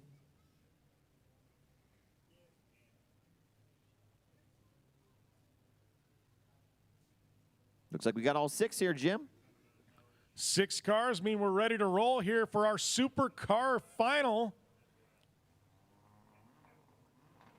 Everybody tuning in around the world, really excited for this one to kick off. I know the fans here in person at Eldora are ready for this thing to get going. That is the 1 ethanol entry there of Lucas Anderson, going to be taking the inside of row number 1. Outside of row number 1, the 169 Real Street Tactical car of Banks Hovey, going to be outside row number 1. Victorious in his semifinal. Put on one heck of a show on a dirt bike. Now he's going to try and bring home the big trophy here in Supercar. Looking at row number 2, it's going to be the 1 ethanol entry of Johnny Holcher. Off-road racer, also done some circle track racing in his life. He's going to be there inside of row number 2. Tyler Leach, another circle track driver, going to be outside of row number 2 in the Seth Lowenbro car.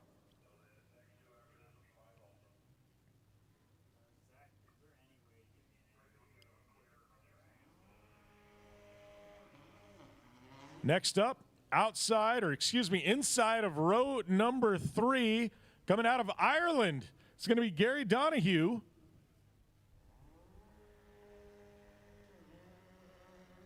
And in the green APU entry, it's going to be Alistair Scully outside row number 3.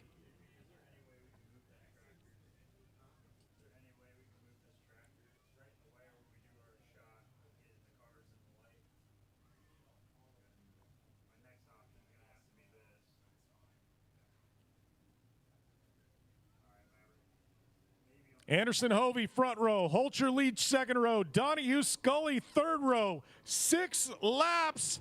Lights are going to go out. Are you ready, Eldora? All right, who's it going to be? Look at the inside. Lucas Anderson making it perfect. Oh, look at Holcher with a problem right out of the box. Going to get spun around there. Tough break for Johnny Holcher. He's not going to be happy with that. Meanwhile, the one that is happy, Lucas Anderson up front, getting a little pressure from Banks Hovey. Down the front stretch, 5-car breakaway there with the spin.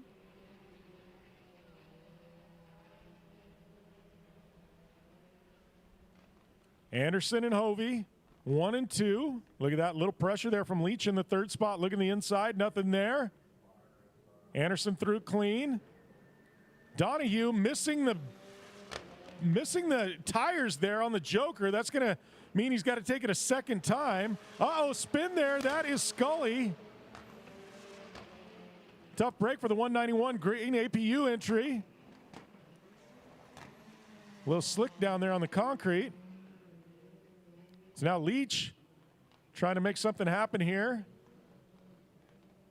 Oh, it looks like Banksy going to take that Joker early. Leach going to have a chance to get around him. Leach gets around Hovey. Hovey drops back to third. Leach up to second. Right now, though, Anderson, the man on the mission, checking out on the field in first. All right, midway point in this one. Our leader in second place yet to take the Joker. Banks Hovey in third has taken it. Trying to make up a little bit of ground on Tyler Leach as our leader. Lucas Anderson does take it. Little over rotation, leaving the Joker. He's going to clear the competition clean. So now the only driver yet to take the Joker is going to be Leach in the second spot. Going to have 2 laps to go out here. Leach, if he's going to have a chance, going to have a problem out of Anderson, which is not normally something that happens. Or he's going to have to get around and pass him and then take the Joker. Doesn't take it that time by. So Anderson and Leach 1 and 2. Hovey's still in the 3rd spot.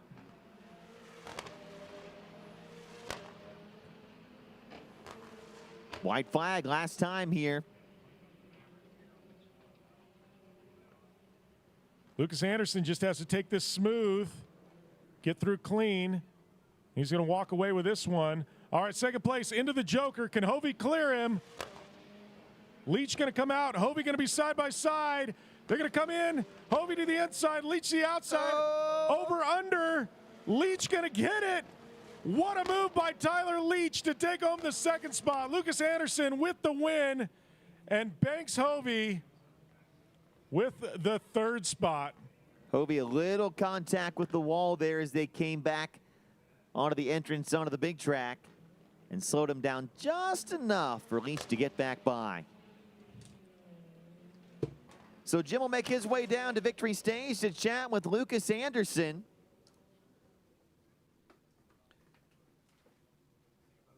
Tyler Leach second, Banks Hovey third, Gary Donahue, Scully your top 5. And Lucas Anderson, your winner, will make his way onto the victory lane stage where Jim will catch up with him. We can see him in the Longacre Racing Products scale area. Just a touch heavier than some of the cars we see here at Eldora Speedway most times.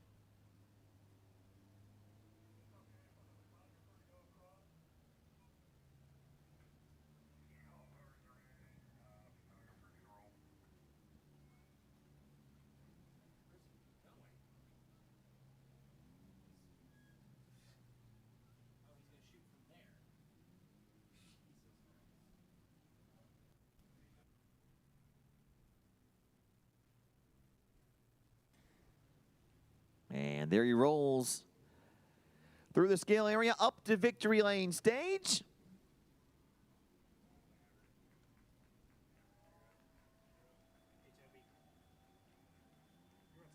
And a big round of applause from our race fans for Lucas Anderson as he'll climb out of that race car here in just a moment and catch up with Jim. There he's climbing out of that car. Let him hear it, race fans. Lucas Anderson, your winner in the supercars here at Rallycross, RallyX Americas.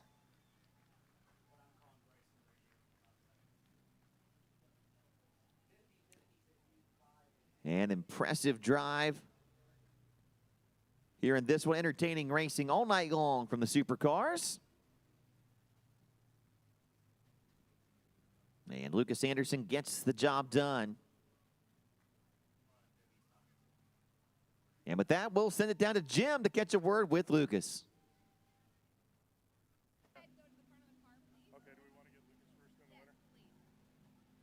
All right, what did you think of that, Eldora? All right, so Lucas Anderson, man, you are making this kind of like a normal occurrence here on top of the podium. I mean, coming all the way over here from Sweden, you won last weekend at Crandon. How's it feel to go back-to-back here and win at Eldora? It feels absolutely amazing. I came here to do what I do best and it the best way possible, so I was super happy. Well, I mean, you were almost perfect all night long. I mean, you went in your heat races, got into the semis, now got into the finals. How was it like driving here at the dirt track? I know catching up with you earlier this weekend, you said you haven't ever raced on a track like this. Yeah, it was so cool. The fans here are amazing. Like, I've never witnessed anything like this. And this track is absolutely amazing also. So you're just going flat out in the first corner, you know, I love it. I love everything here. All right, so going to ask you a question here. Obviously, I know a couple of weeks ago you'd never been to the United States. You're winning over there in Europe. You came to the United States. I know at Crandon you were excited. What do you think about racing here in America? It's the best there is. I love it. I absolutely love America. I love this racing. All right, Eldora, give it up. Lucas Anderson.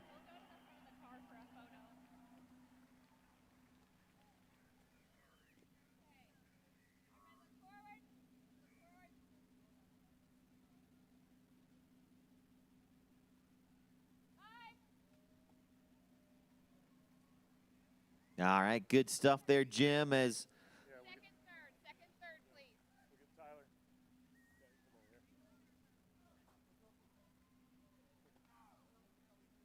photos up on victory stage, getting the second All right, and we third got place drivers. second place here, Tyler Leach.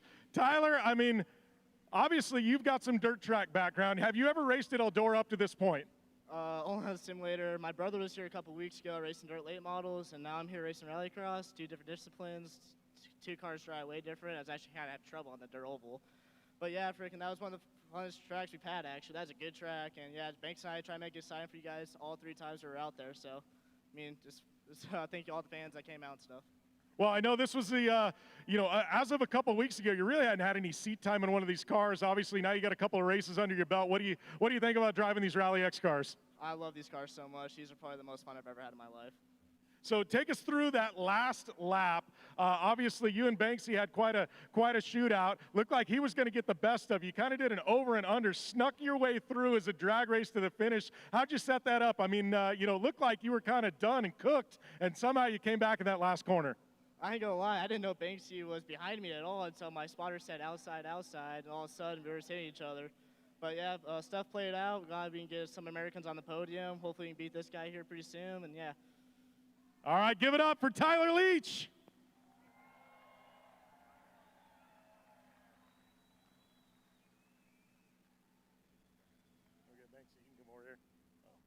Yeah, we got to get Banksy. You're one of the busiest drivers, riders. I mean, you're all over the place. You're wrenching on cars, hauling cars.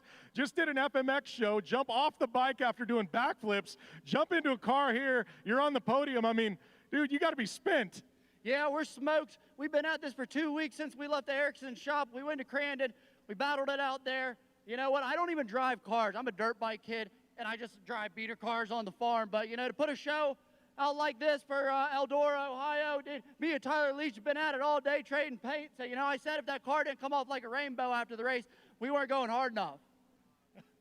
Oh, man. So, I mean, obviously, you said you're not a car guy. We've seen you on the podium now a couple of times. I kind of think you're a car guy now, buddy. You know what? I don't know. I think I got bigger balls than I do a brain, and my right foot's a little heavier than my left. So, you know what? We could say I'm a car guy, but, we're still figuring these things out. We're at a dirt track. Every time I get in a car, it's just, thrown to the wolves. The plan is there is no plan. Give it up for Banks Hovey. All right, that is your top 3 in Supercar Eldora. One more time.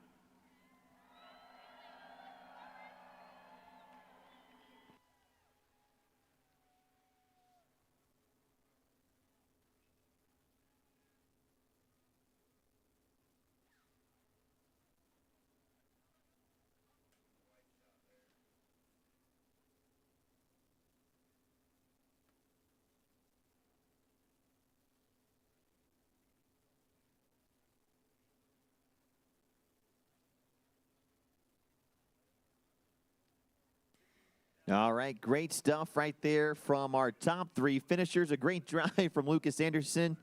Great interview from Banksy, right? That's going to go viral on some clips.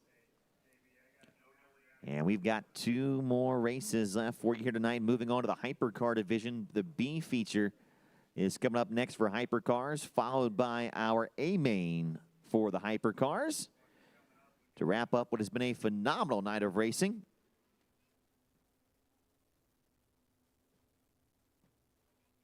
And race fans, we know one lucky race fan is going to be going home with $4,364 tonight. So we're going to get that big 50-50 drum up there on the stage. We're going to let one of our Miss Eldora Speedway ladies, Abby or Savannah, reach in and draw our lucky winners. So if you have your 50-50 tickets, get those out now. Again, color will not matter. It's the number on the ticket. So we're going to get that up here on the stage as soon as we get Lucas's car off of there. And then we'll make one race fans night with 4,364. We're going to draw it from right there where it's at. So we can get those tickets out. We're going to draw our winner, Abby reaching in, getting the lucky ticket for $4,364. And it goes to the person holding ticket number A7395550.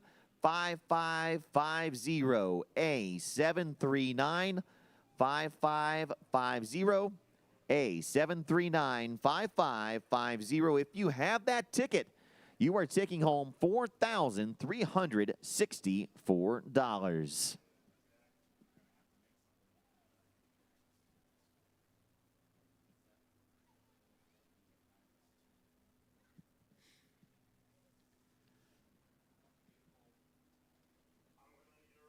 All right, race fans. So again, that does it for our supercars. We got the hypercars coming up next with a B feature followed by the A. Jim has made his trek back up the stairs. Great stuff down there on victory stage. A great drive from Lucas Anderson. And like I said, a fantastic interview, especially from our third place driver. As Banksy, you said he's entertaining, and there was no doubt that that interview is going to be making its rounds on the interwebs here the next couple days. Yeah, you know what, Banksy, he just says he likes to have fun, and somehow he's figured out how to make a living having fun, and the guy doesn't let 1 minute go to waste, let me tell you. That's how you do it right there. Great stuff, and well, he had a great run for a top 3 finish, but it looks like he's going to have to get a little help getting that car back to the infield area. Yeah, you know, that's a sign of a good race car driver when you leave the car and there's nothing left at the finish line, and took home a podium. I know he's happy about that.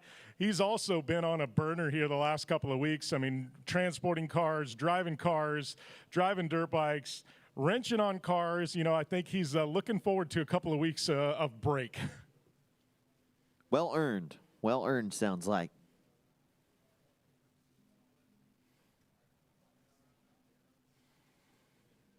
Well, that leaves us with Hypercar. We got Hypercar finals yet to go. We got a B final and an A final in Hypercar. So this first B final, this is going to be for 7th through 9th position. It's all about the points.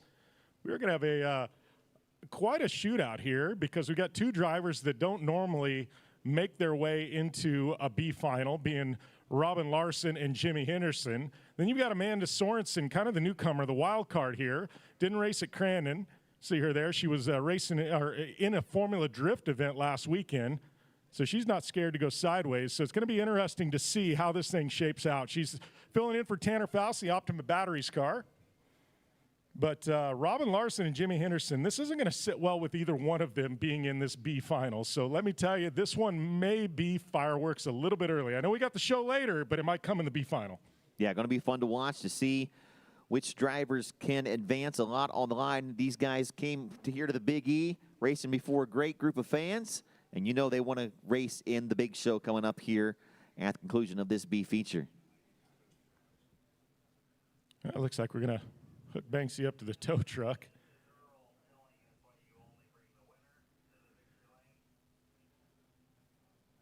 And, yeah, look at not much left of that car after that one.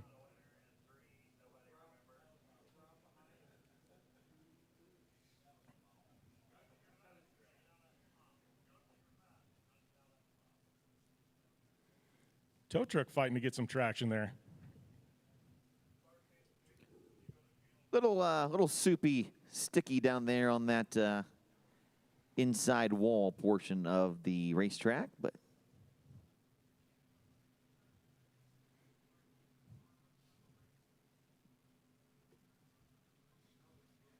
the thing was just walking across the track like I did. It's actually, you know, once you get up into the area they're at now, it's very tacky and sticky. Cars are really sticking well. Right. Yeah, great racing surface, just a little muddy on the parts right by the wall and on the infield area where we had some of that moisture yesterday, but a great racing surface for us today. A little horns out the door for Banksy. Let him hear your race fans. He put on a show for us in the race car, put on a show for us on his dirt bike. And he gave a pretty darn good interview also. Yeah, you know, and you want to see some of the shenanigans he's got up his sleeve. He and Gray Ledbetter both, they're part of that Travis Pastrana Channel 199 group. I know he was saying immediately leaving here, and they're going to Travis Pastrana's compound in Maryland because they got a film for the 4th of July. So no telling what's up their sleeves.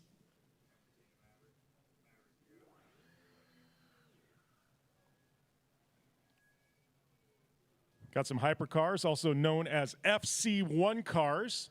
getting ready to do battle, getting a look there at one of the inside screens. A lot of telemetry and data goes into these vehicles. If you look at the steering wheel, looks like something straight out of a Formula One car. Probably about a dozen knobs and switches right on the steering wheel, telling the drivers all kinds of things. You get a look there in the steering wheel. A lot going on for these drivers. They've got launch control. Green flag is out. Look at that. Robin Larson from the back row trying to put some pressure on Jimmy Henderson and Amanda Sorensen. Look at that. Sorensen now with a whole shot. Henderson and Larson getting into it with each other. That's exactly what Amanda Sorensen needs to do. Two of the best in the world right behind her. She needs to go run away and hide, and she's doing her job. Great racing for that second spot. Nose to tail.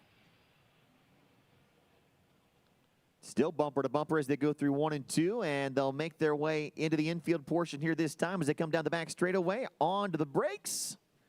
Henderson going to the outside of Larson. Larson protecting in the bottom. Great run there by Larson. Larson diving in, taking the joker early.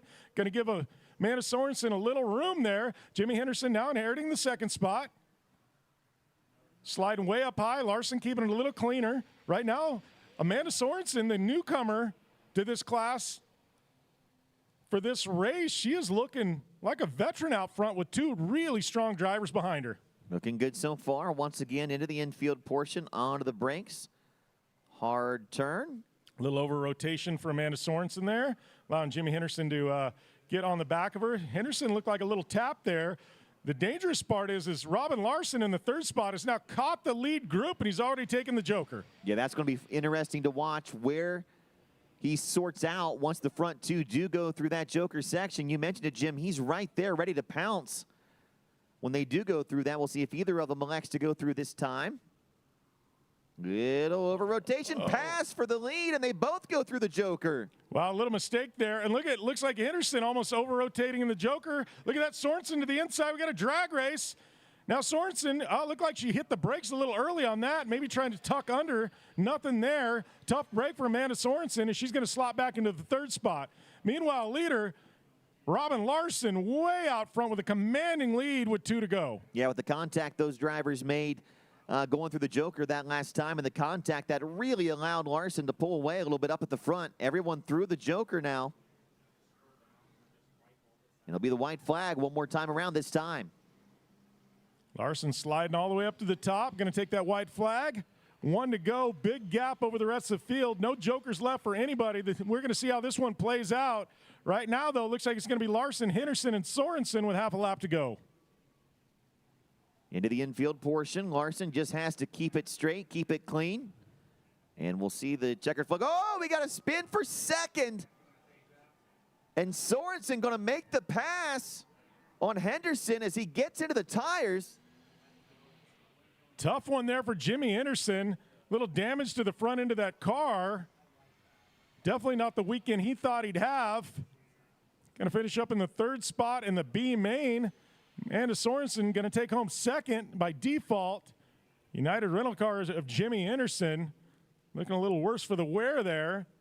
Robin Larson taking home the victory here in this B final. It's going to help him in the points. Not going to be happy with being in the B final, though. Multi-time champion, not where you normally see him. He's going to come back strong there next time out in this series in Canada here in about 2 months.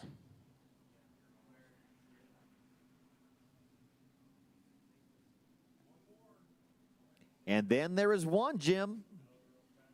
One more show here tonight with the A feature for our hypercars. These guys put on a whale of a show in their semifinals here tonight. That they definitely did. Robin Larson going to pull it in. Happy with the victory, not happy with the overall result. Your winner there in the B final means there's 6 cars left set to do battle on this half-mile dirt oval. Look at that. Looks like we got a 50-50 raffle ticket that's ready to be pulled.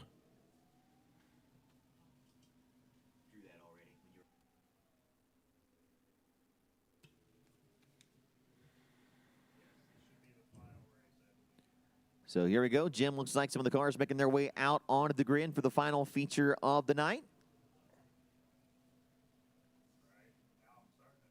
They say we're readjusting some of the tires there in the Joker, getting things cleaned up. 6 drivers, 6 laps coming at you. Going to be one victor here at Eldora. And again, there's a look at your winning tickets if you have that. Taking home $4,364 tonight, A739-5550.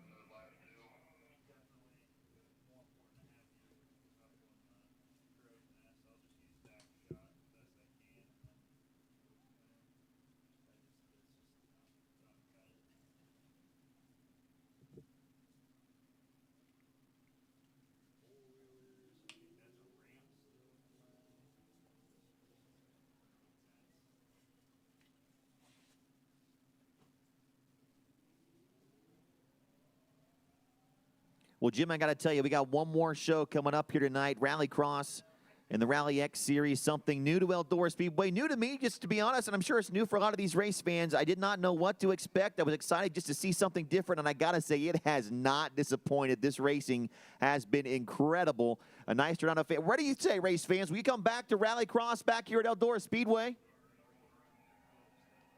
That's what I'm talking about. It has been some phenomenal racing here this evening. So many different things about it. The launch zone, the infield portion, the Joker, 3 different racing surfaces, different kind of cars, all-wheel drive cars on a half-mile dirt track, but they have put on some great, great racing, and I think we've got maybe the best yet to come here with one final feature event. Yeah, we've got about 6,600 horsepower combined out of these 6 cars, and it's definitely going to be some of the best racing we've seen all night. Gloves are going to be off. We've got just, I mean, a stacked lineup right there. You see Michaela Aylin-Kodolinski, probably, I hate to say the surprise, but she came through, and it was the gloves off in that semifinal, getting Phenomenal. the best of Kevin Erickson, which not many drivers in the world ever do. And what a move she put on to take home the victory and to punch her ticket to the front row. Going to be fun to watch her.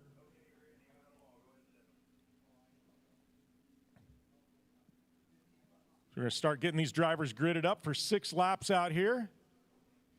Determine a hypercar victor.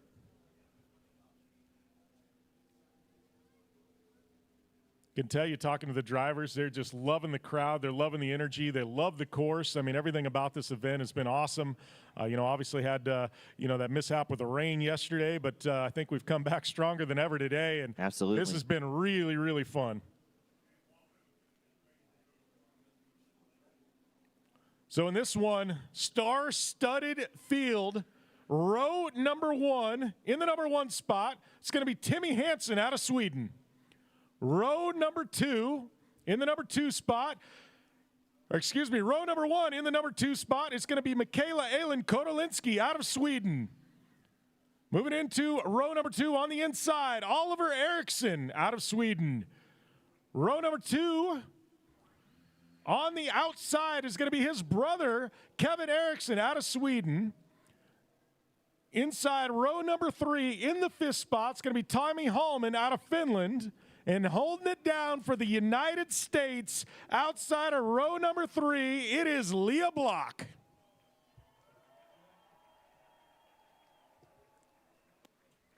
Six drivers, 6 laps, 1 winner. We're going to find out who that is here in just a few moments. The Eldora girls are on the grid. The cars are in their starting spots, and we're going to go rolling here in just a few seconds.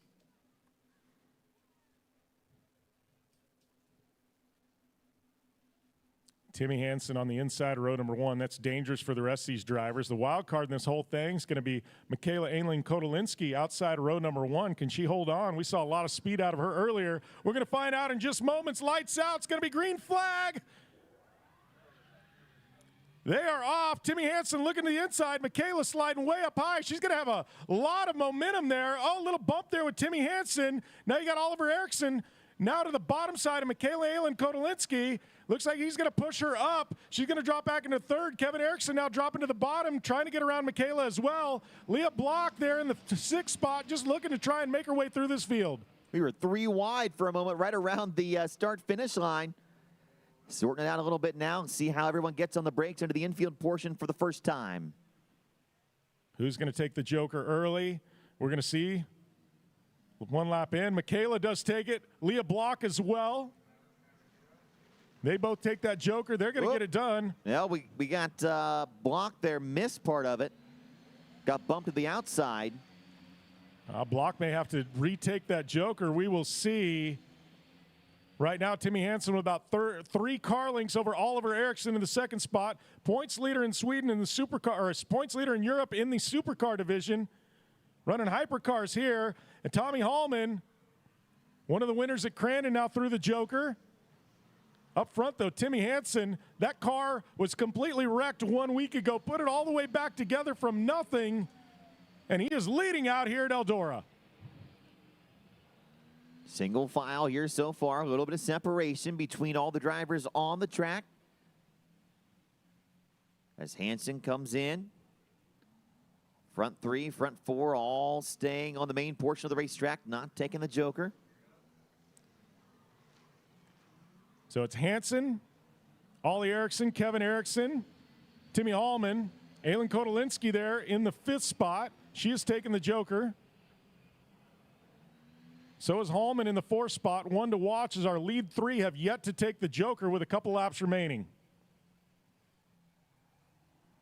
Hansen does it. Oh, here we go. 2nd and 3rd both go through the joker. All right, so the 2 Eriksson brothers through the joker. Oliver and then Kevin. Tommy Hallman going to inherit the 2nd spot away from Ollie Eriksson. Going to put Kevin Eriksson back into the 4th spot. Final lap, Timmy Hansen with a huge lead over the rest of the field. We'll have to take the joker here, but again, a very large lead. So Hansen in. Hallman, I don't think he's going to have enough. Timmy Hansen going to come through clean. He's going to clear the field. Hallman going to be in the 2nd spot. And it looks like Oliver Eriksson going to hold on for the 3rd spot. Checkered flags fly. Timmy Hansen, your winner at Eldora. Hallman and Eriksson into the 3rd spot.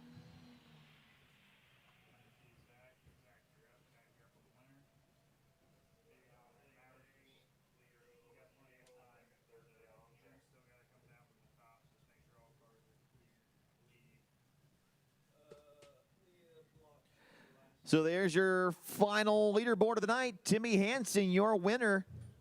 Tommy Hallman 2nd, Oliver Eriksson 3rd, Kevin Eriksson in 4th, Michaela Aylin Kotolinski in 5th, and Leah Block rounding out the field in the 6th spot for our final feature of the night. Jim's going to make his way down to catch a word with our winners. But first, how about some fireworks, race fans, to wrap up a great night of racing.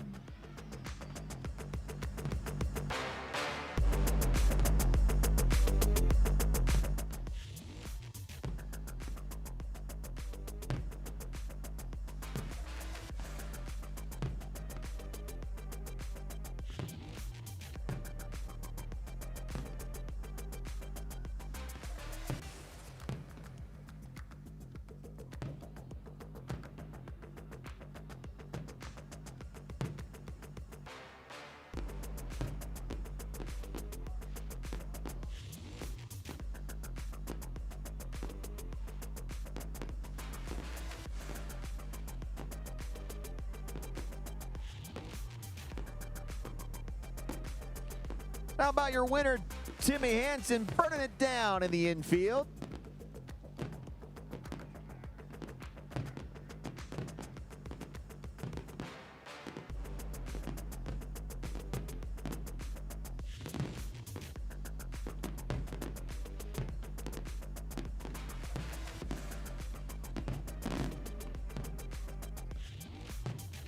Climbing out of that race car, let them hear you, race fans. Your final feature winner of the night in the hypercars, it's Timmy Hansen.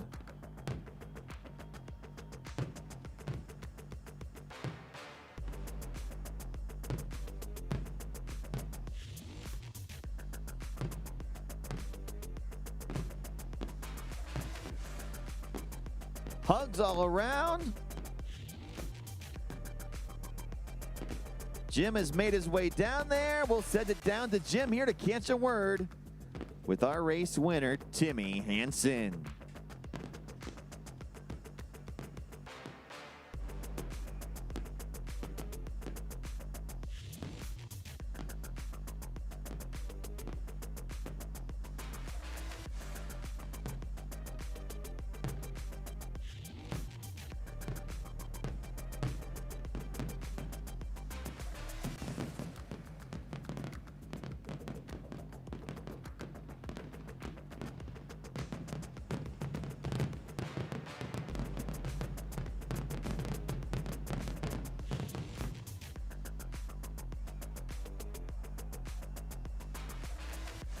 Some great fireworks on the track, some great fireworks in the sky.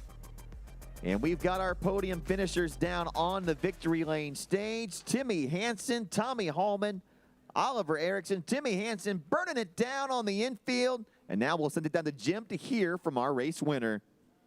All right, Timmy Hansen, I got to tell you, what a race. But before we jump into talking about today's race, I want to ask you a little bit, because a lot of the fans don't realize this car here didn't look like this less than a week ago. You and the family and the team put in a lot of work to get this thing together. I mean, you had the big off there at Crandon. And tell us about the last week, because getting to this point, it's got to feel really good.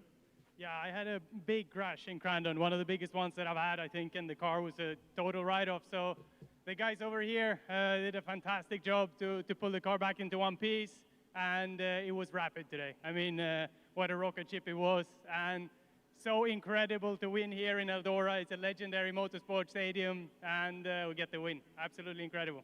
Well, take us through that final, because, you know, everybody was battling behind you. You got that hole shot, got out front early, and it looks like you never really look back. No, the best defense is offense, right? So I tried to get a gap. I was absolutely flat out all of those laps.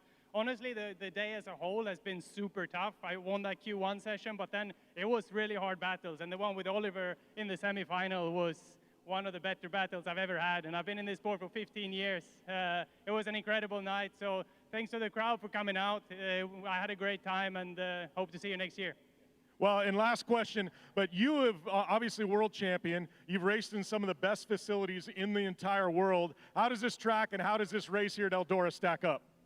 You can feel it when a place has a soul, and Eldora definitely has this soul.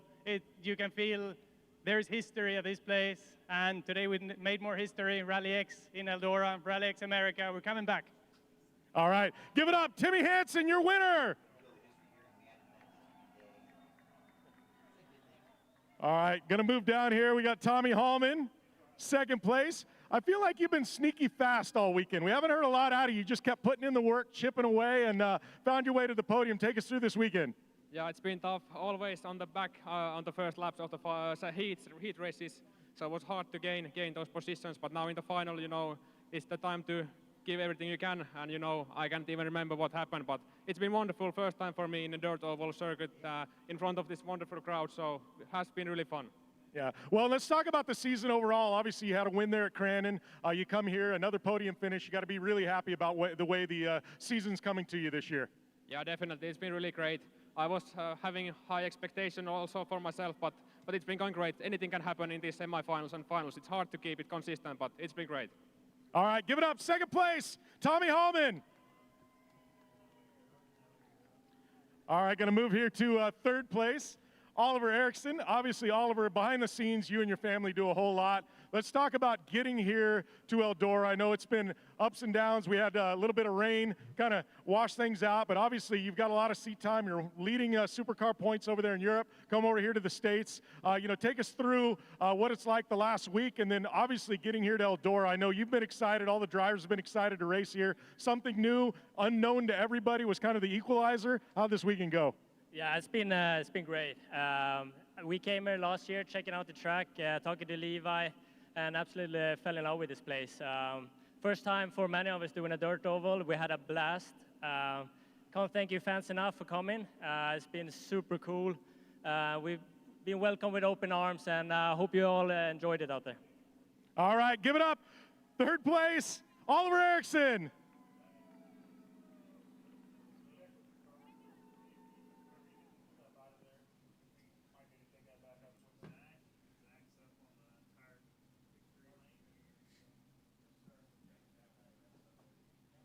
All right, Jim, final photos going on now down on victory lane stage with our race winner, Timmy Hansen, second place finisher, Tommy Hallman, third place finisher, Oliver Erickson. A great night of racing here. Something different at the Eldora Speedway, a bit of an experiment for us, and I think it's safe to say this one was successful. Some great racing here tonight with the RallyX Americas. Certainly hope to be able to have these guys back. It was a great night of racing here at the beginning. Appreciate you race fans for coming out, checking out the racing action with us here. Certainly hope you all had a good time. I know we certainly did. Don't forget, race fans, we got the Kings Royal coming up here in the middle of July, July 15th through the 18th. You can go to EldoraSpeedway.com to get your tickets and check out the full racing schedule here at Eldora Speedway. RallyXAmericas.com for more information on the Rally X Series and where these drivers will be headed to next. Big thanks to my partner tonight, Jim Beaver. On behalf of Tony Stewart, Levi Jones, and our entire staff here at the Eldora Speedway, my name's Josh Overholser saying so long, have a great night, race fans, and thanks for coming out and enjoying Rally X racing at the Big E here tonight. Good night, everybody.